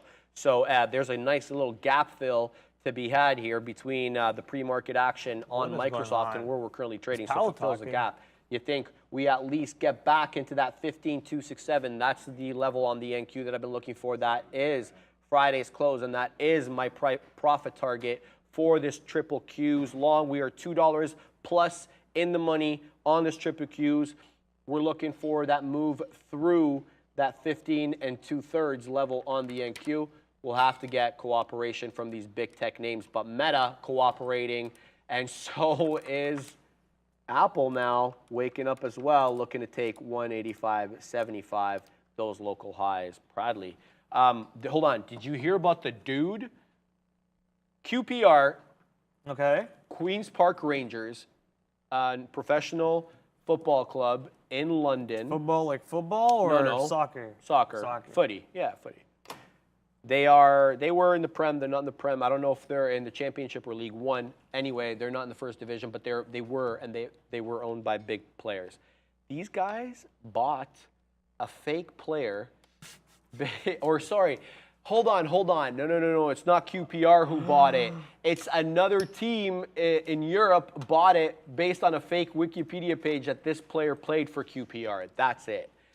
And so that is what got me laughing. Wow, how quickly you can manipulate things, and because the internet. But anyway, I don't know if anybody's heard about this in the chat about this guy getting signed. Where are we at here, Bradley?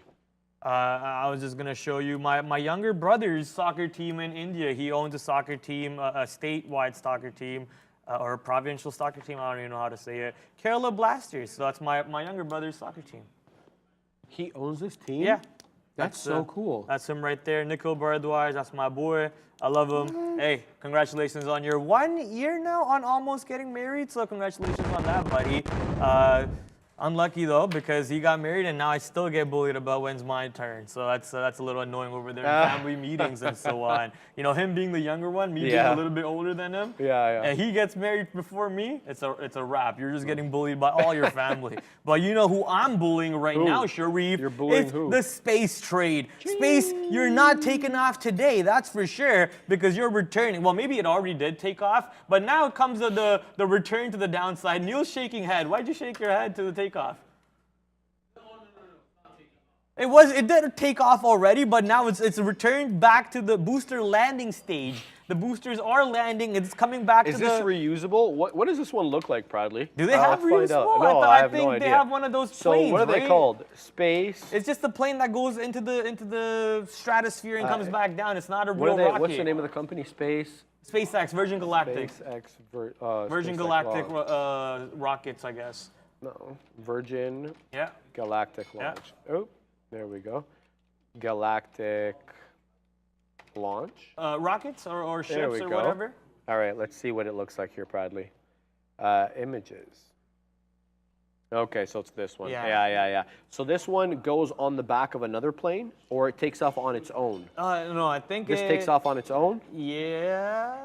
It's interesting, yeah. So I want to see the video of how No, this so works. yes, as you Okay. see, it's a whole big plane connected to the thing, and Yeah. it takes you to the space, Oh, and then the middle one takes off. This breaks and that off. one launches off Got later. It. Got Yeah, it. And there so you this go. is a rocket. These are just Just to jet get you up engines. there. Yeah. Yep. So it takes you high up, and then it. Okay. Yeah. Remember the first aircraft to break the sound barrier called I think the XJ-1 in the 50s was like this. It was launched from an airplane. It broke off, turned on its rocket engine, and broke the sound barrier. So this I is don't know, much the same Sharif was an concept. airplane nerd. Oh, big airplane nerd, bro. You ever Love been to my fighter Smithsonian jets. in Washington? I haven't, not yet, but I will. It's an amazing one. You should go. And the Blackbird, the SR-78 or Blackbird 87, whatever. SR-71 71. Blackbird. Ooh, Yeah. what a beautiful looking plane, Fastest mate. What a plane. beautiful looking plane. Yeah, man. And that plane, it adjusts. Okay, there's different types of jet engines. There's turbofan, turbojet, ramjet. There's all these different ones, use different methodologies. This one uses two, and in flight, it adjusts because one is better at high speeds, one's better at low speeds. So this was for the era. It was unbelievably designed. And by the way, The this is how much I know about it. SR-71 or the Kelly Blackbird? The Blackbird. Hey, The SR-71 is a man. Blackbird. No, sir, not the Black. SR-71 or the stealth bomber. Oh, stealth, you're talking about the B2 or the F-117? the There's really two. the really cool looking Lamborghini looking one. Oh, which The one? Nighthawk one. You know what I'm talking about? So the this one. Lamborghini Yeah, looking I'll show you. stealth hawk. F-117. Looks like Come to my so screen. mean looking. Looks like a stingray. This one? Yeah, that one. F-117 Oh, that stealth one looks Nighthawk. mean, brother. This is so funny because this is a fighter jet.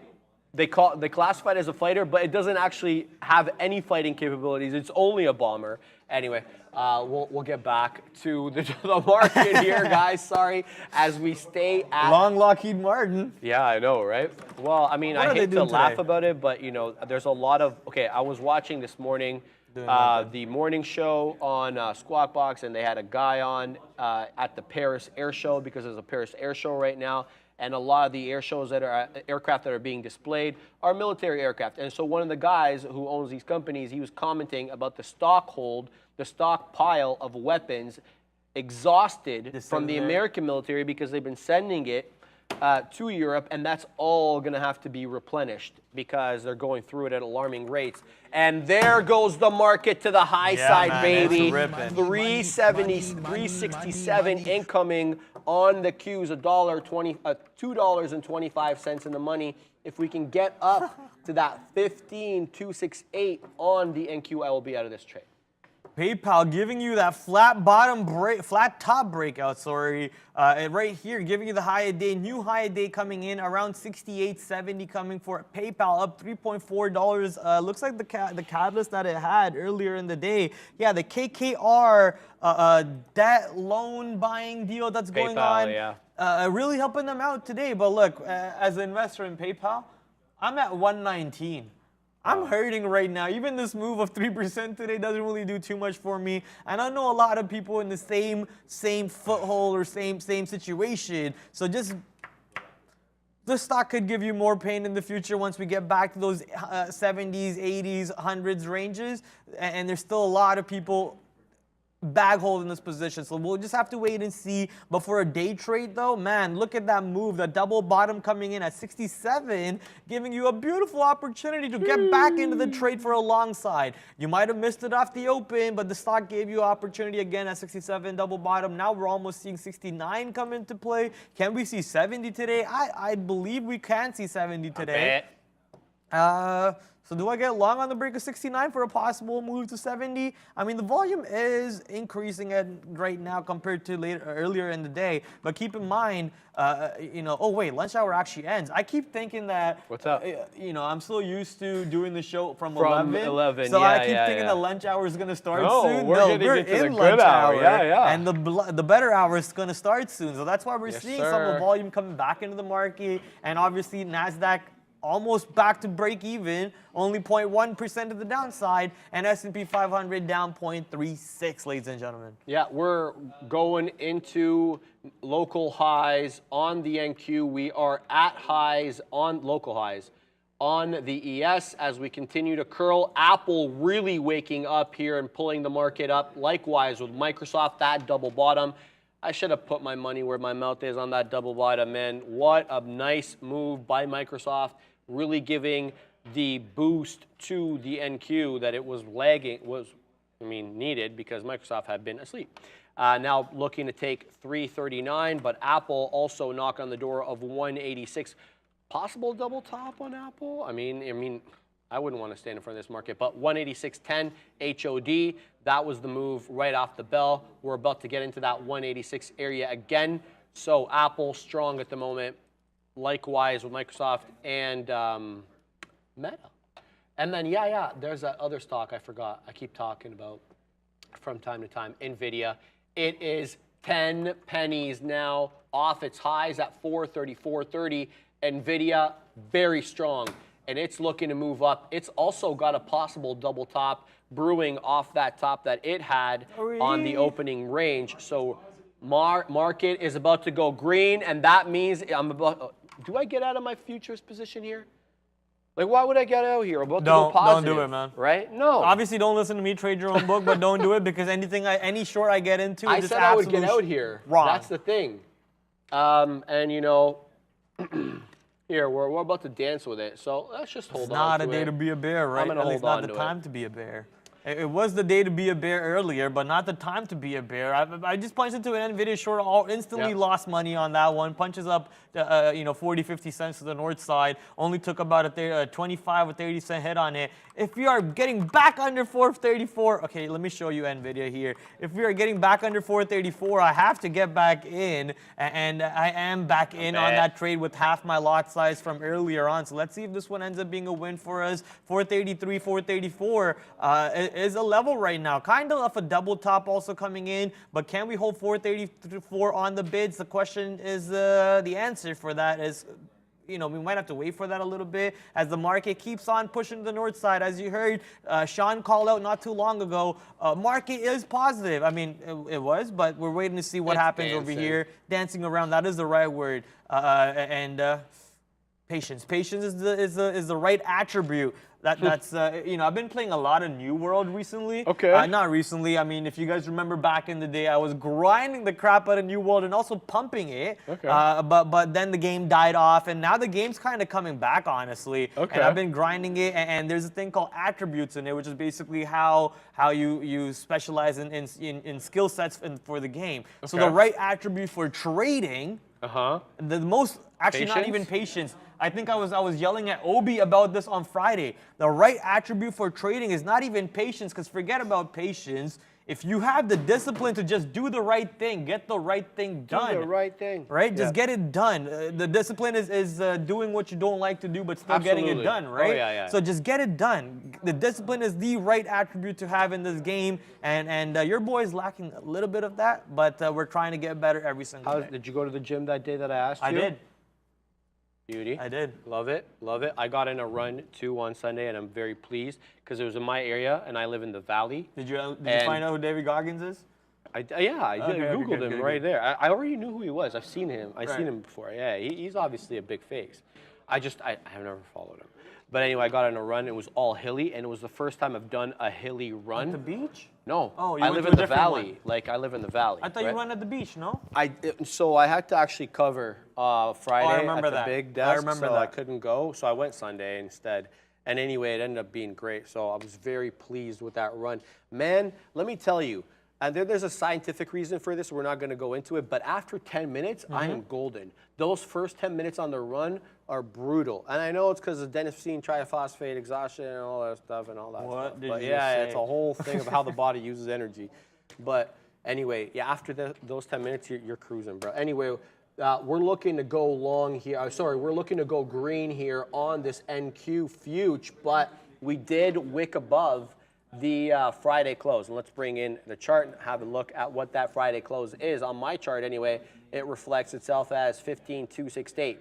We got right up to 15,269.75, and then we rejected. So is this the top, question mark? Right, so we'll hang out. We're not gonna, we're so far removed from entry, so I wanna see this one all the way through. Let's see if we can get green on the day. We knew that the Fed speakers would come on and start spitting some stuff. That was about an hour ago, and quite frankly, the market has been up since that time, the last hour. So whatever they did, or whatever they didn't do maybe, has caused this market to go up. Roland Joe, Sharif, getting out of his Jag for a run. I do plenty of running, bro. I don't even drive that much. You know I take the subway to work. Let's go, baby. Pradley. Yep. Maybe Meta, 283.75. For long or short? Short. Do we see some weakness coming in? I'm a little hands off on that side because I'm riding NVIDIA right now to the short side. Meta obviously way too strong as is cleared out that double top. So now my next level is way higher than 284, 283s. Ooh, NVIDIA really coming to the downside over here. 50, 60 cents in the money on that one, I think. Yeah, 40 cents in the money on NVIDIA. But this 433 area is what I want to see break. That way we can maybe write down a VWAP, which is 432.50s. If 433 holds, then most likely we run back upside again for another high day break. Actually, let's just take some profits over here because it would be illogical to not do that as profits are being rewarded to us after getting burnt on the first attempt of shorts on NVIDIA here to begin our day with. Let's circle back to Space as Space is also moving back a little bit above VWAP, but I'm expecting Space to not show us another run to $6. I think the move to 6 is done. Keep in mind, we have been rejecting 6 for the past 3 days, including today. So I'm expecting that trend to continue for the maybe rest of the week, honestly. I would love to keep shorting Space around the $6 area. And the market's still waiting, I guess, for other important decisions or not decisions, like economic data. Papa. He Today?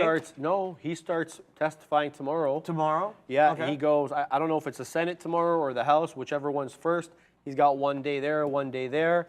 So, you know, we always get plenty of market commentary. Our resident future specialist also did point out to me that there were a couple of speakers today coming out at some point. Yeah, 11:45. And they might move the market. That's so what we were saying. Obviously, be careful, ladies and gentlemen. Don't get caught off guard. I want They to were quickly. an hour ago, Pradley. They were an hour ago. Oh, they were an hour ago. Yeah. So, you know, we were worried about them tanking the market, right? And it looks they like helped the market. it. Yeah, it looks like. Well, that's what I was saying. Whatever they said or didn't say has allowed this market to go up. But yeah, we're still headed up here. The ES looks like it's poised. The NQ looks like it's poised.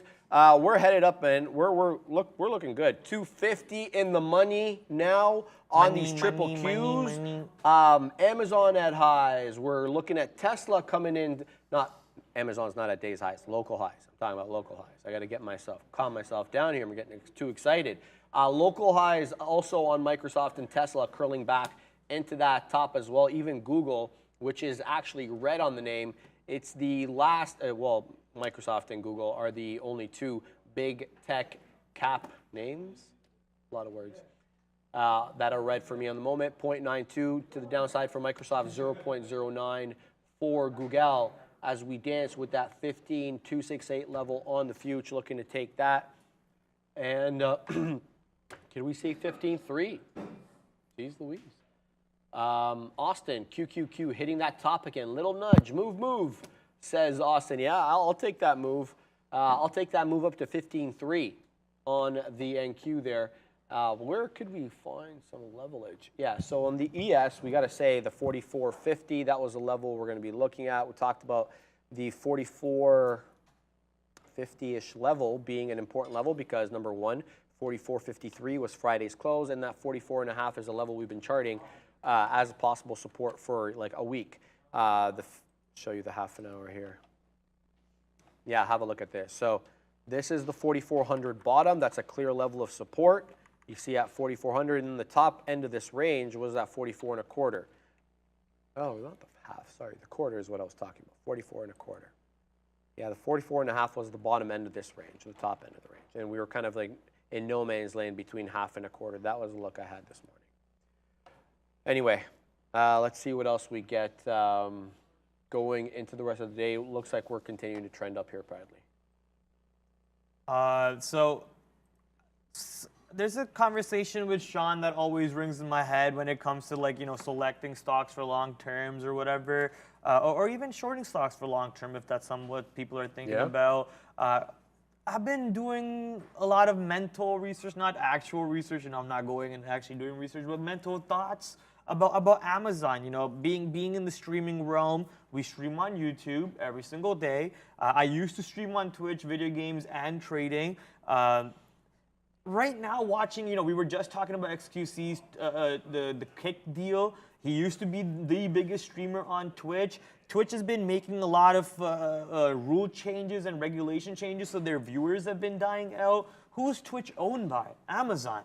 I had no idea. Right? Okay, Twitch is owned by Amazon. Okay. So if Twitch is, why is that animation turned on? We got to turn off that animation. But thank you for the viewer for gifting 5 gifted. The gifted animation was turned on, but I'll turn it off after. I need to go through Streamlabs and do it. But here's how I would do it if I was sitting there.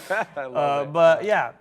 So coming back to that research in my own head, if Twitch is owned by Amazon and Twitch is taking a really big beating on their advertising revenue, on viewers leaving their platform, on streamers leaving their platform, maybe it's time to start thinking about a short for Amazon. But at the same time, one of their biggest games and their only in-house made game, New World, which I was talking about, soon in July is going to be coming out with the Season 2. And Season 2 might bring in more gamers back to the game, which means more people might spend some money here or there, 20 bucks here, 30 bucks here on the game. That might bring some more money back into Amazon. So I'm having this real battle in my head if I should add to my Amazon position in my long term or just wait for this possible downside move that the market might bring onto Amazon because the markets are already at a pretty high price point. Right? Yeah, and also Amazon struggling with Twitch and could also struggle with New World also. So with all that being considered, I'm having this battle in my own head if I should just add to my position here or just wait for a down move on Amazon. What would you think it will be? Obviously not CFA, this is all NFA. Anything we do or say is just how we would trade our positions. What kind of down move are you talking about here? Yeah, that's a good question. Maybe we should start with that type of questions in our head. Because I feel like, the kind of down move on some of these big cap names, if we continue to trend here, like, I don't know. 114.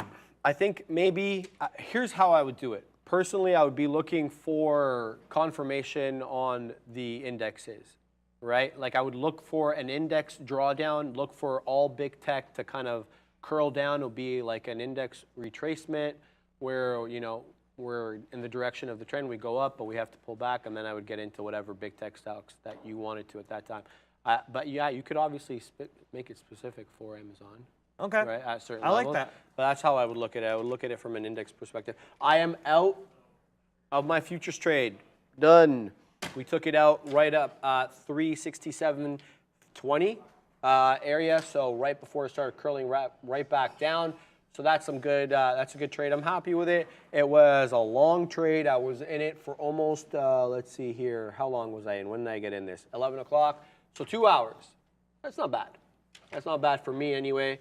So done on the day for this one. We'll continue to see what else is moving. Oh baby, VCIG just woke up again. Held 8 quite nicely. Broke through 9 like it wasn't a level. And here we go again, 10.20. That's been kind of a level. A lot of wicking in and around 10.20, maybe 10 1/4. A lot of rejections around there. We're curling back right into that level again. This one was all sorts of crazy to the high side and the low side.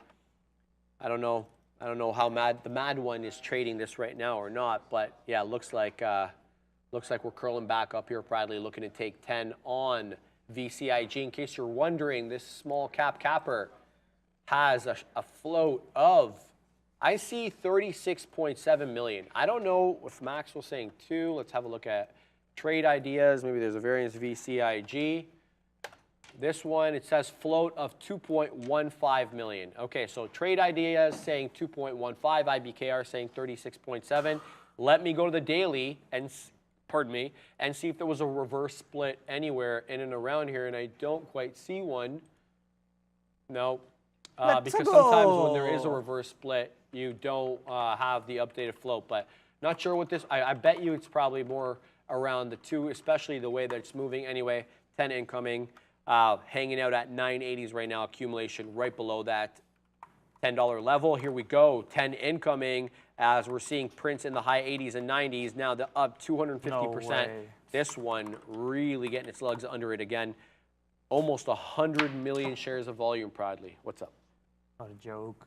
They came all the way down to 433, and I got greedy. I didn't have an order out, and I try to then get into some exits on the way back up north over here, and they're now running it back up to the north side. That's on NVIDIA that I'm talking about.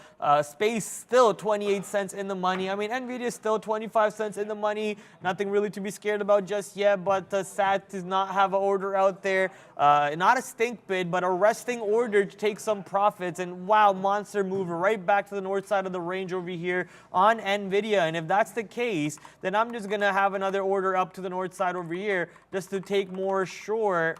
And I'm just going to keep trading the range. Keep trading the range because it looks like the range is holding at the moment. But after the range breaks, we're just going to exit left and walk away from that trade.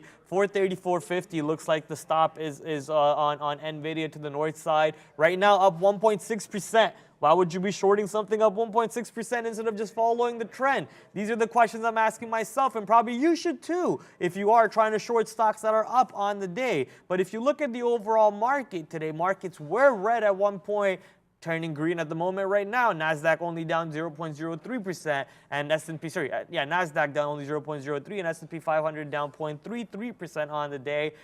Looking to see what it wants to do around this 44.40 areas, and maybe get up a little bit above 44.40. NASDAQ, NVIDIA, we got that fill. We are now reloaded. Let's see if we can flush back down under 434, allowing us to constantly rinse and repeat these levels on NVDA. And in the meantime, SPCE, more profits coming in around 570, 569 for that position. Let's go see what the chat's taking a look at. Mara, high a day. Ooh, we actually haven't taken a look at any cryptocurrency stocks in a while. What's going on with cryptocurrency stocks over here? What is Mara doing up 7% on the day? That's a little insane.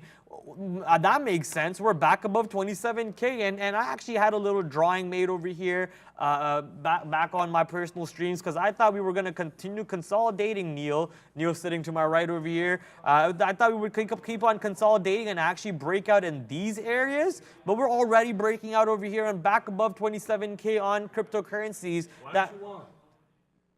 You're right. Look, you draw the arrow, bro. I thought I was going to go long or short here in this area. I didn't expect to go break out over here. It broke the line. It did break the line. Come on, son. It did break the trend line that we were sticking into. And the master, the Yoda himself, Neil, calling it how he is. No. You have a trade set up over there. You should execute it because execution is everything. Yeah, if it sets up, you take the trade. Execution is everything. You could have a million lines on there, but if you're not trading off said lines or said setups or said plans, I read this in the book once, Neil. To know and to not do is to not know. To know and to not do is to not know. So, do I even know at this point? Hey, anyways, coming back to Mara, ladies and gentlemen, up 8% on the day, giving you a new high a day at the moment, marching towards $11, incoming very soon. Monster move on cryptocurrencies. That makes me happy because I actually thought cryptocurrencies were gonna, keep on going to the downside for a little bit longer, but I'm happy watching this happen right now. Let's go Mara. If Mara is pumping to the upside, it is possible to see Coinbase up there too. Coinbase almost up 1% on the day. We are seeing 56 hold up at the moment on the swing to the downside. So most likely longs off of 56 right now, pushing it right back to 56.50 or so. We are also holding up at, looks like the 100 period EMA. Or the 50 period. I think it's the 50 period EMA, honestly. I think we're at the 50 period EMA right now at $56 on Coinbase, up 1%. BTC and friends all marching to the north side and having a very jolly day today. Tesla, 270 break and going proudly, 270.40. The pump is on Tesla, 3 2/3% on the day now to the high side. Holy moly. Holy moly Dancing cannoli. with 270 right now. You know, the break was on. We got up to 40s, but now the dance between buyers and sellers begins. Who wins out here? You got to favor the buyers on a day like this. Is 270 a major level on our friend Stress? 270's got to be a short, man. Come on. Is that a fill break It's at 270? definitely a recent high on the 4-hour. We got to go as far back as, let's get rid of this stupid split candle here. Remove bar. There we go. Last time we were up here proudly, 270. Yup. That was before the big gap right there. That was September Give me my size. 30th, 2020. Last time we were up here. So it's not 52 week highs, definitely, but it is a while. And yeah, I feel like this 270 area is interesting. We have a bit of a bottom here in early September on 270. It was a resistance level earlier. So interesting level here on 270. Let's see if we get follow through, or this is going to be what Proudly, I guess, would want to be the beginning of a big boy Huadunk. Yeah, I'm already sure. I'm giving it to the high a day risk of 270.50. We're right now already in the money, coming in about 15 cents on it. So nothing too much to really get too excited about. We also have NVIDIA, which is 50 cents in the money. We did scalp that range one more time as we planned that trade for you. NVDANQ, here we go. We're back in the money on NVIDIA, so we just keep on rinsing and repeat, rinse and repeat. Reuse, recycle constantly as long as the trade is being offered to us. And let's jump right back to Tesla to see what's going on over here. Study the tape a little bit. Maybe understand what's going on the tape. Ooh, a lot of yellows. We don't want to see that. No yellows or greens for me, please, because I am at the moment short on a stock that is black and yellow, black and yellow. I haven't heard that song in so long. Remember we used to do this all the time? You The and duets. And I always would give you credit because for your age, you know a lot of older songs. What do you mean for your age, man? Well, Call me a baby? Yeah, you're in the late 20s. I'm almost 29 years old, Sharif. There you go. So you're in the late 20s. You're not even I'm going to be 29 yet. this year. Calm down. You can't be calling me a baby, Sharif. I'm just I would playing. I would be happy if someone called me a baby. Yeah, when people ID me, I'm like, oh, rap. I know, right? For sure. Here, I look young to you. Yeah, Here you go, exactly, brother. right? Take it. But right now, Tesla moving to the downside. We got a nice wants swing to know coming what in, yellow means for 42%. you. Yellow is basically above the ask. So anytime, let's say, you see how it says 1 on 269.41. You only see 1. That means only 100 shares are being offered on that gateway. Let's say that was the only gateway on the book at that moment, and you wanted to take 500 shares. You would have to clear out that level at 269.40 and punch some other levels to the upside above the current price of the ask. So when a buyer or a seller does that with a lot of size and they wipe out some of the levels above the ask, it shows up as a yellow print on my book. Vice versa, if they are punching the bid and also clearing out the levels below the bid, they're being aggressive, they're clearing out levels, it shows up as dark blue. The white prints on my time of sales, as you guys can see in the middle over here, white prints are the middle prints. The green and the red, it's simple. On the bid, on the ask, very simple. And when you incorporate these type of color coding for yourselves to help you understand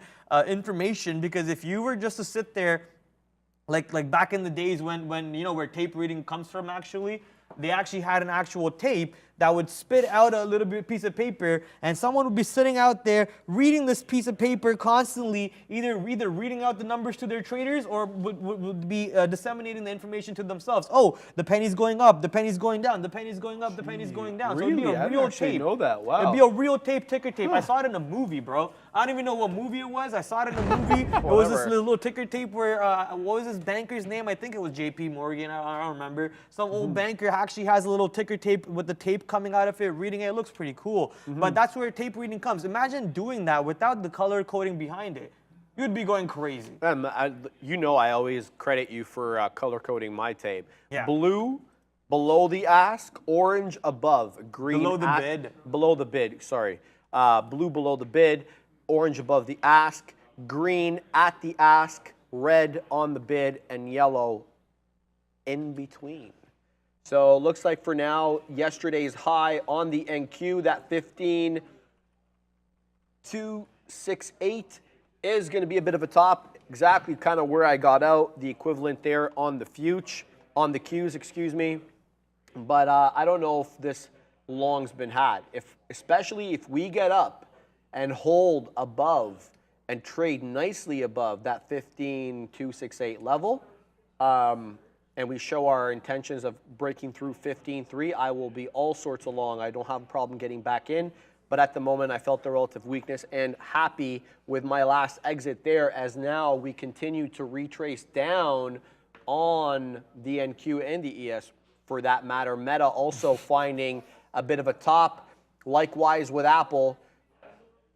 Tesla very much near still that 270 area, but yeah, a bit closer to 269. Also NVIDIA rounding off that 434.5. Now coming back down into 433. What else do we have here? VCIG also doing that dance below 10 bucks. This is a long. This is a long. If I've ever seen this, oh boy.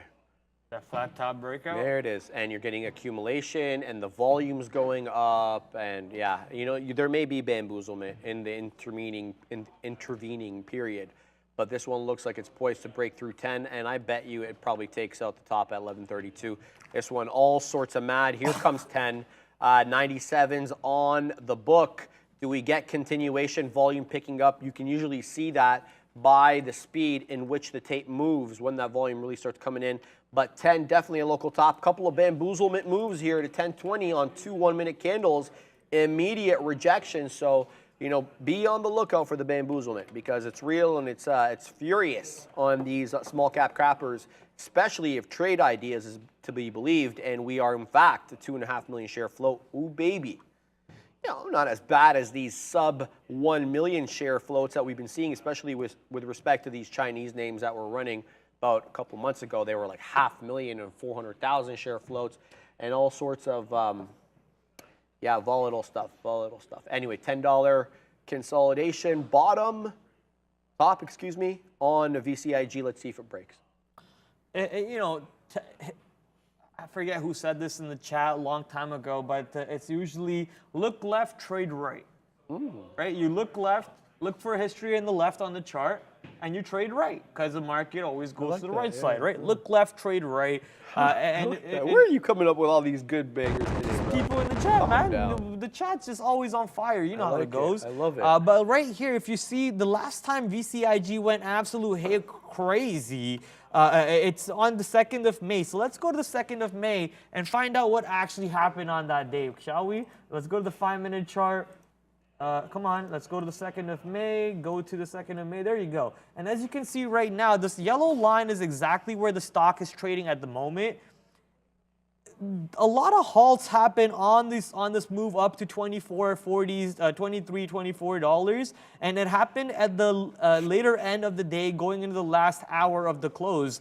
And look at this after-hour range, and look at this pre-market range for that same day where the stock went crazy, and the next day the stock obviously pulls to the downside. So these levels over here look pretty important to me. Now, if we actually are able to clear back above 10, I'll even say maybe above 12, properly get above 12, then there is that move to 24.20 or so. But if we don't clear this $10 to $12 range on VCIG, then most likely dropping back to the downside, and the move might be done. I mean, look, 240% up on the day.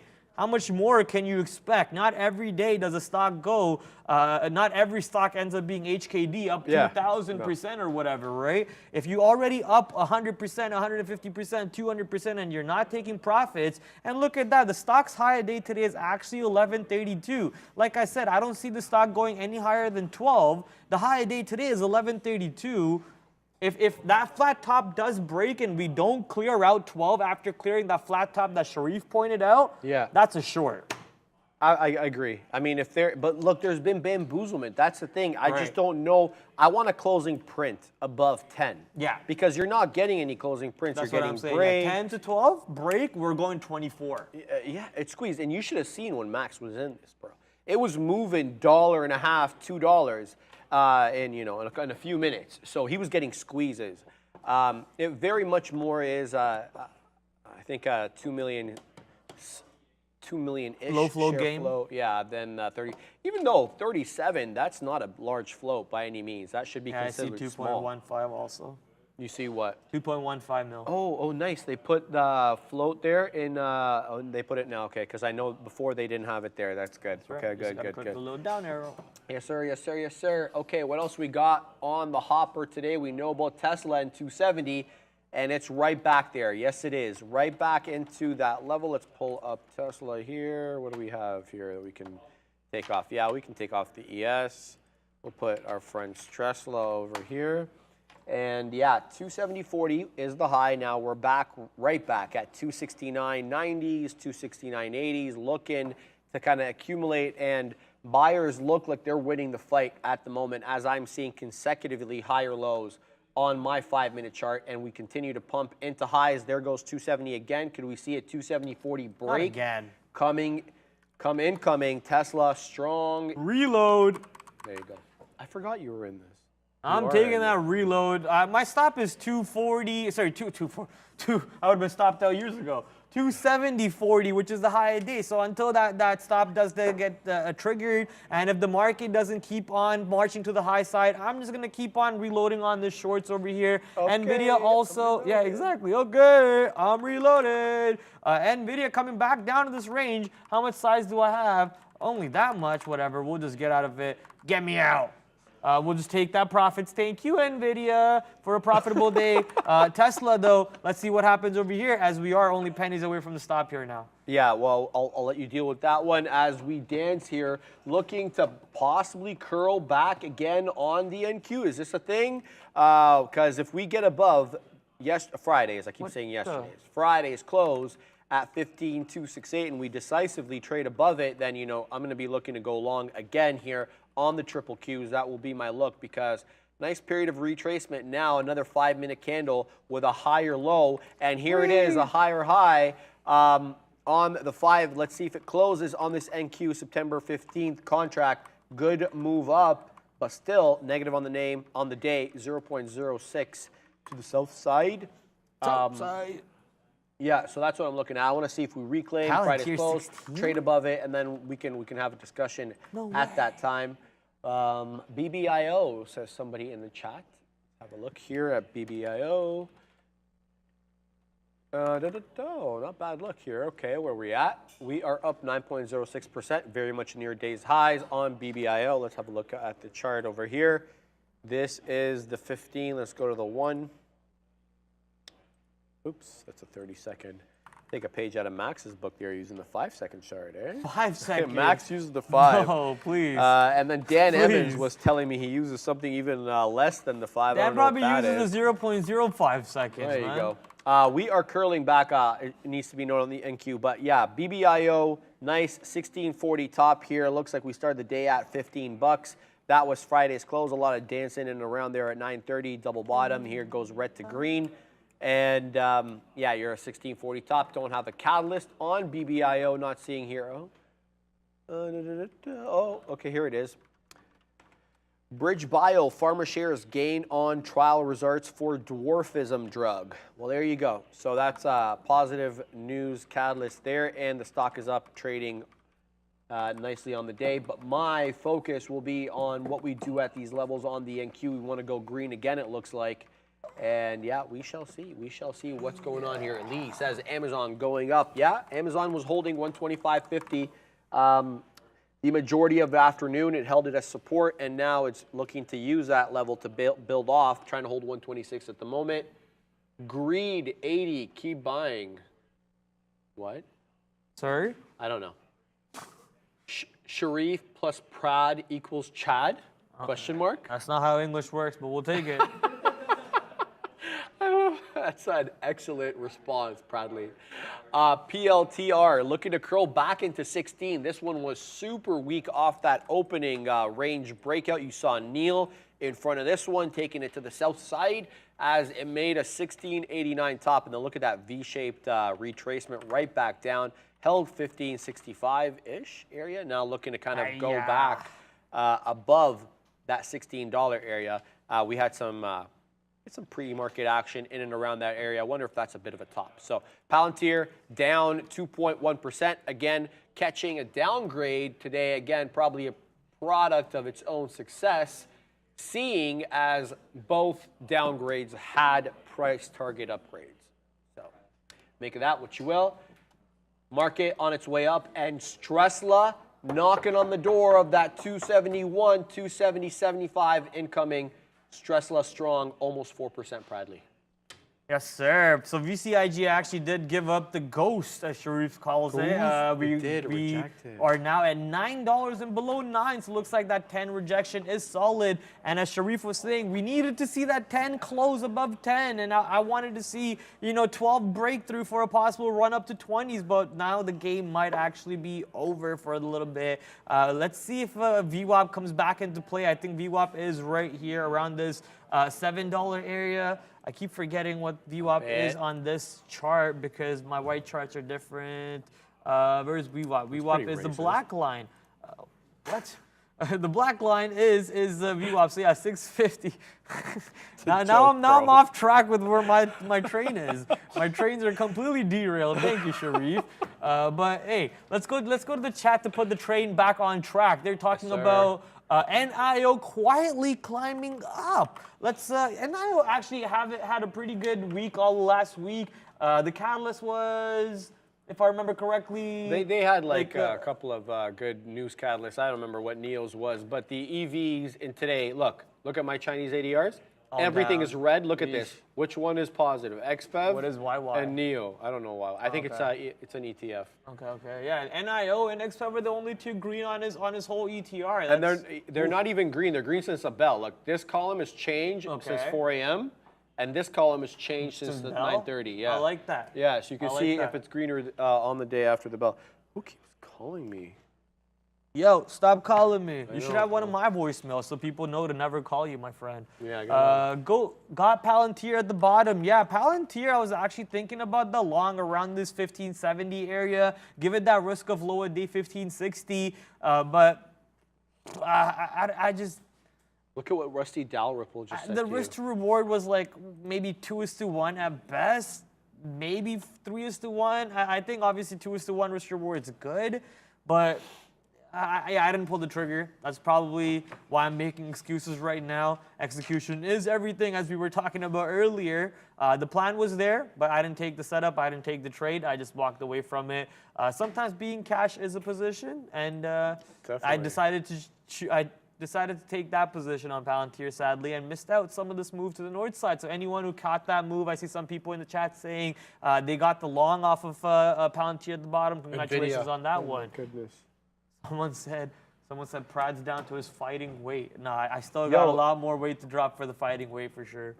Really? Oh yeah. Wouldn't suggest you lose that much more weight, to be honest with you. You're already pretty lean. I think my fighting weight is like 150 maybe. I think.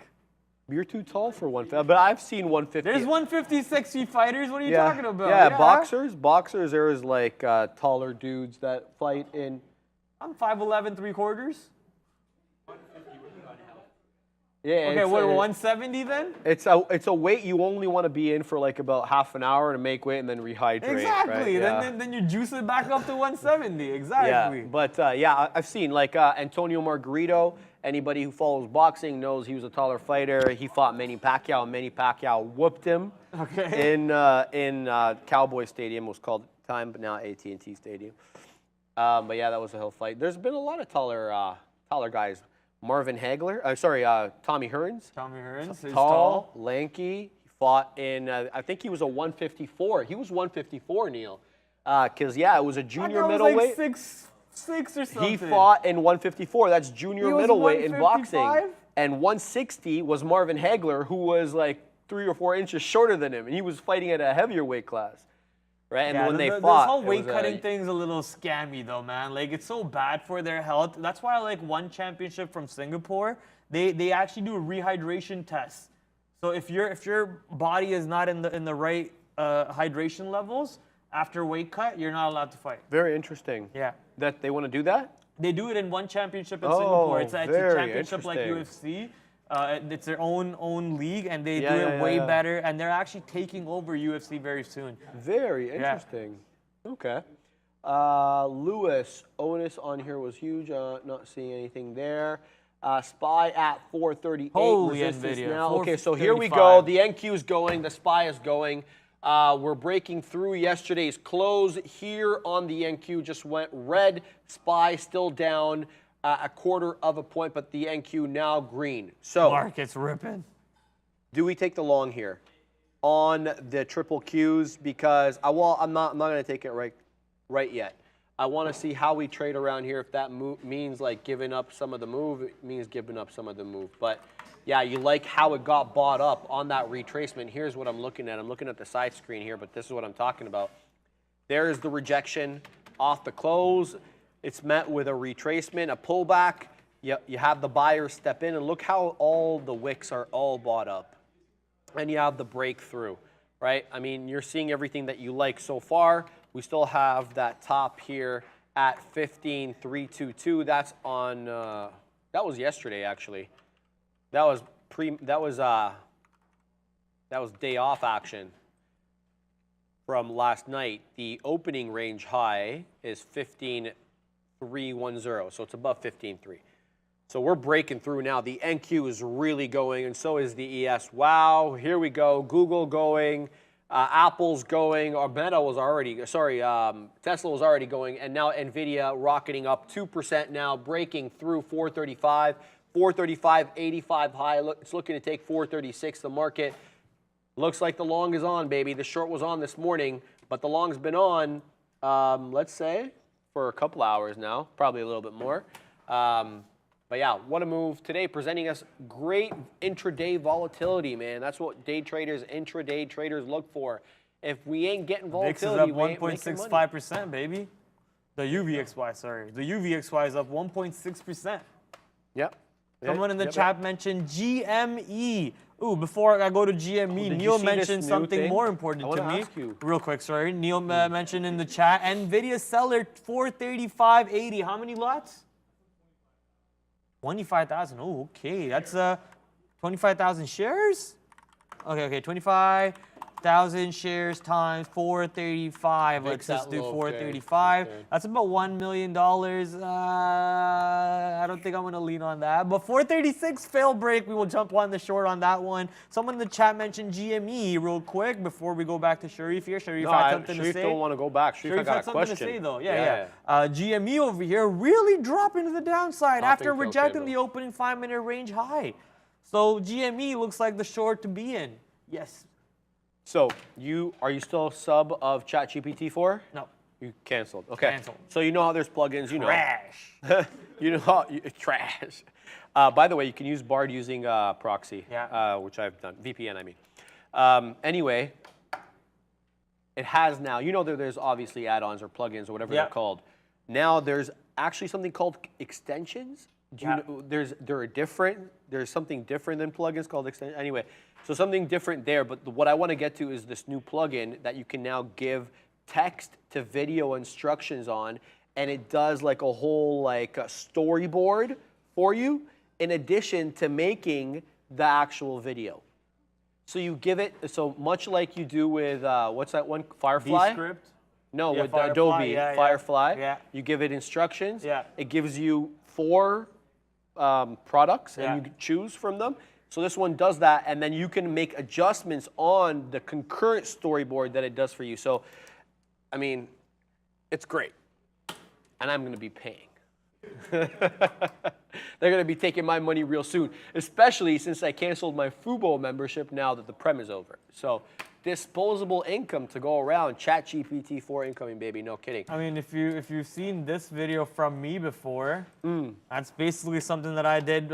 Exact same thing. This won't be copyrighted because obviously it's on my channel. Yeah. So what I did is I took a script and I put in, give me a YouTube script on how to tape read better, right? And I took that script, put it into another software. That software made this storyboard like you were talking about in a whole video. And then I took that, found the AI voiceover, took the script, and I gave the script to an AI voiceover. So the AI voiceover is actually talking in this video this whole time. And I did the same thing again, a little experiment over here too. So I made 2 different videos. See, it's completely automated. It's completely AI'd. And this was just my little test on to see how Can you make easy, additions and subtractions? Yeah. You can, eh? Very I wanted cool. to see how easy it would be to make a faceless AI channel.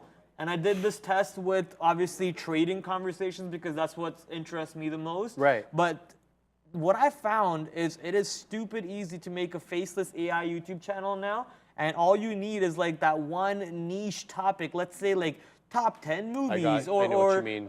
summarizing the Titanic movie or whatever. You have an idea out there that doesn't require you to have your face on a YouTube video and you want to make extra cash on the side. You just want to take the chances.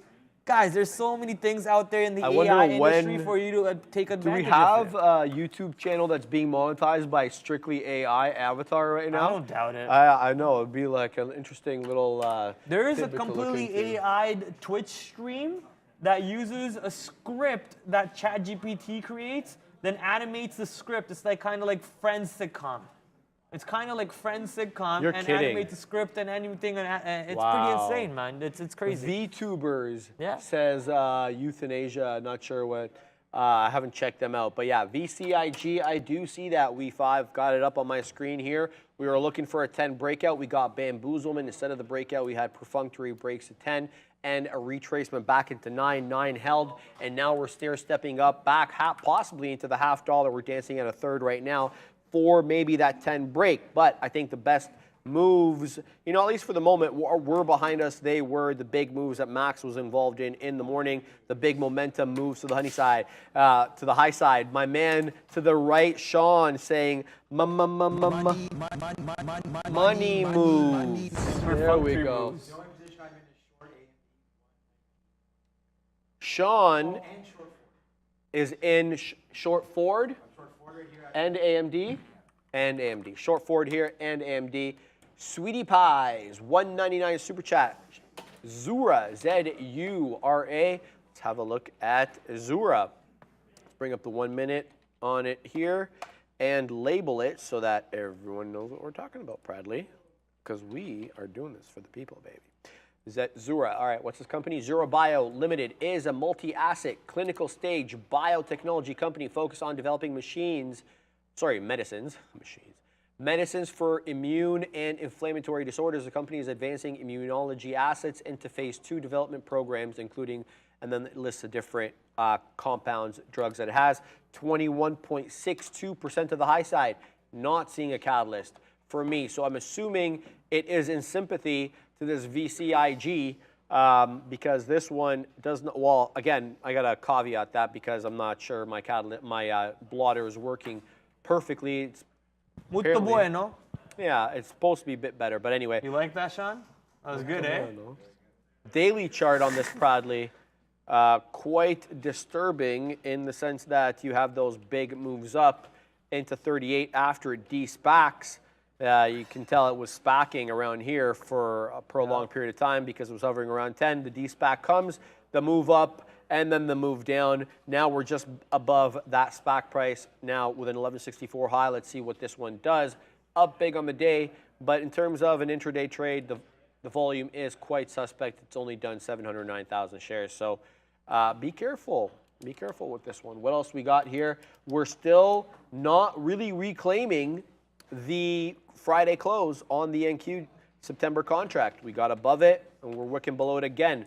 Much the same story that happened at around 9:30, 10 when we did that break up through 15.3. Let's see how we trade around here. We haven't made a newer low, that's for certain. A newer low comes by way of a 15.243 break. So we're still ways away from that.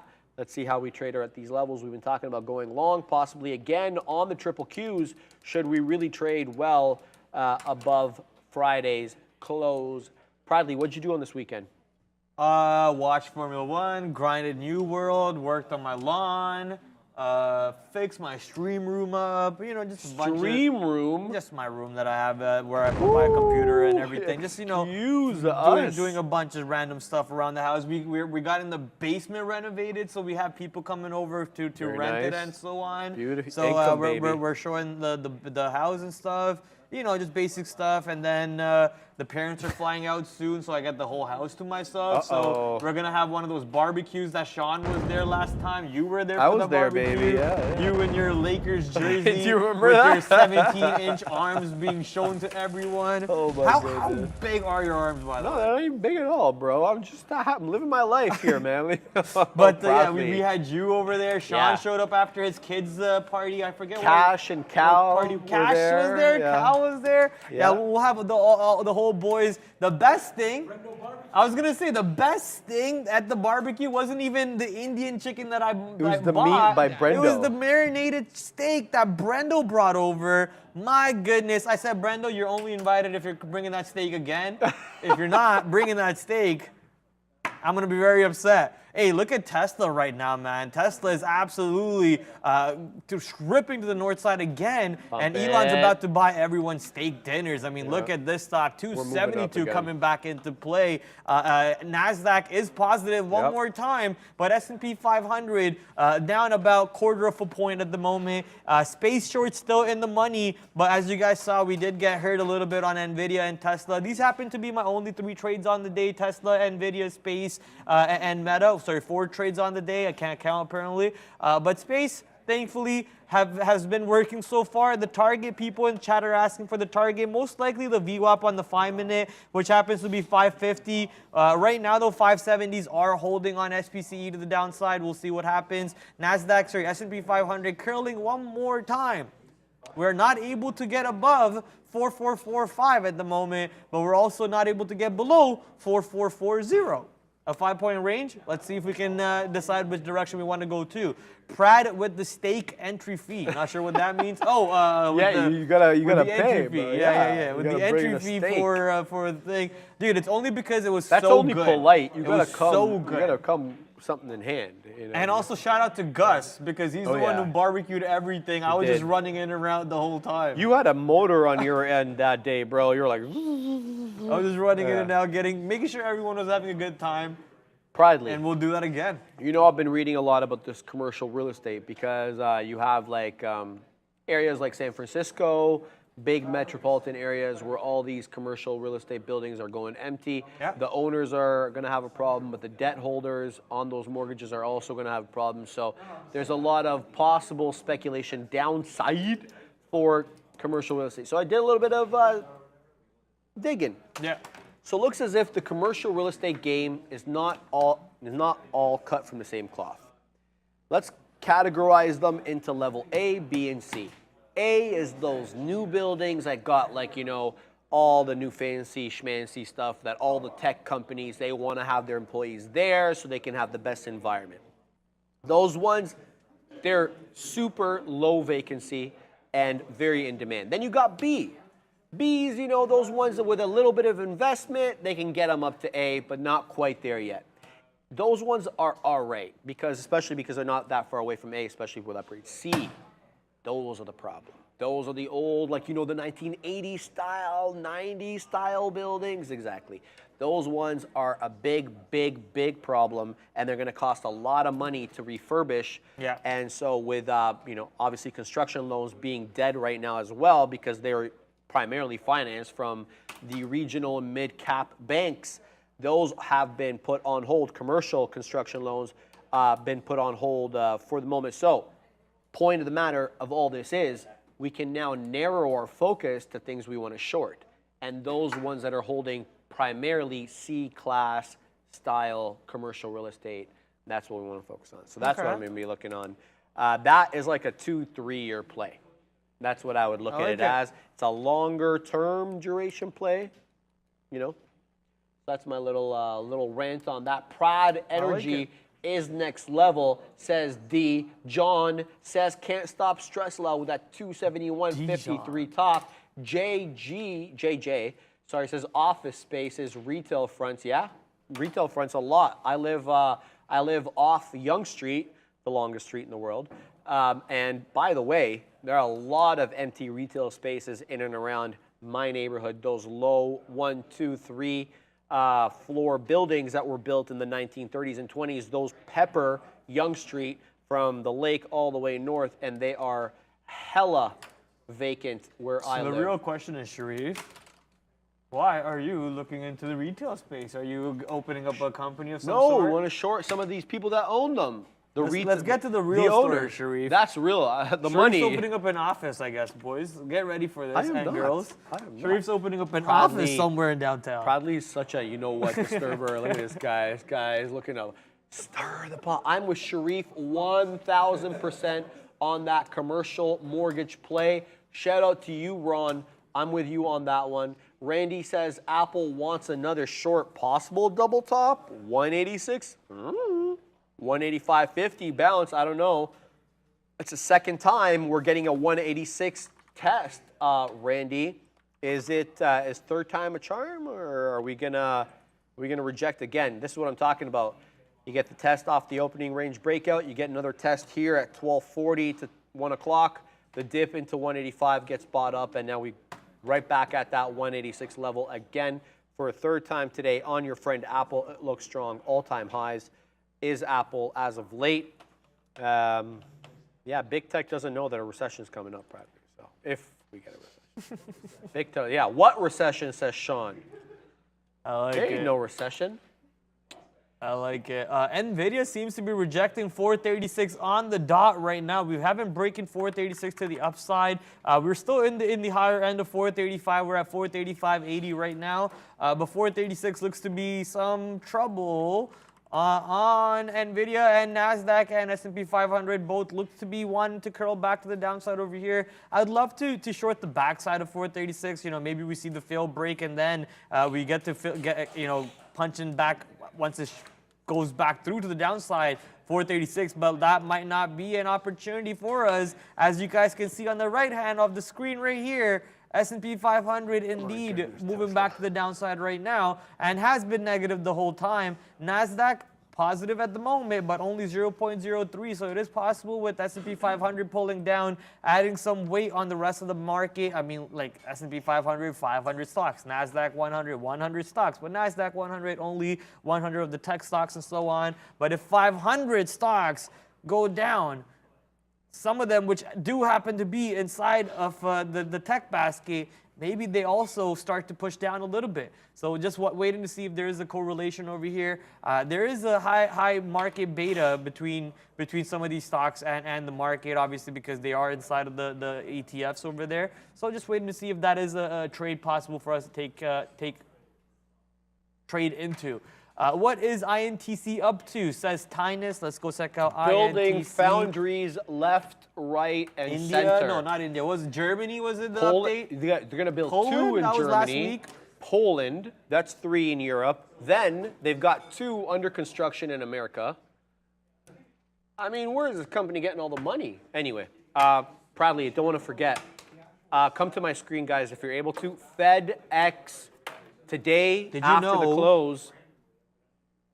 Yes, I know. Arrow it's an in arrow. FedEx. Yes, I love it. Yeah, I booked that. I love it. And do you know they point those This is what arrows? Proudly's talking about right here. This arrow right here.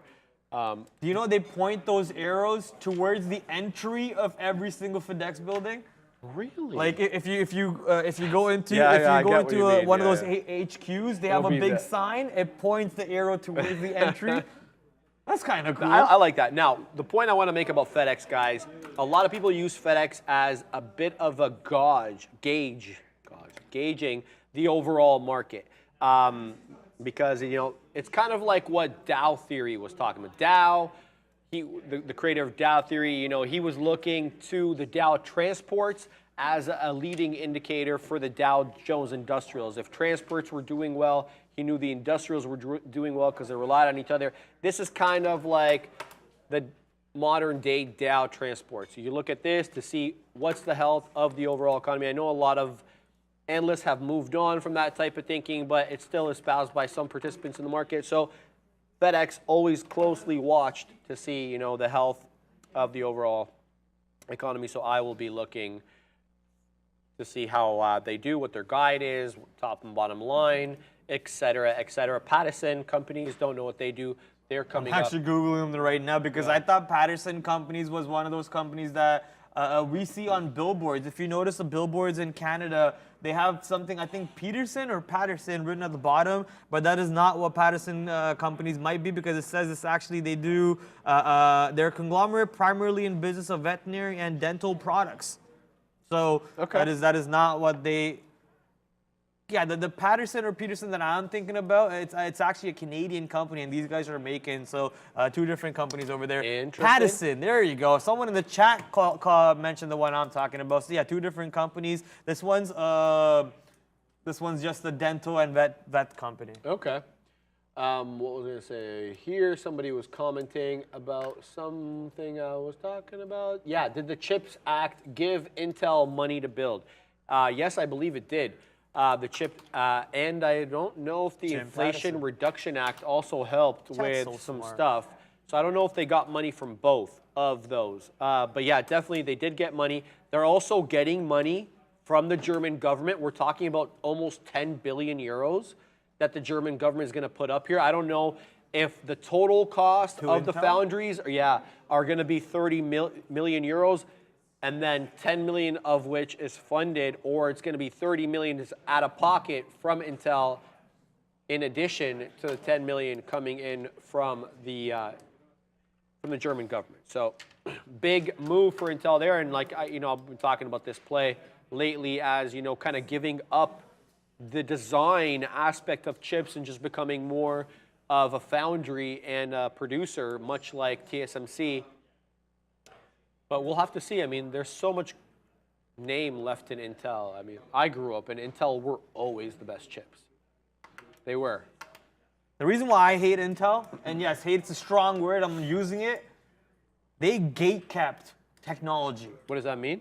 Gate-kept technology. They are gatekeepers. Gatekeeper. Oh, they don't make it free no, for so other people. They had technology created. Right. And they just gate-kept it, and they had like software ready, and then AMD comes out of nowhere, right? And they're like, hey, stop gatekeeping people and actually give them what they deserve instead of just making a little bit of changes here and there and then upcharging the prices for products so much higher.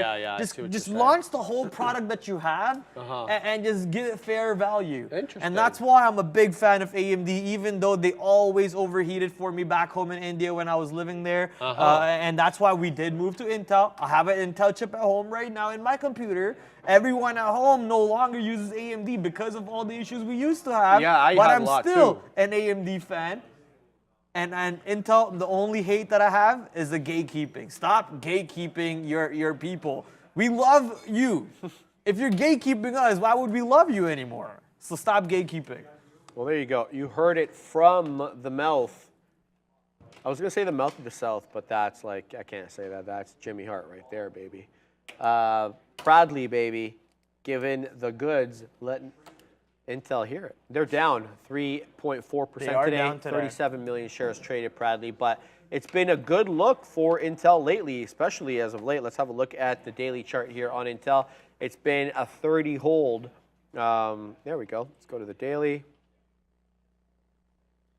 Yeah, I mean, breaking through a clearly established range going back to last September, breaking through that area. It's just we have so much climbing to do. You like to see what we talked about, the golden cross, the 50 SMA crossing the 200 SMA. So that happened, I believe we looked at that and it was May 12th or something like that. The EMAs haven't crossed, but they're really close to crossing. You have a 200 claim, so you're above the 200 EMA.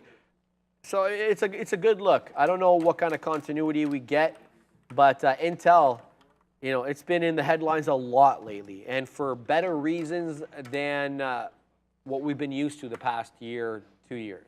It's been a better look. They're making moves. What are you laughing at? The chat's killing me right now. I'm just looking at these people's names that people are pointing out. Dozer, the gatekeeper. Dozer was the key master. Zool was the gatekeeper. I'm guessing these are people at the chief level of Intel who make all the decisions and so on. I'm guessing they're not there anymore because you're using the terms as was.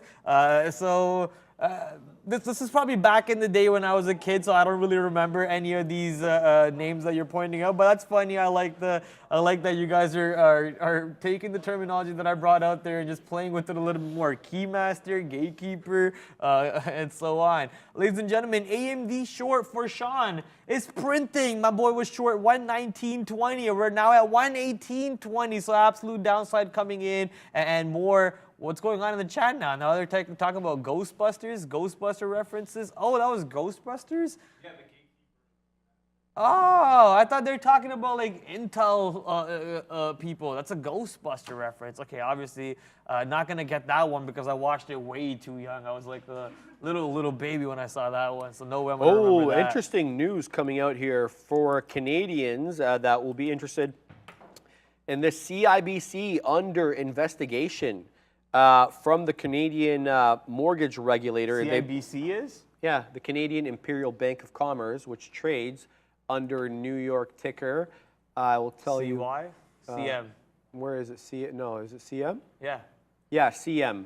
CM on the New York. Basically, it was allowing clients to be over-leveraged. So there's a rule in Canada that you can't borrow more than 80% of the price of the home. And even when you get a home equity mortgage, it can't be over a certain percent of the combined or of the price. So apparently they were allowing clients to become over leveraged by giving them multiple mortgages. So they would put the mortgage on one, then there would be another personal loan on the other, and they were allowing people to become over leveraged, and thereby circumventing some of the stress test rules that the Canadian banking regulator. And what we're talking about essentially is these rules that banks have to follow in Canada before they give you money for a loan. You have to meet certain criteria. You have to make enough money. You have to have enough disposable income every month. So your expenses can't be that high. You have to have enough down payment, yada, yada, yada. The list goes on.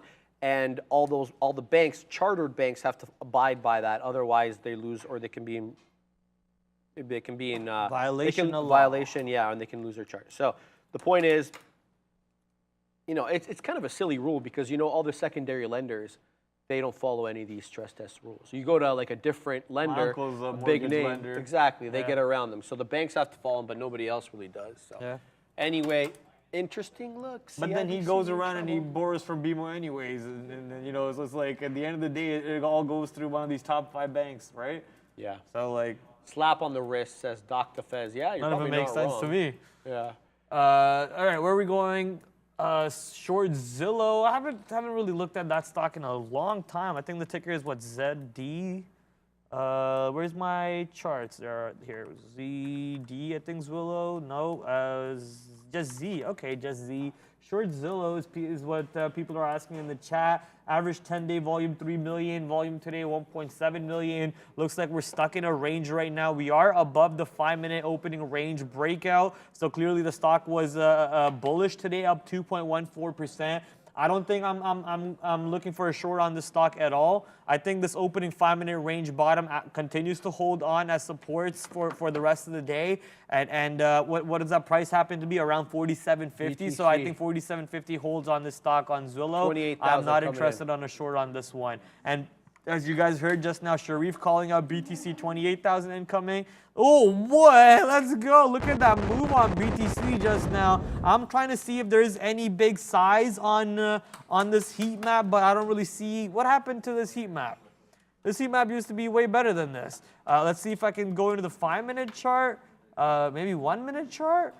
something happened to this heat map website. It used to be way better than this. Right now, I'm not really seeing any big, dark colors of orders showing up. And that just means clean skies to the upside on Bitcoin, ladies and gentlemen. Up 4% on the day. And the line that I want to see is this 28,000. Let's break that 28,000, push it to the north side. Let's actually go to 100K. Why not?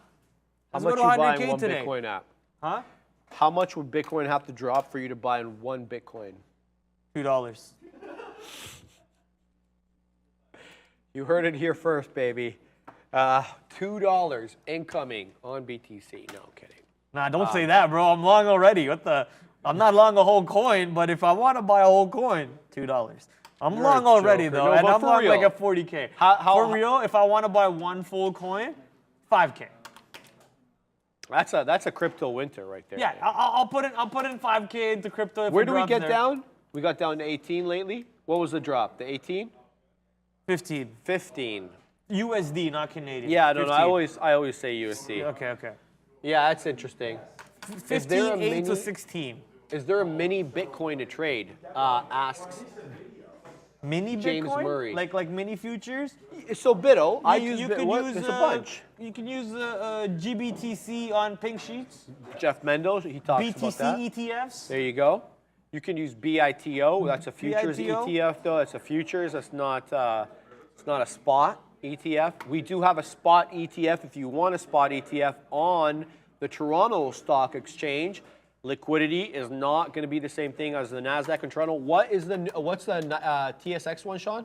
BTCC.B. BTCC. CC.B, that's the dot B. Canadian currency version.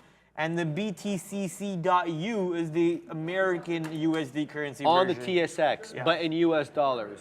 Fantastic. There you go. Hope that helps. Crypto Gangsta Bitcoin. Next target 30K. Lots of K's there. BITO says Dan M. Yes, talk about that. Mara Coin Riot. They're all moving. Oh, baby. I was going to yes, they say are. BlackRock starting a BTC ETF soon. They announced that. Yeah. Someone in the chat mentioned you it go. too. Crypto is moving. I don't really see a headline, to be honest with you. I don't know if it is subsequent to the Fed speakers that all of a sudden, the market's pricing in new data and the speculative assets are benefiting. But we have a nice move up, no question, on BTC. Let's see if we get continuity. The market, though, finding a bit of a top. And by market, I'm talking about the NQ now going red on the day again as we dance between red and green at Friday's close. This was a level we got to. This is a level where I took profit and I got out. I knew there would be resistance around here. Do we resolve upward? Who knows? Maybe we do. Maybe we go up 1% on the day. We break through 15.3. But I wasn't going to be part of it. And yeah, we continue to dance at 15.268. Friday's close on the NQ. An obvious level of resistance. We've had lots of strong names, though, in big cap world. Tesla and NVIDIA amongst the two biggest ones. NVIDIA up 1.8% higher at its highs, and Tesla was up over 4% at its highs, 271.53 on Tesla, curling back in now. We shall see how the day ends up. Frank Jones, AMD broke 1 minute support too. Okay, so AMD also active. We know that there's often sympathy between those names. Not really much today, as we have AMD down 1.5% and NVIDIA up 1 3/4. So diverging today are the two big chip players. I'm also seeing PI trading on the NASDAQ. That one is a microchip name on my microchip list, and it's also down 6.25%. I don't know what the hell's going on with Pi, but it's taking it on the chin. Oh, Look at that no. big move. Yeah. What's up, Bradley? Look at the short. NVIDIA, bro, 436. This is the one time where waiting for the backside of the trade actually fails me because it doesn't even show up. 436 acts as a wall. Neil called out the level around 436, which was 435.80. He saw some size show up on the way down, and ever since we weren't able to really push back up on this position. And look at this drop. When the shorts in the club, drop it like it's hot. Drop it like it's hot. Drop it like it's hot. And take your profits like it's hot too. Right now, though, we're not in the trade, so we can't take those profits like it's hot, but we can do that on SPCE. Someone in chat also said, space moving back up. I would like to give you a different perspective maybe. I'm not really seeing space moving back up at the moment. What we are seeing is lower lows and lower highs. If we could please go to my chart. We are seeing lower lows and lower highs coming into play on SPCE the whole day from the open until here. Notice how we are above the 50-period EMA, exponential moving average, on the 1 minute. The whole day up until, what is that marker, 12:30? Up until 12:30, we actually trade above the moving average, and now we're below the moving average. We're creating the lower high, lower lows. I think we're not moving back up. The longs might be there from VWAP or so, but as I mentioned earlier, my target's VWAP on my space shorts, but there could be potential run up back to 6 in case the market does stop its down move right around these areas. You see how previously we curled back up around these areas? So if the market wants to curl back up from these areas, there is the potential that space, runs me over on my shorts. But right now, we're watching NVIDIA turn around. We're watching Tesla go back to 270, and I'm about to get short Tesla 270 if it breaks. I already have the order out there. If it breaks 270, what am I watching? That's not Tesla. Here you go, Tesla. If it breaks 270, we'll get triggered into the short to the downside over here, and let's see if we can now turn Tesla into a winner after originally turning into a loser. All right, well, Tesla has been just that. It's been stressful. Oh, there we go. We're short now. Well, there you go. Okay, well, Tesla now breaking below 270, 269 and change, just doing that. Dan says the NQ also curls back down, looking to break through that 15, 237s. Are the shorts in? Question mark. Hey, they're in for now. I'm looking at possible support zones here on the NQ. The first one that strikes me is VWAP, and on my chart that is at 15,215. And then there's obviously 15.2. So we'll see how this one resolves. But yeah, we hung out at these levels, but the buying, it just wasn't enough. And looks like we are curling off that 15,268 Friday's close on the NQ. But as I say that, I'm going to ask you to please smash the like button. If you like the video, hit the like. That's the only way we grow, and it's great for the algorithm. Thank you, guys, and thank you for being the best viewers out there. Proudly. Take this opportunity to like and subscribe to our YouTube channel. You won't be disappointed. There's lots of bangs. The giggle at the end is the cream of the crop there, baby. Mr. Katina not liking the giggle, but the giggle stayed. I think he was a good sport about it. There you go. Oh, there's a new one. Yeah, I thought you knew Look about at this this. That one is actually pretty cool. I do like that. I like Shout that. out to Fabian for that one. Fabian. Shout out to the Fabian. Yeah, Fabian on the ones and twos.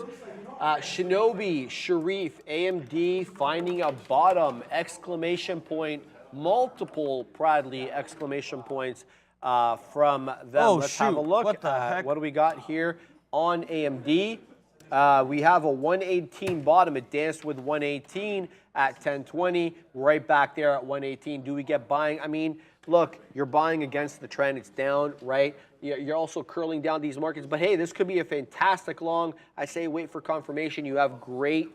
You have a great target area. I would say VWAP is a very obvious target area. It's touched it on multiple occasions, retraced into it. I like this 118 long. It gives you $1 plus. Maybe even if you really get momentum, you get that 120 touch. That's where we close on Friday. So I hope it goes well for you. But, you know, right now the market's curling down, and AMD is also down 1.6% on the day. Bradley's complaining. He wants to eat, as do I. We have a minute and a half left on the show. No protein bars today, man. And now we have, yeah, no, I'm out of them. Our friend Randy Faraday. How they looking? I haven't checked today, but they've been up. So, I mean, follow them. Follow them. You heard it here. There's some stuff happening, but not yet. There you go. I was going to give you the mic. Faraday, we were talking about this one as I was comparing it to the Cybertruck and said that they took a less angular version of a Cybertruck and they made it round. It's kind of like that wide body, kind of looks like it belongs on the moon. A moon buggy? Yeah, a little bit, right? I like it. But Faraday, shout out to them. FFIE. That's the stock we're talking about. FFIE. Give that a check and do your research always. Shout out to the man himself, Randy. We got the big kahuna setting up. They're going to be taking you into the close. And Brendo, he's going to be at the big desk. Update you on what's going on. I'll meet you guys up there as well, Bradley. It's good having you back on as we start week number 2 of your return. And today, in case you're just joining us, stick around. Yup, after the bell, 4 o'clock, Bradley's new show debuts today. He's going to be taking you into the close right after the big kahunas and Brendo sign off. So, expecting big things today, Bradley. Yeah, we're going to have a lot of fun. Thank you, Sharif, obviously, for reminding the viewers. For anyone interested, we're going to talk about all the market moves from today and potential moves from tomorrow. It is the end for our show. I'll let Sharif sign off for us. I'll see you guys at 4. It's going to be the same bat time and the same bat channel tomorrow. Brendo's at the big desk. Hey guys, welcome in. Yeah, 2 o'clock on a pretty flat, let's be honest, kind of a Tuesday afternoon shaping up here. We went down